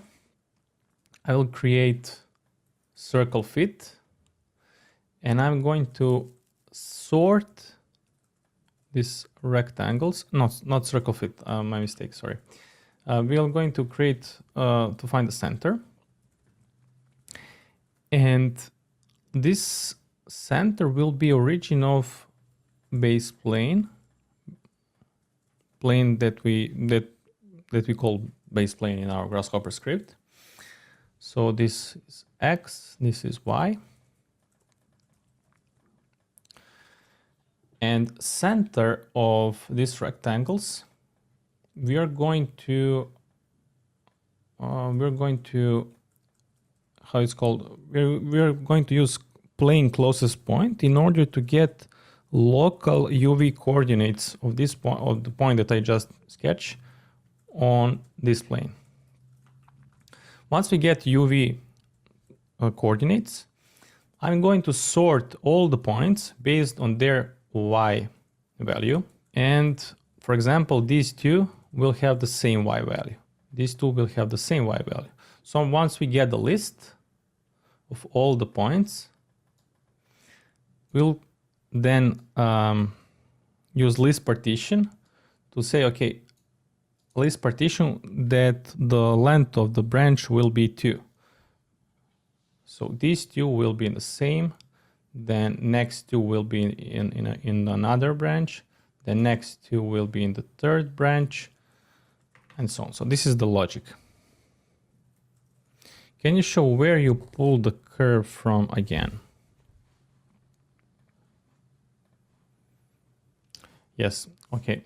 Once again, I pull from here. So either from here or you can pull from here. So I will take pairs of, branch pairs. I can show you a screenshot. So yesterday when we created this. So from this data structure, I pulled the curves.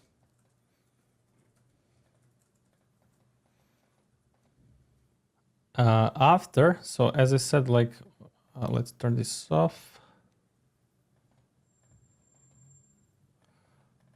I will extract the center. Let's flatten all the centers and I will find average. So this is average point, and this average point will be origin of the plane, and base plane will be our base plane.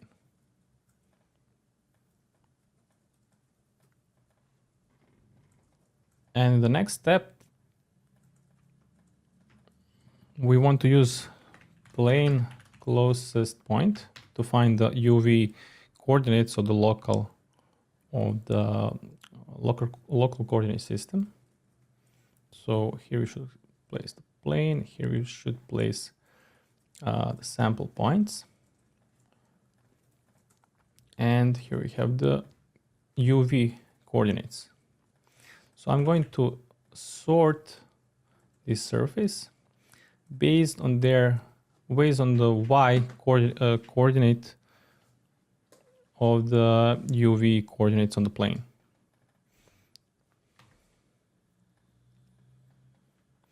But we cannot sort if we don't flatten them. So we need to flatten them first because they need to be placed in the same list. Now when they're sorted, I'm going to sort. So maybe we can, let me just think, we can flatten also this one.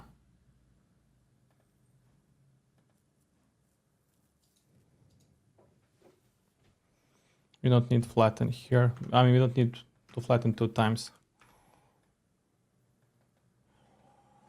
And let's sort the surfaces based on the y coordinate. So here you can see how the y coordinates are sorted, and now we can create pairs of items. So this pair will be in the branch 0, branch 1, branch 2. So let's create a list partition. So I will take surfaces, and the size of partition will be 2. Let's turn this off.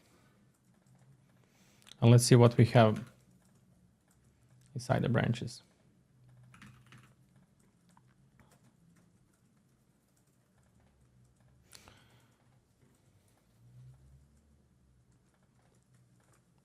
In the branch 0, we have these two.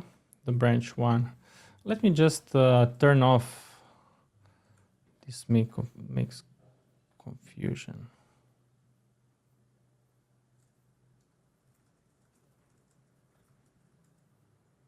I'll turn off this for now.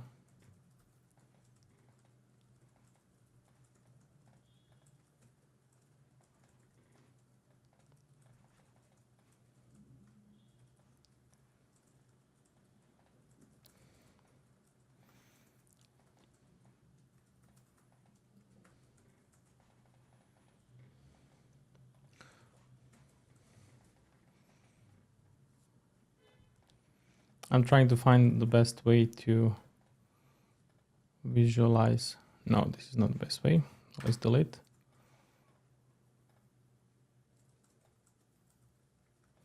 Never mind, it can be transferred a little bit. Okay. And now we have like proper data structure. Can you follow along? I think that's why, I mean, on these live sessions, we try to show you as many tricks as possible to sort data tree and to sort data tree, to sort branches, items, to how to manipulate, how to adjust with a path mapper. So I think, I mean, that's why I told you at the beginning, the final result is not important as the whole process. So the whole tips and tricks that you're going to learn along the way. So if you understand all of this, I mean, I think it will be super beneficial to implement in your everyday work with Grasshopper. Yes, you're following along. Okay, great. Now I want to select only one part of this. So I want to select only half of this. Only this part I'm going to select. So only these surfaces inside this region. Because why I want to select just one part, I will focus just on this part because based on this one, we can create these facade elements. And once we finish with that, we can just mirror it on other side. So let's select only half of the paths. So right now we have 14, but I just want to select half of them. So here we have the branch count, number of paths and branches in the tree. And this number I'm going to divide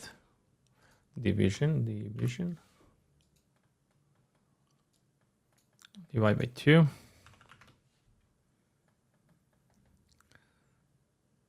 So only 7 branches we're going to select. I mean, that number, of course, you can take from here when we multiply elements. So this is the same number. So you can take only this number and plug it there.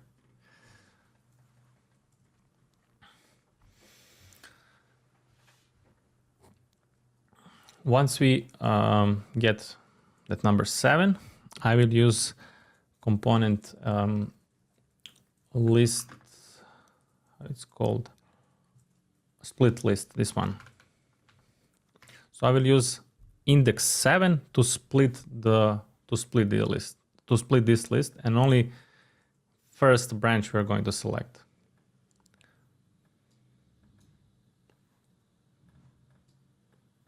So only this part we're going to select. We don't need the other one. So I will use this path to select. So I will use tree branch. And let's select, so only this part we'll take, and we'll work on this part. Once we finish, we will you can either just rotate or mirror, it's up to you. In the next step, I want to deconstruct corner points of each surface, and I want to sort their items. It is really important to every time to sort the items. If your logic is based on the items, so if you select like particular items with the list item, before choosing that item, make sure to sort that list properly. And that list will not be changed. If you modified something before, that list or that items will stay the same no matter what you do before.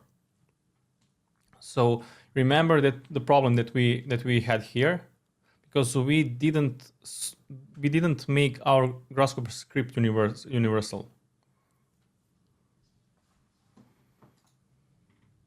So later I will my logic will be based on the particular items, what I want to do later. I will take this point and this point, I'm going to move them up, and I will create this rectangle, and I will take this point I will move up and create this kind of rectangle. But I want to select these particular items. And to select them, first I need to make sure that I sort them properly. So once again, I'm going to use circle fit. Not this one. Fit.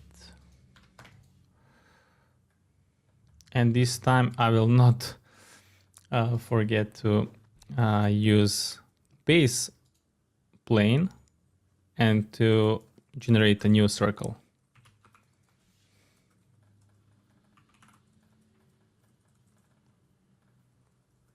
So the same logic.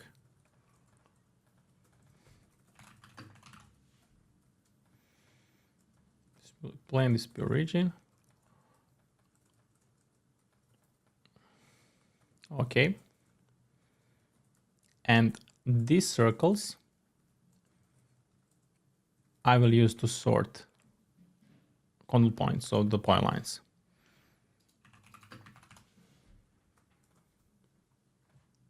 Points, curve to sort along. And let's visualize. You can visualize, I mean, once again, you can use param viewer, or you can use text point list or text tag. It's up to you. Let's use point list.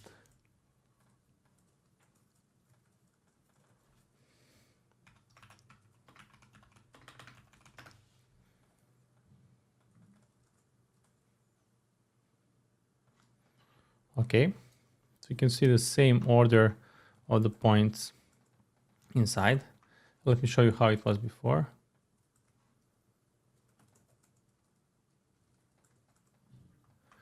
Actually, the order was the same, but I'm afraid if we rotate something that it will be, some of the items will be changed. So I just want to double check that I sort them properly. Okay, now I'm going to select item 1 and item 0. Actually, no. First, I want to place these 4 points inside the same branch. So this will be one branch. This will be second branch of points, third, so on. So we need to, I'm going to simplify, and I'm going to trim 3. Okay. And now I want to select 1 and 4, 2, let me just check. Maybe we should first trim 3. Yeah, that's my mistake. So first we need to trim 3 and position these 4, actually these 2 set of 4 points inside one branch, and then I should sort them. Yeah, sorry. So first let's simplify, and now I'm going to trim.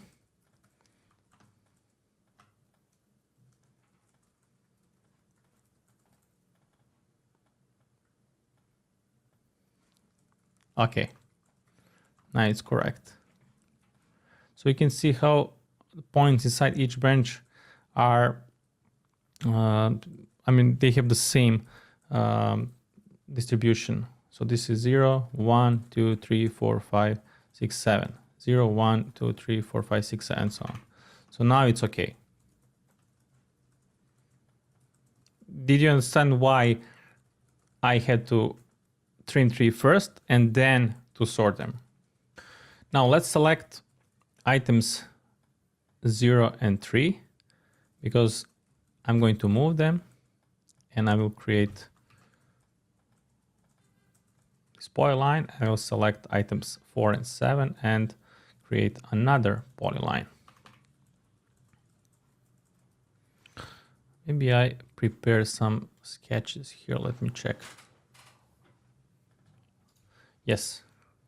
So this is our idea. I'm going to later to fillet them, offset them inside, create surfaces, and their naked points I'm going to loft in order to create 3D shape.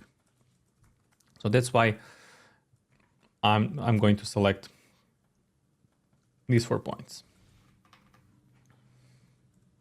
So we need 0 and 3 and 7 and 4.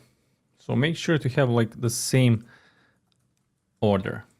So I'm going to use list item, and instead of, you can either use slider from 0 to 7 and pick the items, or you can zoom in here and extract all the items. We have items from 0 to 7. And now let's merge. So I'll take 0 and 3. So I will select them in the same order. So 0, 3, 4, 7. So 7, 4, my mistake, once again. 0, 3, 7, 4. 7, 4. Okay. After this, I'm going to move them. I'm going to move them up, but maybe we can see from some of these sketches. Actually, I'm going to open Final script to show you what I want to get. So you can see here that this front one should be higher than the inner one. So this polyline should be higher than this one.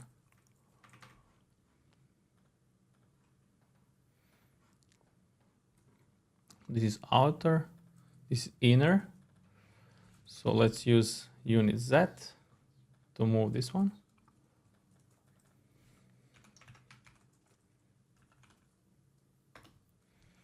Let's select 5.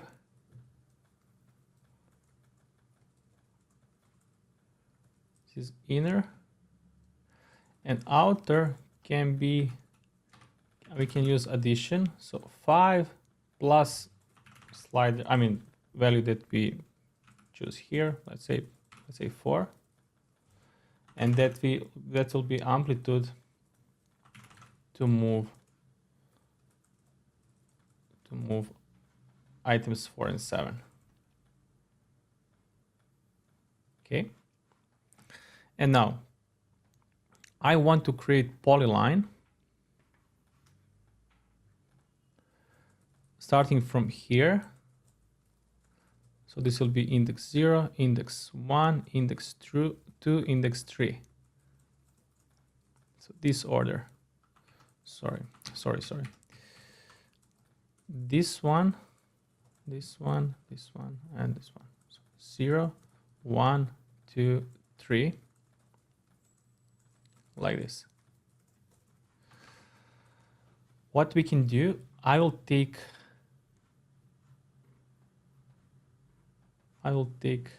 these guys and I will use weave component. So weave, and I want to merge these two sets, right? These two pairs. In total, we should have 4. 2 from here and 2 from here. So here we have bottom and here we have top points. But we need to define the pattern. First, I will take point from the bottom, so which means the first number in the pattern will be 0. Then I'm going to take 1 point from the top, again 1 point from the top, and then 1 point from the bottom. This is how we can find the order, how these two sets of points will be merged.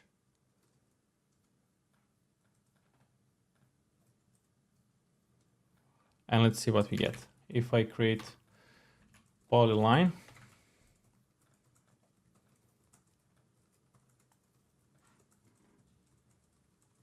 okay. Same logic for another set.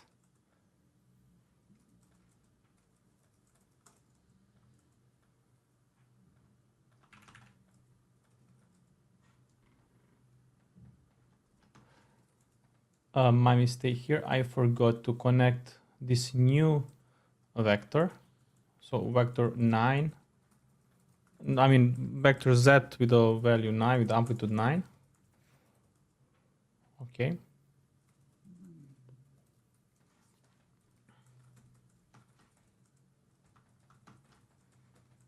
I'm going to stop here for you to make sure that you follow along. We have a comment from Sergey. You have to correct height of second pair. We don't want to correct height because I want to have like different height. I just explain why. Let me open the final. So I want to have this kind of shape on the top. So I want to have two different heights, if you know what I mean. So that's why we have two different heights. And also regarding the final video, we're going to, with that final video, we also are gonna publish on school all these sketches that I was keep showing you with the steps. So all these sketches we'll try to put on the same page and with the timestamps, so you know like at which part of the video, what part of the project we're doing at that moment. Hope that makes sense. Now I will take this set of point lines and this set of point lines, and I will place in the same data tree. So we'll take entwine.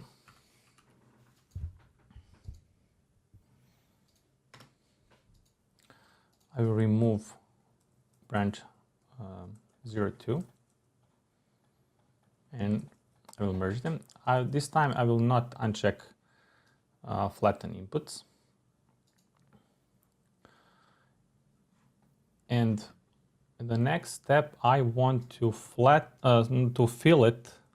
these polylines. So I will type fillet. In the radius of fillet, we can take this value here, and we can multiply with certain factor.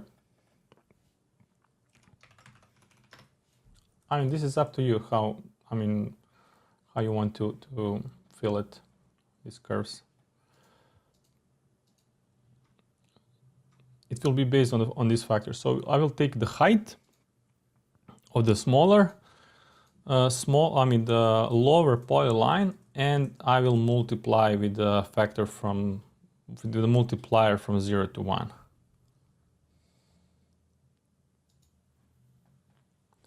Okay, Sergey. Yeah, I forgot to connect the height. Yeah, previously. Yeah, okay. You're right.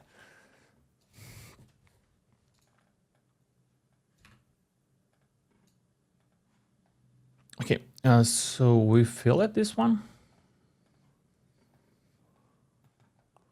Maybe fillet is too big right now.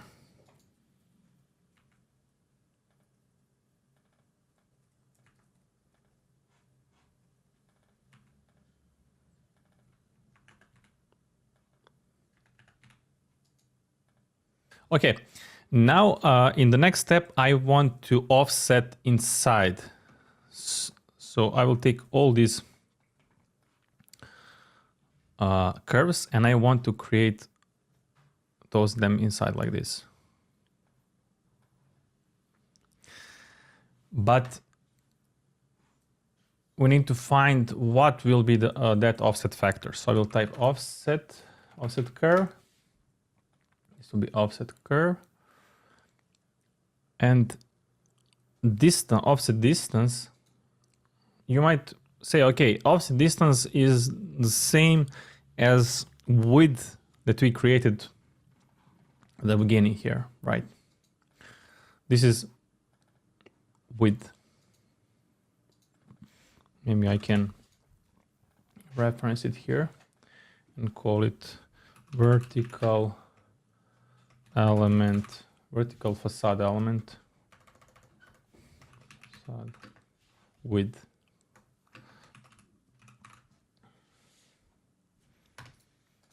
And I will switch to text, and I'm going to wire display to, I will choose hidden.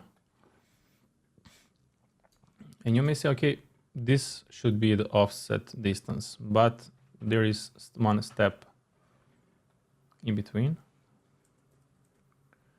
So if I connect this one and switch to negative, you will see that it should be larger. I want to ask you, do you have idea for how much and how we can fix this one? Why it should be larger? Why it's not the same as width of the rectangular? Why it's not the same as number one? Why it should be larger? Anyone have idea? I will wait a few seconds. If you don't know or why, I'm going to explain you. I just want to interact with you more. No, if you rotate the length is the same. Rotation, it's not related with the length. Yeah, plane, it's not related with the length of the line. We just need somehow to increase this length. Stretch part. No, but you're close. I think that part was after stretching. Let me check. Scale part, that you're correct. Yes, because you remember that we took polylines at height 5 and height 4 and we scaled them. So where is the part where we scale it?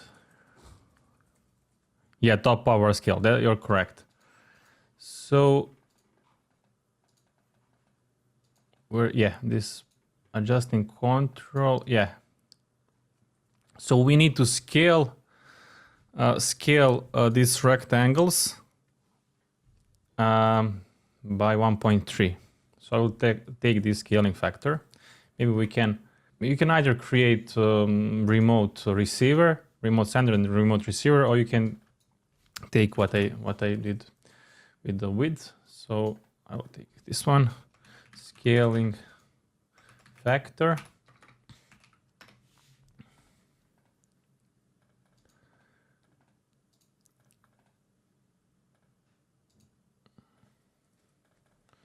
So let's take this one,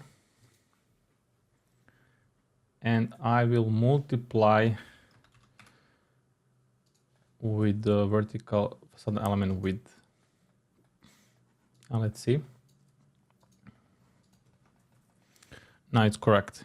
Now it's matching. Okay.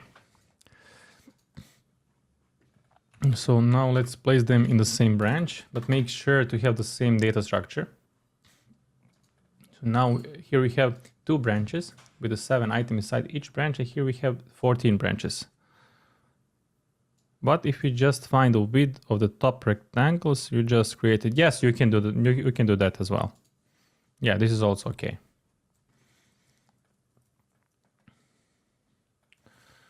So we can graft this one, and I'm going to merge them. Now let's see what we have. We have 14 branches. I'm going to simplify this here. So we have 14 branches, and inside each branch we have 2 items. But let me show you which 2 items we have.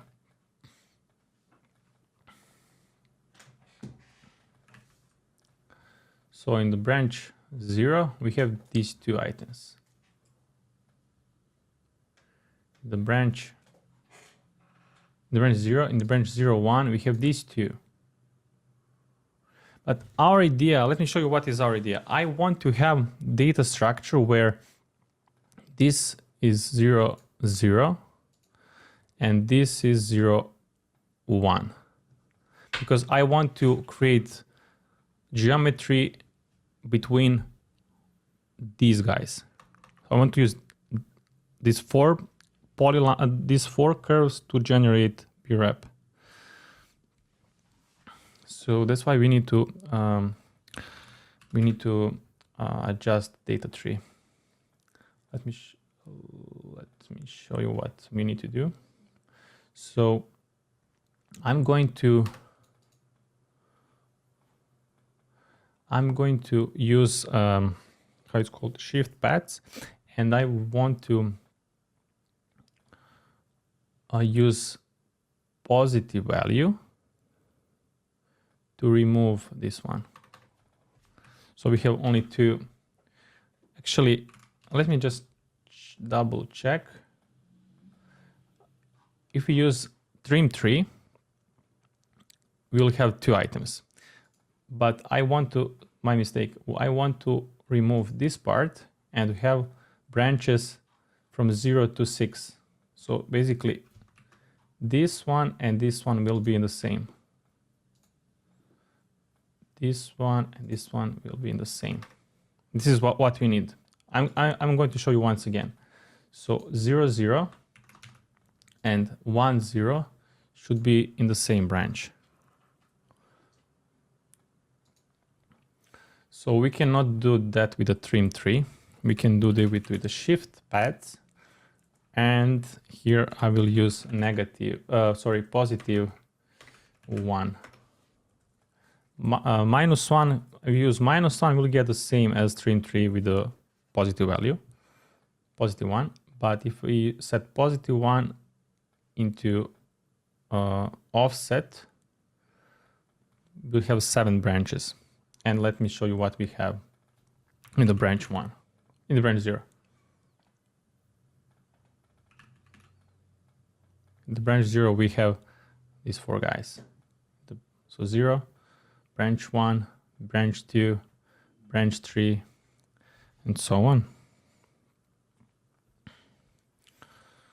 Okay, I will delete this one, delete this one.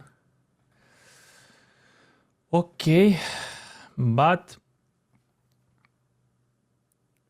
yes, we can also do that.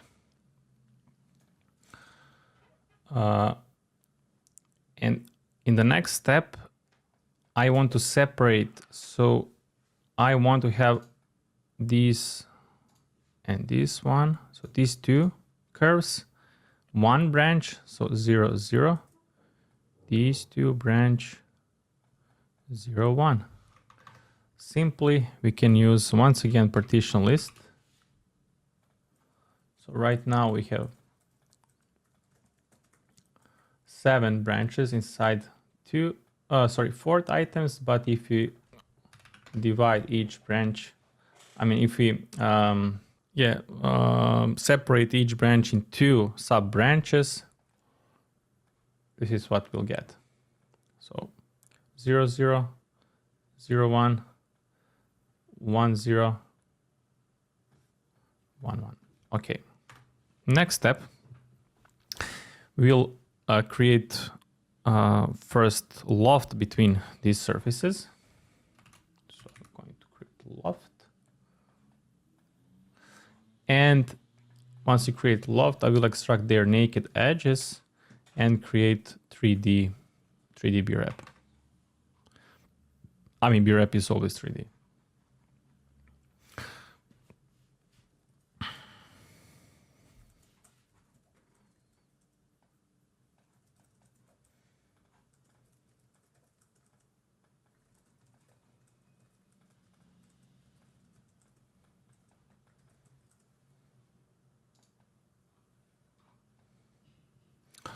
What Jagadish said here, so we can use path mapper.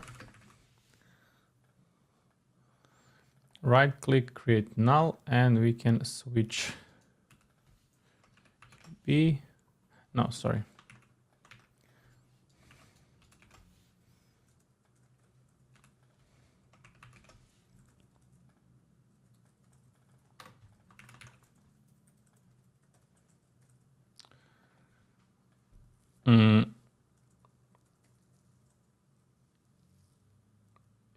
No, we cannot do like this one.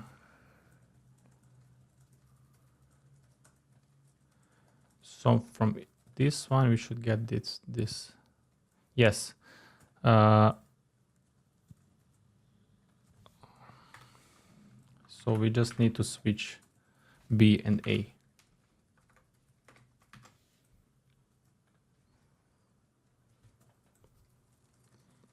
You can see the position A, position B. So main branch level is switched with the second branch level. And now, I mean, with the path mapper, you can get the same as with these two components. Now I will extract naked edges, join them.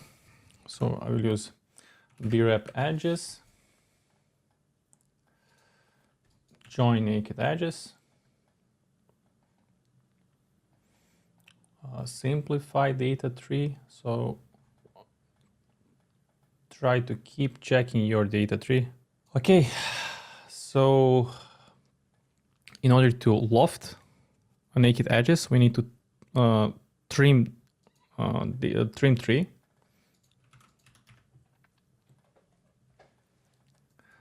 Let's check data tree now. Let's see what we have in the branch 0. Okay, and now we can use loft. All right.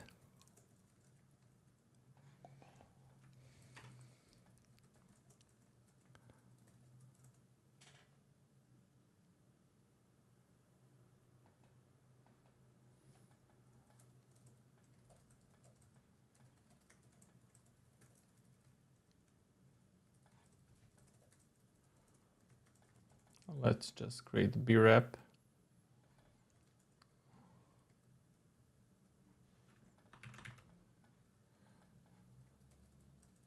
Okay, I'm going to merge. Let's check data tree. Okay, this is correct. 7 branches, inside each branch 7 items, and now we can join. brep join. Okay, this part is done.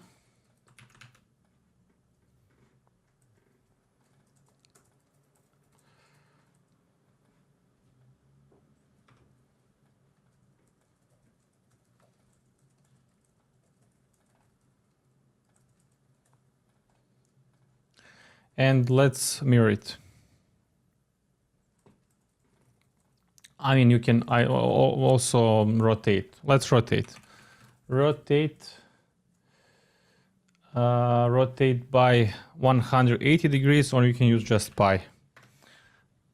So angle, and now rotation plane. Rotation plane, it's really important to set origin or the base plane correctly. Original base plane is center. There are many ways to set origin, but remember here when we created this base plane,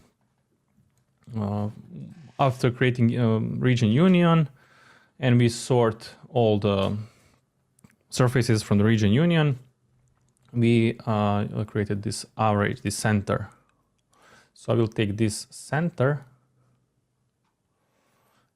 or maybe this plane,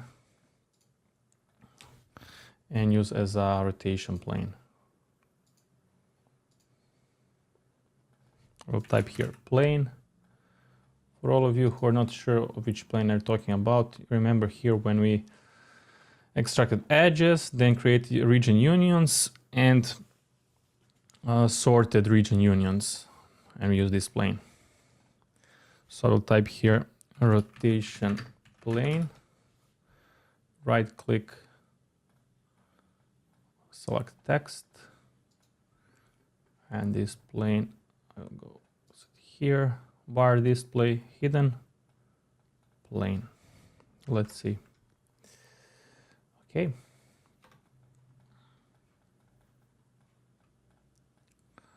I'm going to place them in the same data tree. Remove 0, 1, and we get top part of the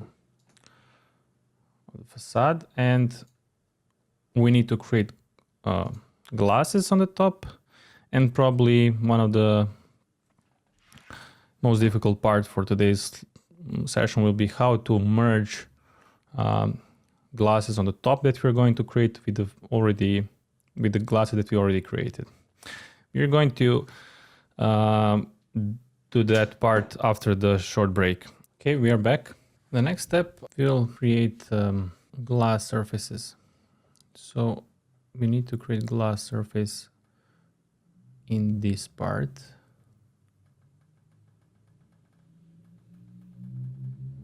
Here. Also here.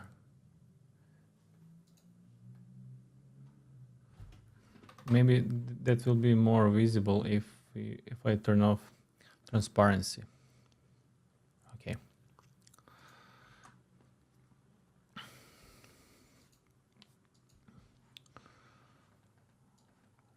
Let's go back to the step where we have curves.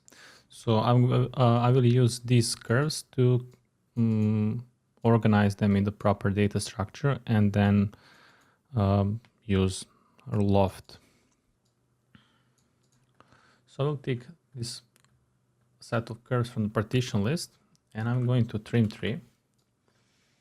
And after we trim tree, we have 7 branches. Let's see what we have in each branch.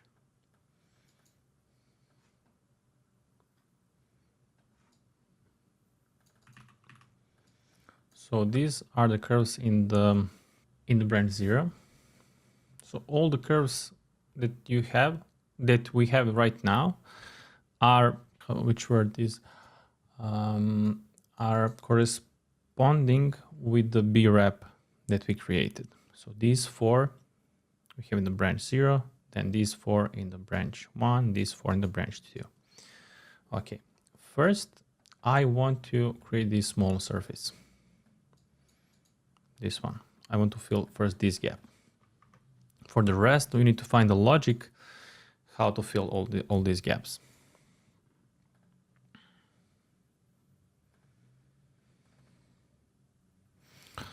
So we can either select branch 0 and find that curve, or you can select or you can like flatten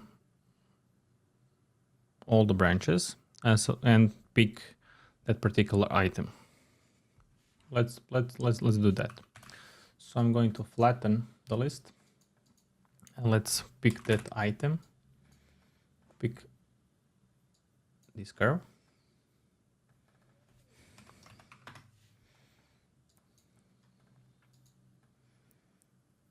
Okay, that curve has index 3. So I will take this curve. I'm going to find endpoints. I will create a line. That line I will join with this curve, and we can use simply boundary surface. So I will type endpoints, create line,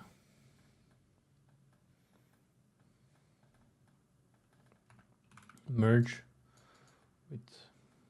with curve,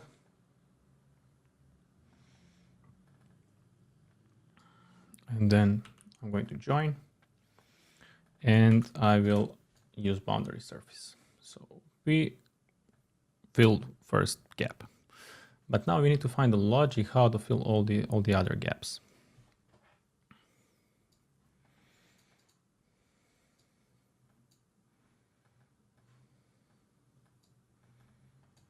let's turn off this.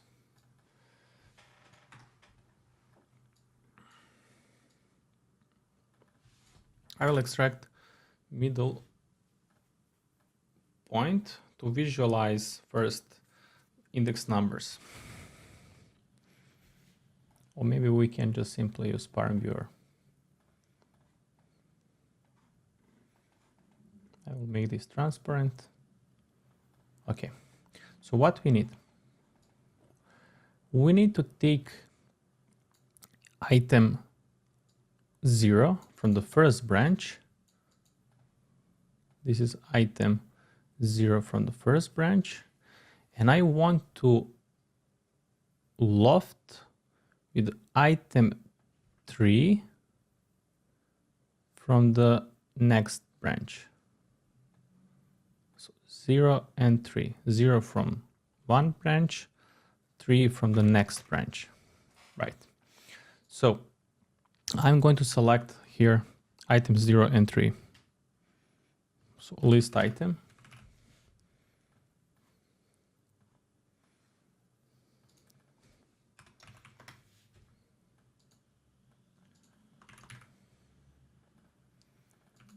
Okay. We have 0 and we have items 3. I will flatten them.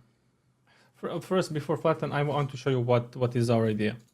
I want to make a list from these curves and a separate list from these curves. So that's why let's say flatten list 1, list 2. And I want to remove, let's take a look at this list. I want to remove first item from this list, which is, maybe we can visualize now. Let's visualize them. So I don't want to loft 0 with 0. I want to loft 0 with 1. Then 1 with 2, 2 with 3. So we can take this list, remove last item, because we don't need last item to fill any gaps. Last item that we need from this list is index 5, this list, this curve. And from the other list, list B, we need last item, but we don't need first item. We already create the surface here. So you can either use cal index to remove first item from the list B and last item from the list A, or you can use shift list. So I want to, let me move this. I will take this list and I will shift by -1. Wrap should be set to false. So I'm going to place it false, which means we don't want to wrap this. Once we shift, we don't want to wrap it around. So if we set -1, we remove the last item. You can see that we don't have last item anymore. And the same thing I want to do for the list B, but I don't want to shift by 1. I want to -1. I don't want to shift by -1. I want to shift. I want to use shift offset 1. If we use shift offset 1, the first item in the list will be removed. So this is a new list. Let's visualize these points. So this is index 0, this is index 0, index 1, index 1, index 2, index 2. After that, we can graft, we can merge,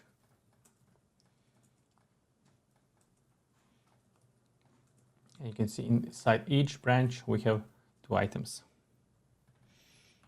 And if we loft, we'll create, we'll fill these gaps with a glass surface.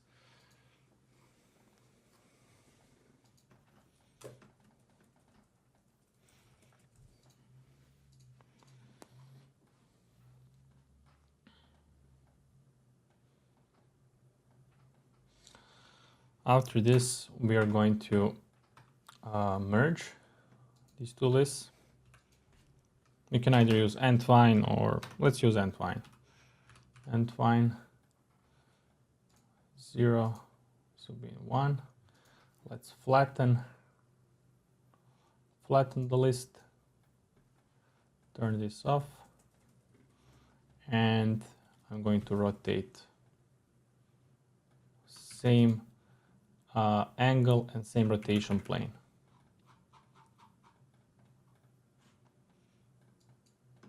And we created surface on another side. And let's place them in the same data tree. Remove index, remove branch 2. And we have all the glass surfaces on the top.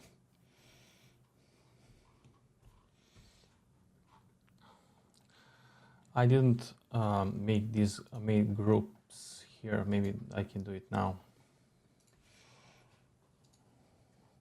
But before that, I'm going to open the script for you to make sure that you did the same thing.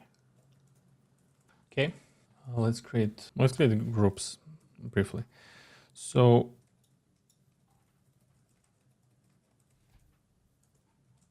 in this part,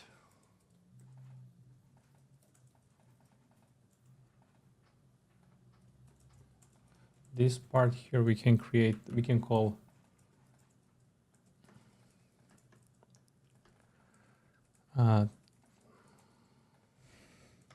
create top curves.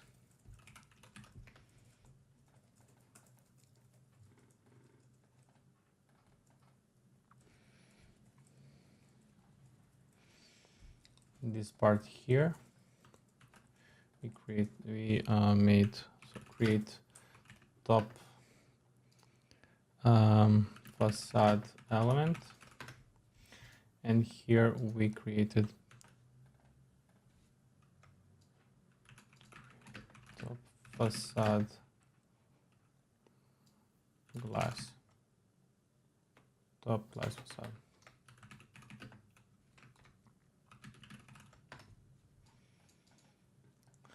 And I'm going to merge facade that we got here.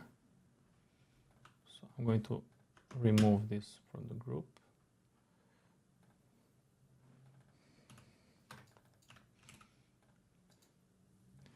Take these glasses, this one.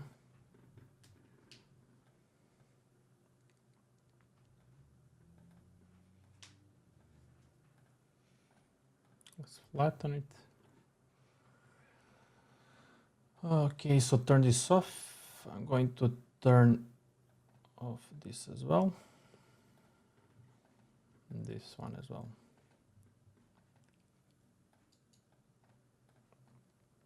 Okay.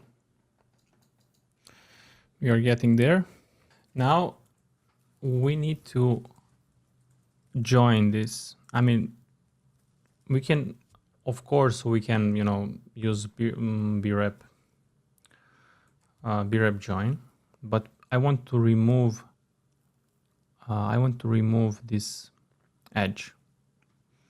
So instead of having I want to have single surface. I don't want to have double surface.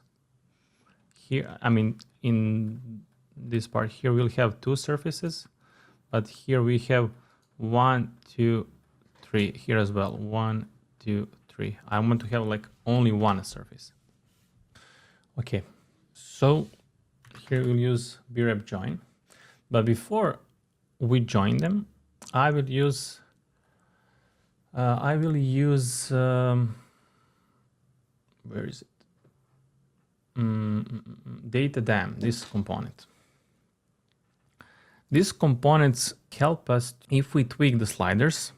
So imagine, because after this, we're going to create facades, and we'll have some quite heavy Grasshopper components such as split surface. And split surface sometimes require time to split the surface, and we don't want to wait every time. If we tweak some slider, we don't want to wait for our PC to run and to split the surface every time. We just need, for that we are going to use data dam. So which, once we finish with modification, now we can click play and then it will be split. So what is on the left side on data dam cannot be calculated what is after, so what is on the right side of data dam until we click play. So basically it blocks calculations until we click play. It will make sense later. So here we created, we joined top part with bottom part of the surface of the glass. And we got here either surface or B-reps. If we get surface, we'll keep it like that. So surfaces we have in this area. So this is surface, but this is B-rep. This is B-rep. This is surface. And this is surface. So I want to separate them in two different lists. For that, we can use match text and check if inside the text we have word B-rep.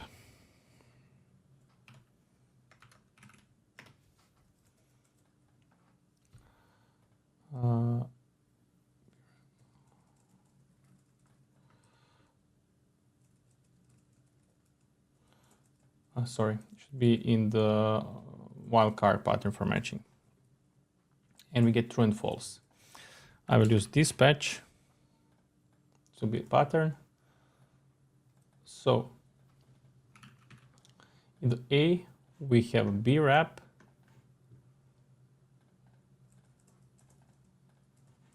So here we have B-rep. And here we have surfaces. We'll keep surfaces like this, but we need to merge. I want to get surface from the B-rep. This is our idea here. So let me explain you the logic behind. I didn't prepare sketches, so I hope you will understand. First, I will extract naked edges. So naked edges of the B-rep. So this is naked edge, and this is naked edge. So I want to extract naked edges.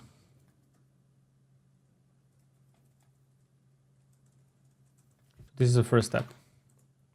Let's take B-rep and let's use B-rep edges,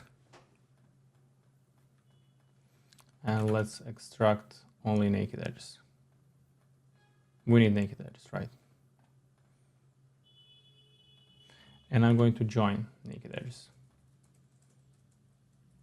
So we get 14 closed curves. And you may wonder, okay, why you just don't use discontinuity, like discontinuity points, to split this closed curve, where one curve, this is terrible sketch, where the outer curve will be 1 and inner curve will be second. And between these two, we can create loft or rule surface. But the problem is with this part, with the front B-rep. So that's why I'm going to use another logic that will be applied to all surfaces. The software is called Lightshot. Anyone know what software is using to sketch over screen? The software is called Lightshot. Let's go back. So I will use following logic. First, all these closed curves I'm going to split using mirror plane that we used before, if you remember. Mirror plane, this mirror plane. I'm going to split all curves. So this will be one curve. So one curve will be placed on the left side, and we will have curve on the right side. And for the front part will be easy. Just we'll have left curve, right curve, and we will load them. But now the problem will be with the others. Let's first use split. So plane curve. Plane interpolate with the curve. Curve interpolate with the plane. So this is plane. This is curve, sorry. And we need to find mirror plane. Mirror plane is somewhere here. Mirror.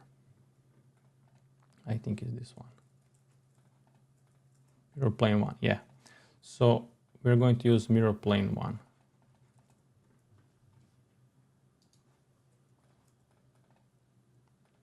Mirror plane 1. And we managed to split closed curves.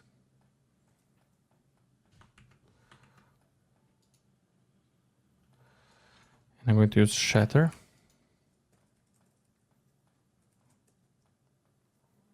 Okay. So let's see what we have inside. On the front part, we should have 2 curves, but we have 3 curves. Let's see why. Let's calculate the length.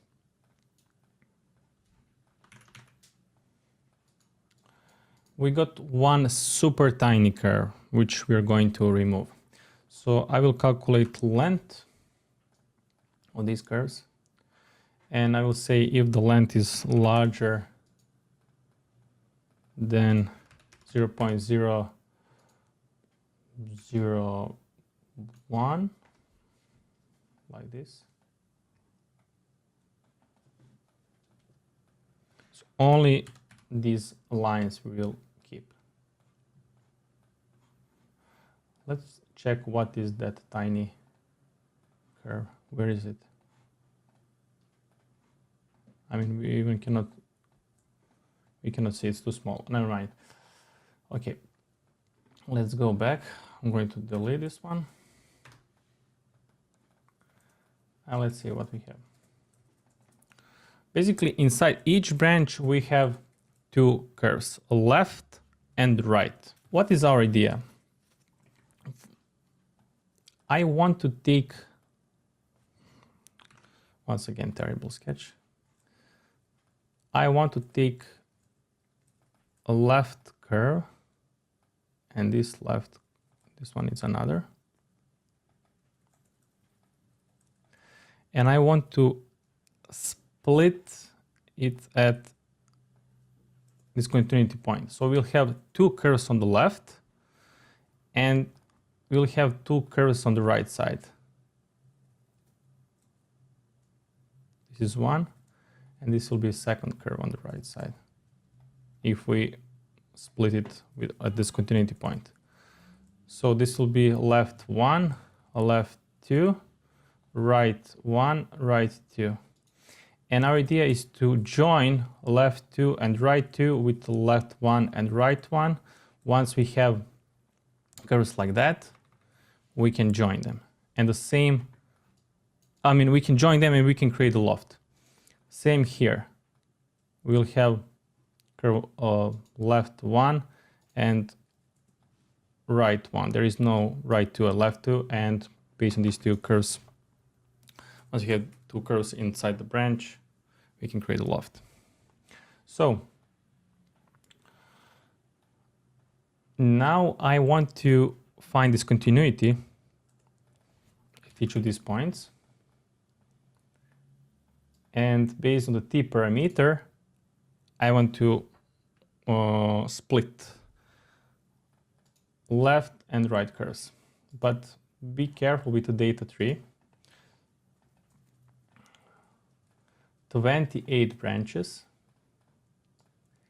Here we have 14 branches, which means we need to graft in order to get the same data structure. And now we can shatter.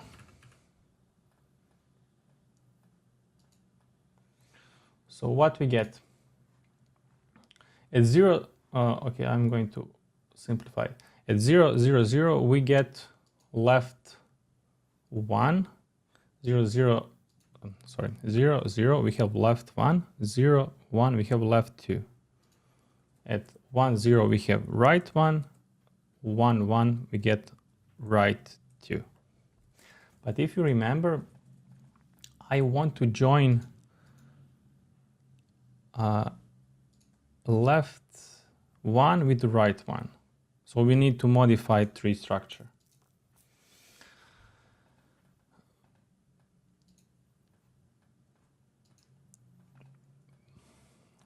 Before joining curves, modifying data structure, I want to make sure that we have, I want to make sure once again to set the right order inside each branch. So I'm going to find a middle point, and curves on the left, I want to sort based on the Z coordinate of the middle point. You can see here we have one item. That's because on the front part we have only left 1 and right 1, but in the second pair 1, 0 and 1, 1 we have two curves on the left and two curves on the right, and these guys we need to sort. You can see here this is one middle point, another middle point, so this will be left 1, this will be left 2, this will be right 1, right 2. So I'm going to deconstruct, and I'm going to sort based on the Z coordinate. I'm going to, I will preview this.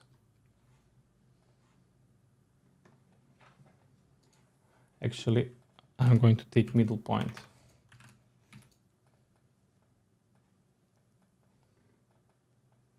So what we have? The branch 1, 1, we have these two guys.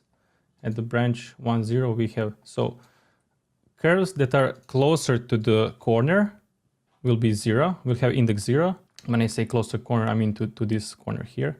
So it will be 0, and here we have 1 and 1. So our idea is to take these two curves and place in the same branch. Take these two curves and place in the same branch. So that's why we need to modify data tree. If we take a look at this curve here and this curve here, or their middle point, I'm showing their middle point, they share the same main branch level, which is 0, but second branch level is different, and they share the same index item, which is 1. So we need to modify data tree, swapping, we need to swap second branch level. So this will be in the path mapper, we should have like this is original, and we need to place here A will be the same. So main branch level is 1, but the second branch level should be swapped with the index item. And here should be B. So we need to take this sequence and place in the path mapper. Okay.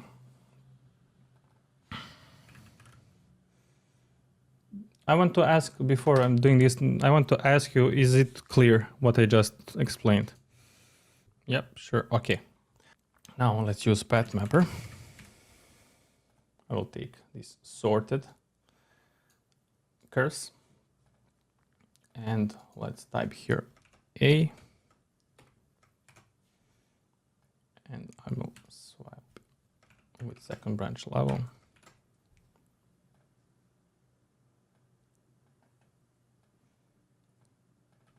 And let's see what we have in the branch 0. The branch 0 we have, okay, for the first, for the front face, this is okay.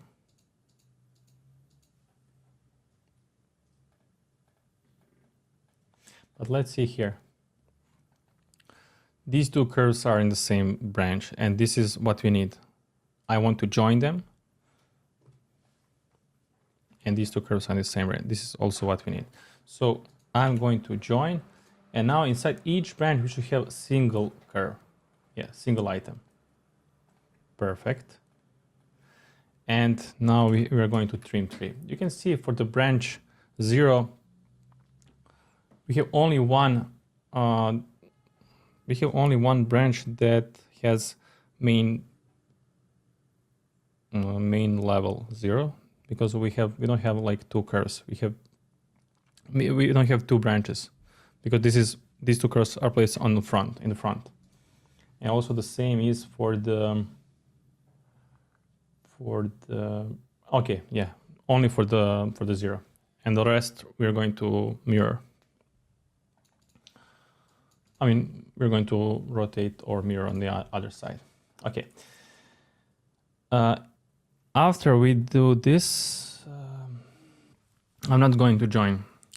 If I join, then we cannot create the surface in front. So I will delete this, my mistake. We're not going to join. I will do something else. Okay. If not, we'll rewatch the video. Sure. So I'm going to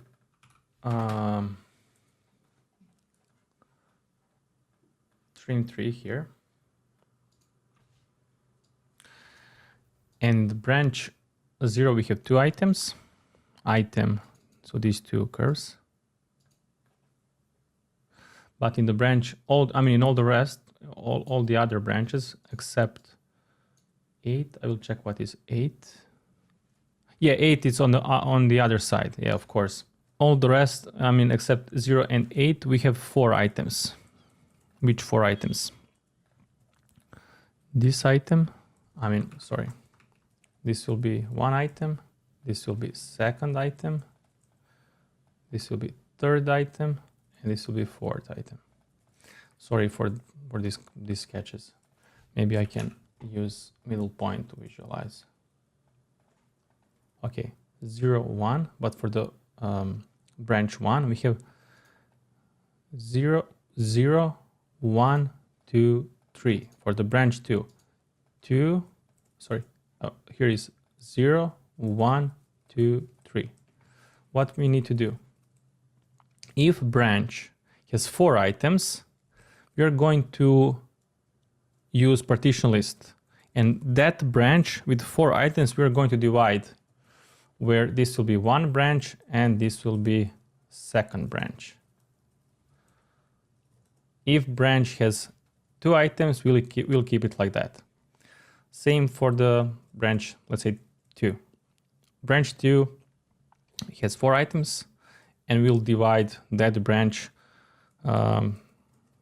in 2.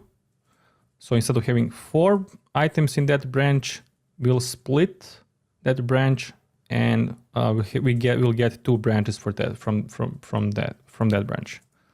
What I mean, let me explain once again. If we have 0, 1, 2, 3, so 4 items from that branch, we'll get 2 branches. 0 and 1 will be in one branch, 2 and 3 will be in another branch. So let's calculate number of items. Here we have list length or number of items. So if it is equal to 4, those branches we're going to split with the partition list. Dispatch.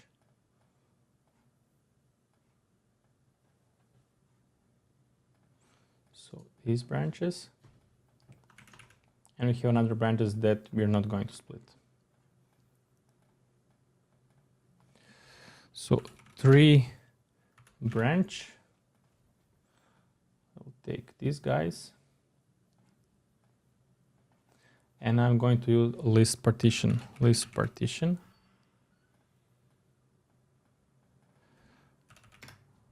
Separate 2. And let's see what we have inside each branch.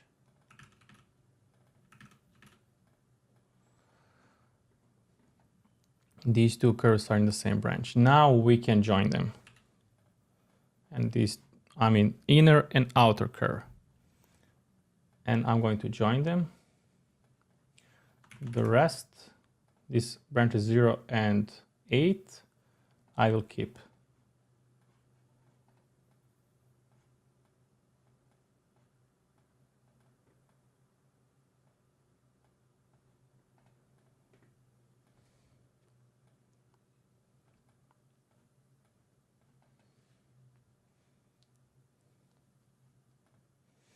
Okay. I will simplify. Now, finally, let's take a look at data tree. I will take this data and I'm going to trim tree because I want to get only single level data tree, and each branch should have 2 items.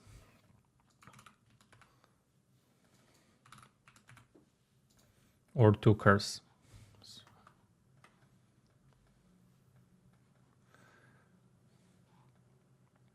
Let's visualize.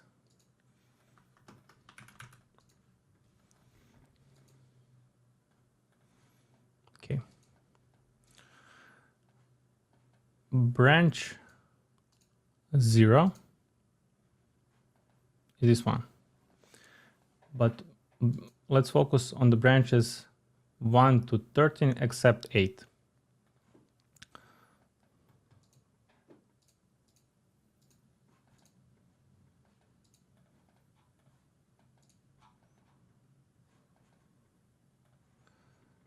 We have inner and outer curve, and we can loft. We'll get one mistake, and let me show you. One of these 2 curves needs to be flipped. So I will use list item, extract item 0 and item 1, and I'm going to flip one curve, and I'm going to merge them back, and we get the right result.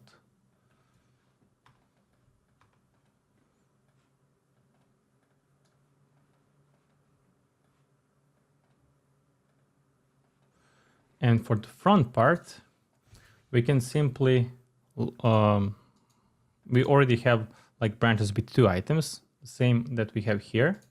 But once again, one of the items needs to be flipped. Okay. Let's merge them. And we get 14 items inside each branch is a single surface. So you can see how we managed to get surface from the BREP, from the BREPs that we had before.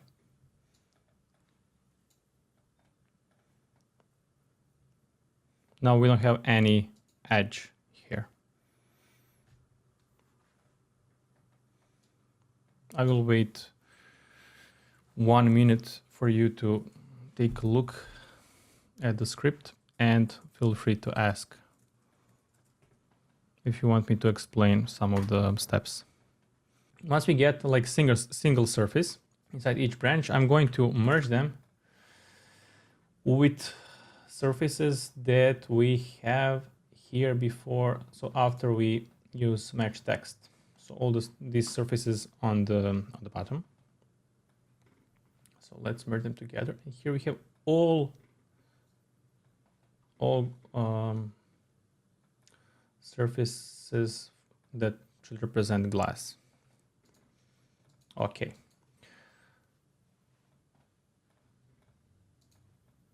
And I will make a group, and I will call it merge.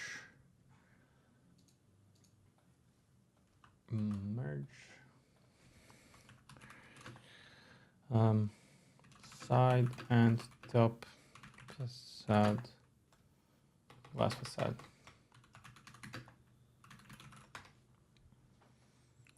Okay. Now I want to make frames and also to offset surface for the thickness of the frame.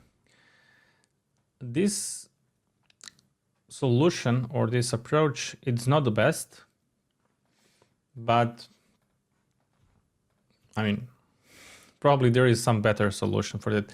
I tried with the offset curve on surface, but it doesn't work. So we'll need to find a way around.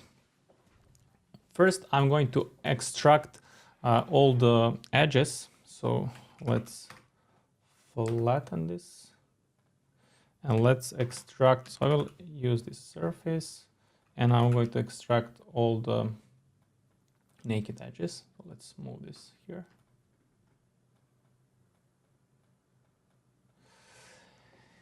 And what we need to do, I'm going to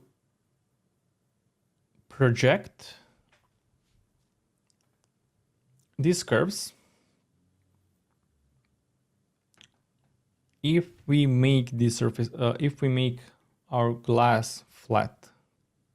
So I'll take these naked edges and I'm going to type project on a plane. So instead of having like curvy shape, I want to make them flat, or actually I want to extract only plane, vertical plane. So I will use evaluate surface. As I said, this is not the best solution. So I will extract middle point. So reparameterize and extract middle point.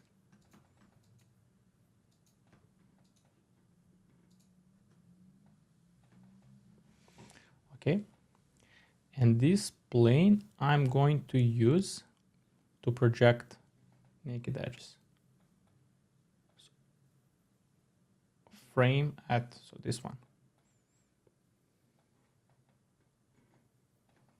So now these naked edges are planar. And I want to offset them inside and project them back on the surface. And these curves I want to use to split original glass surface. Once again, I will take these projected curves, now they're planar, offset inside, and project them back here. But now I want to have the same offset direction. So if I use offset curve,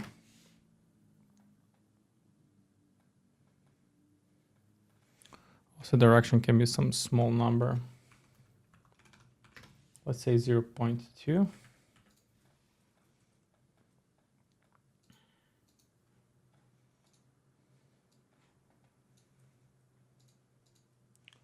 you can see here is offset outside. If I set negative value, here is offset inside, here is offset inside.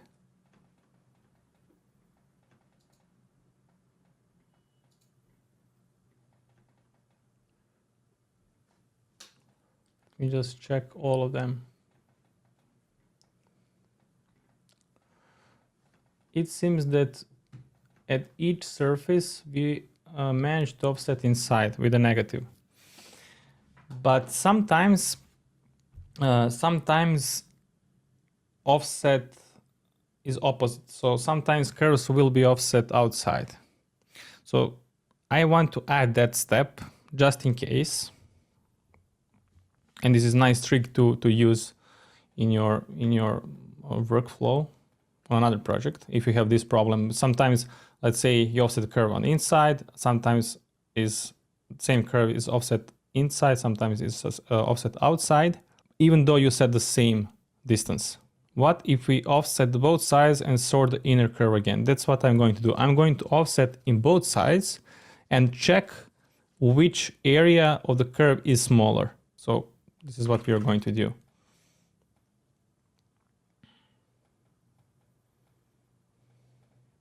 I'm going to offset in both sides.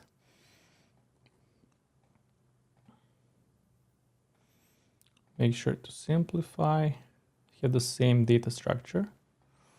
And I will check, let's say, maybe we can type larger or smaller, it's up to you, which one is larger. And we're going to use pick and choose. Pick and choose. This will be 0, this will be 1. And you can see that, I mean, still there is no difference. They are all set inside, but I'm just telling you, sometimes if you have multiple surfaces, you want to have like universal offset to, let's say, inside, but Grasshopper sometimes, offset outside instead of inside, even though you set the same offset distance. So make sure to add this step.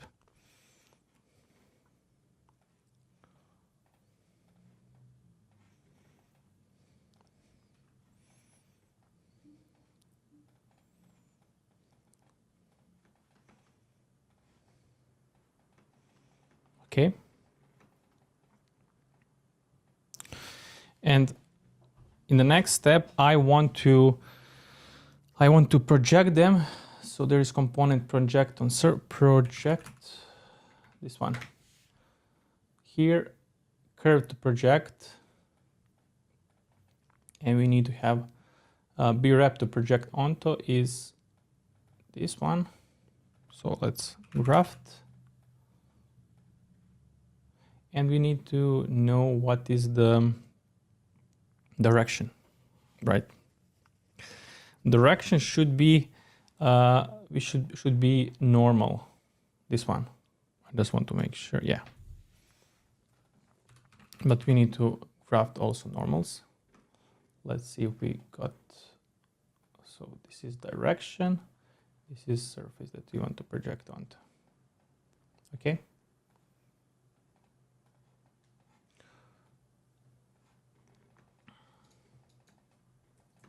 Perfect. And now I want to split surface.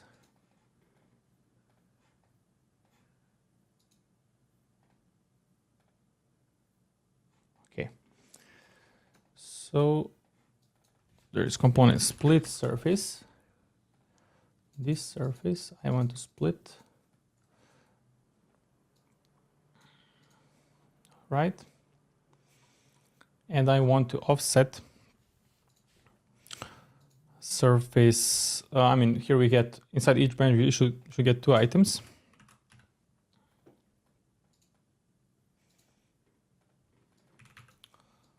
Here we have, sorry, not curve. I should select surface. So based on this one, you're going to create frames, and based on this one, we'll make glass.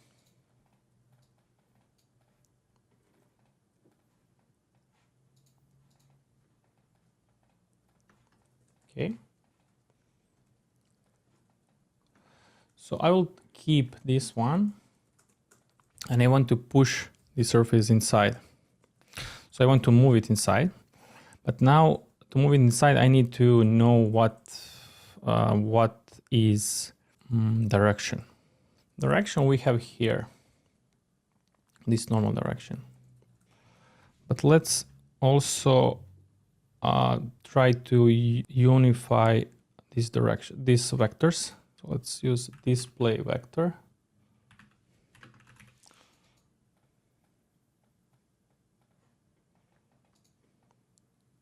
Okay, here is a problem that we can get. You can see some vectors go outside, but some vectors go inside. So I want to unify all vectors to go either inside or all the vectors go outside. In order to fix this, one more trick, I will take this point, so all the points, and I want to find average. Okay. And I want to move these points along normal direction and also along reverse normal direction. And see, so basically for the single point, we'll get 2 points. One point will be moved along normal direction and one will be moved along opposite normal direction. Once we get 2 points, we'll get which of these 2 points is closer to the average. And in that way, we're going to make a pattern which direction we're going to choose. All right, so let's graft each point.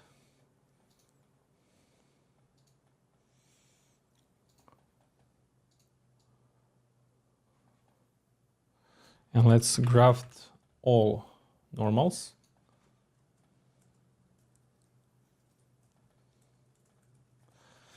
So I'm going to move point.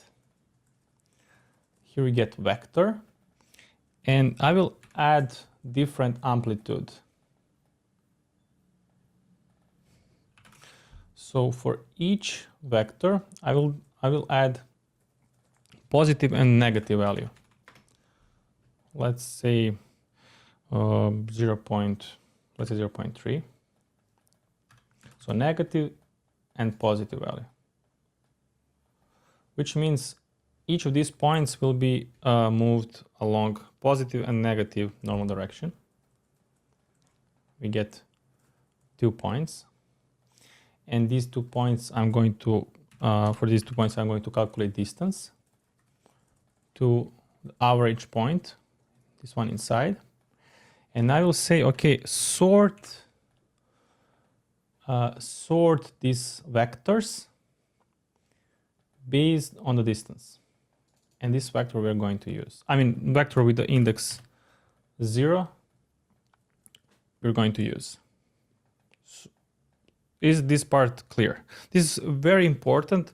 So, because many times in the future, you're going to use this trick. One point placed in a separate branch, use positive and negative vector, normal vector, to move that point. So we'll get 2 points and calculate the distance to some central average. Which point is closer? You're going to sort these vectors. Let's use vector display. Going to flatten. And let's see. So now all vectors go inside. And these vectors we are going to use to move our glass. So I'm going to move. Let's graft.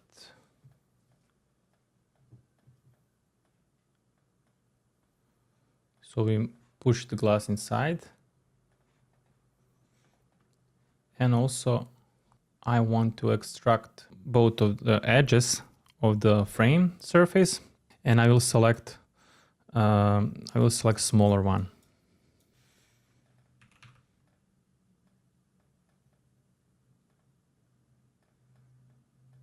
Yeah, this surface.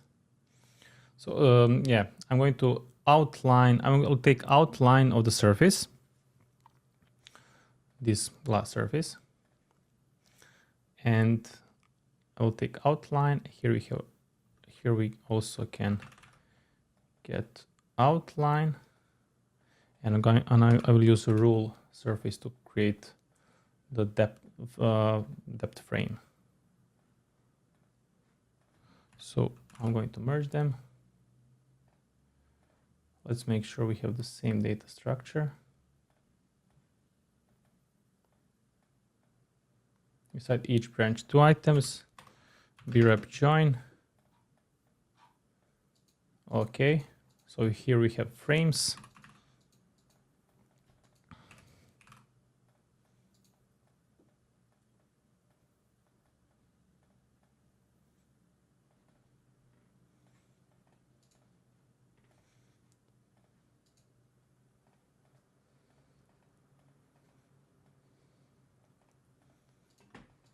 And here we have glass.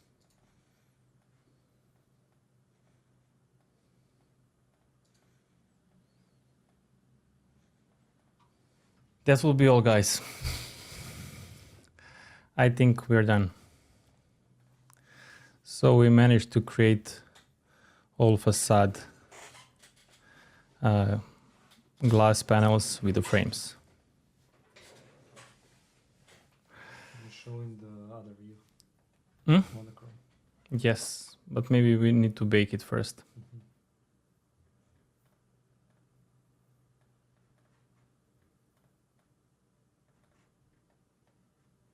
Not this one. I mean, we can take this one. We can bake. Let's bake this geometry. So this one will be baked. Top facade element. This one will be baked. Glass. I mean, frames. Glass.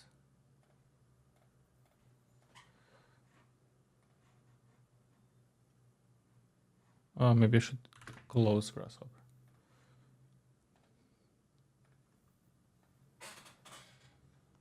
Yes.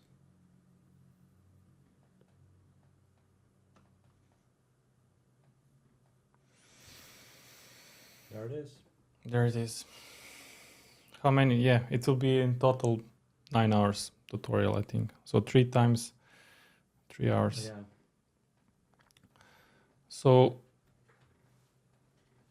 what do you think? Do you think it was too complex? Yeah, I suppose we were going to rewatch, and once you rewatch, feel free to post the questions in our school, and also feel free to ask us right now if you have any questions related to this script. Yeah.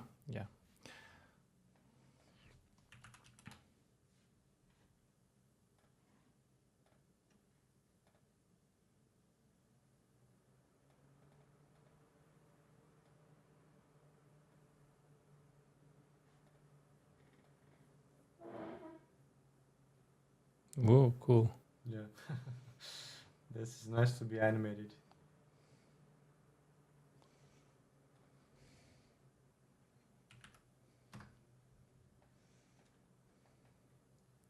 Cool, nice section.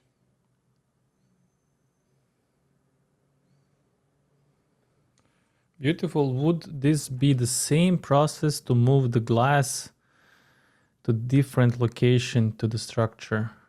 I think this depends on the location of the structure. Like this glass was created specifically for this structure, but if you have different type of building, you would have different type of data tree for that building.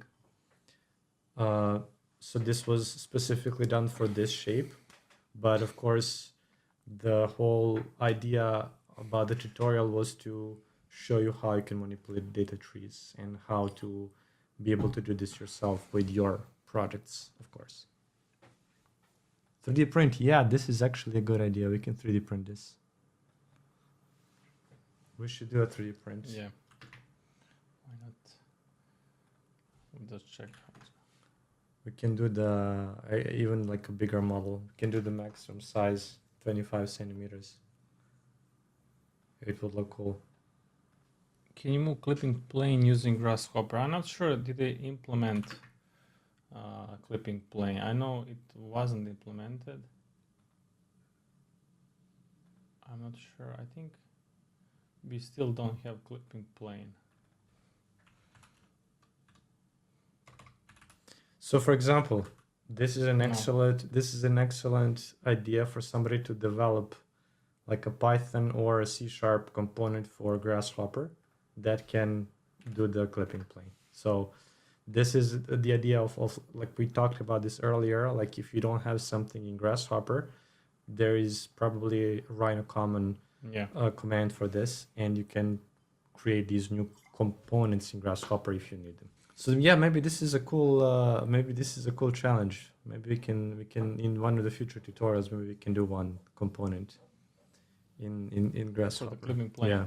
Yeah. Or something else. Yeah, for sure. You can reference it. Awesome, cool. So now, guys, if you have any additional questions, let us know. A little bit earlier, we started to discuss some other things. Now you can also ask anything else that you want. Yeah. I'm afraid there is no questions related to, Yeah, to what we've done today. to the project. Yeah, for the project. Yeah, so Happy Time says there is a way to do this with Python. So for sure, yeah, probably there's a way to do it. You can, if you want, you can share this in our community on School.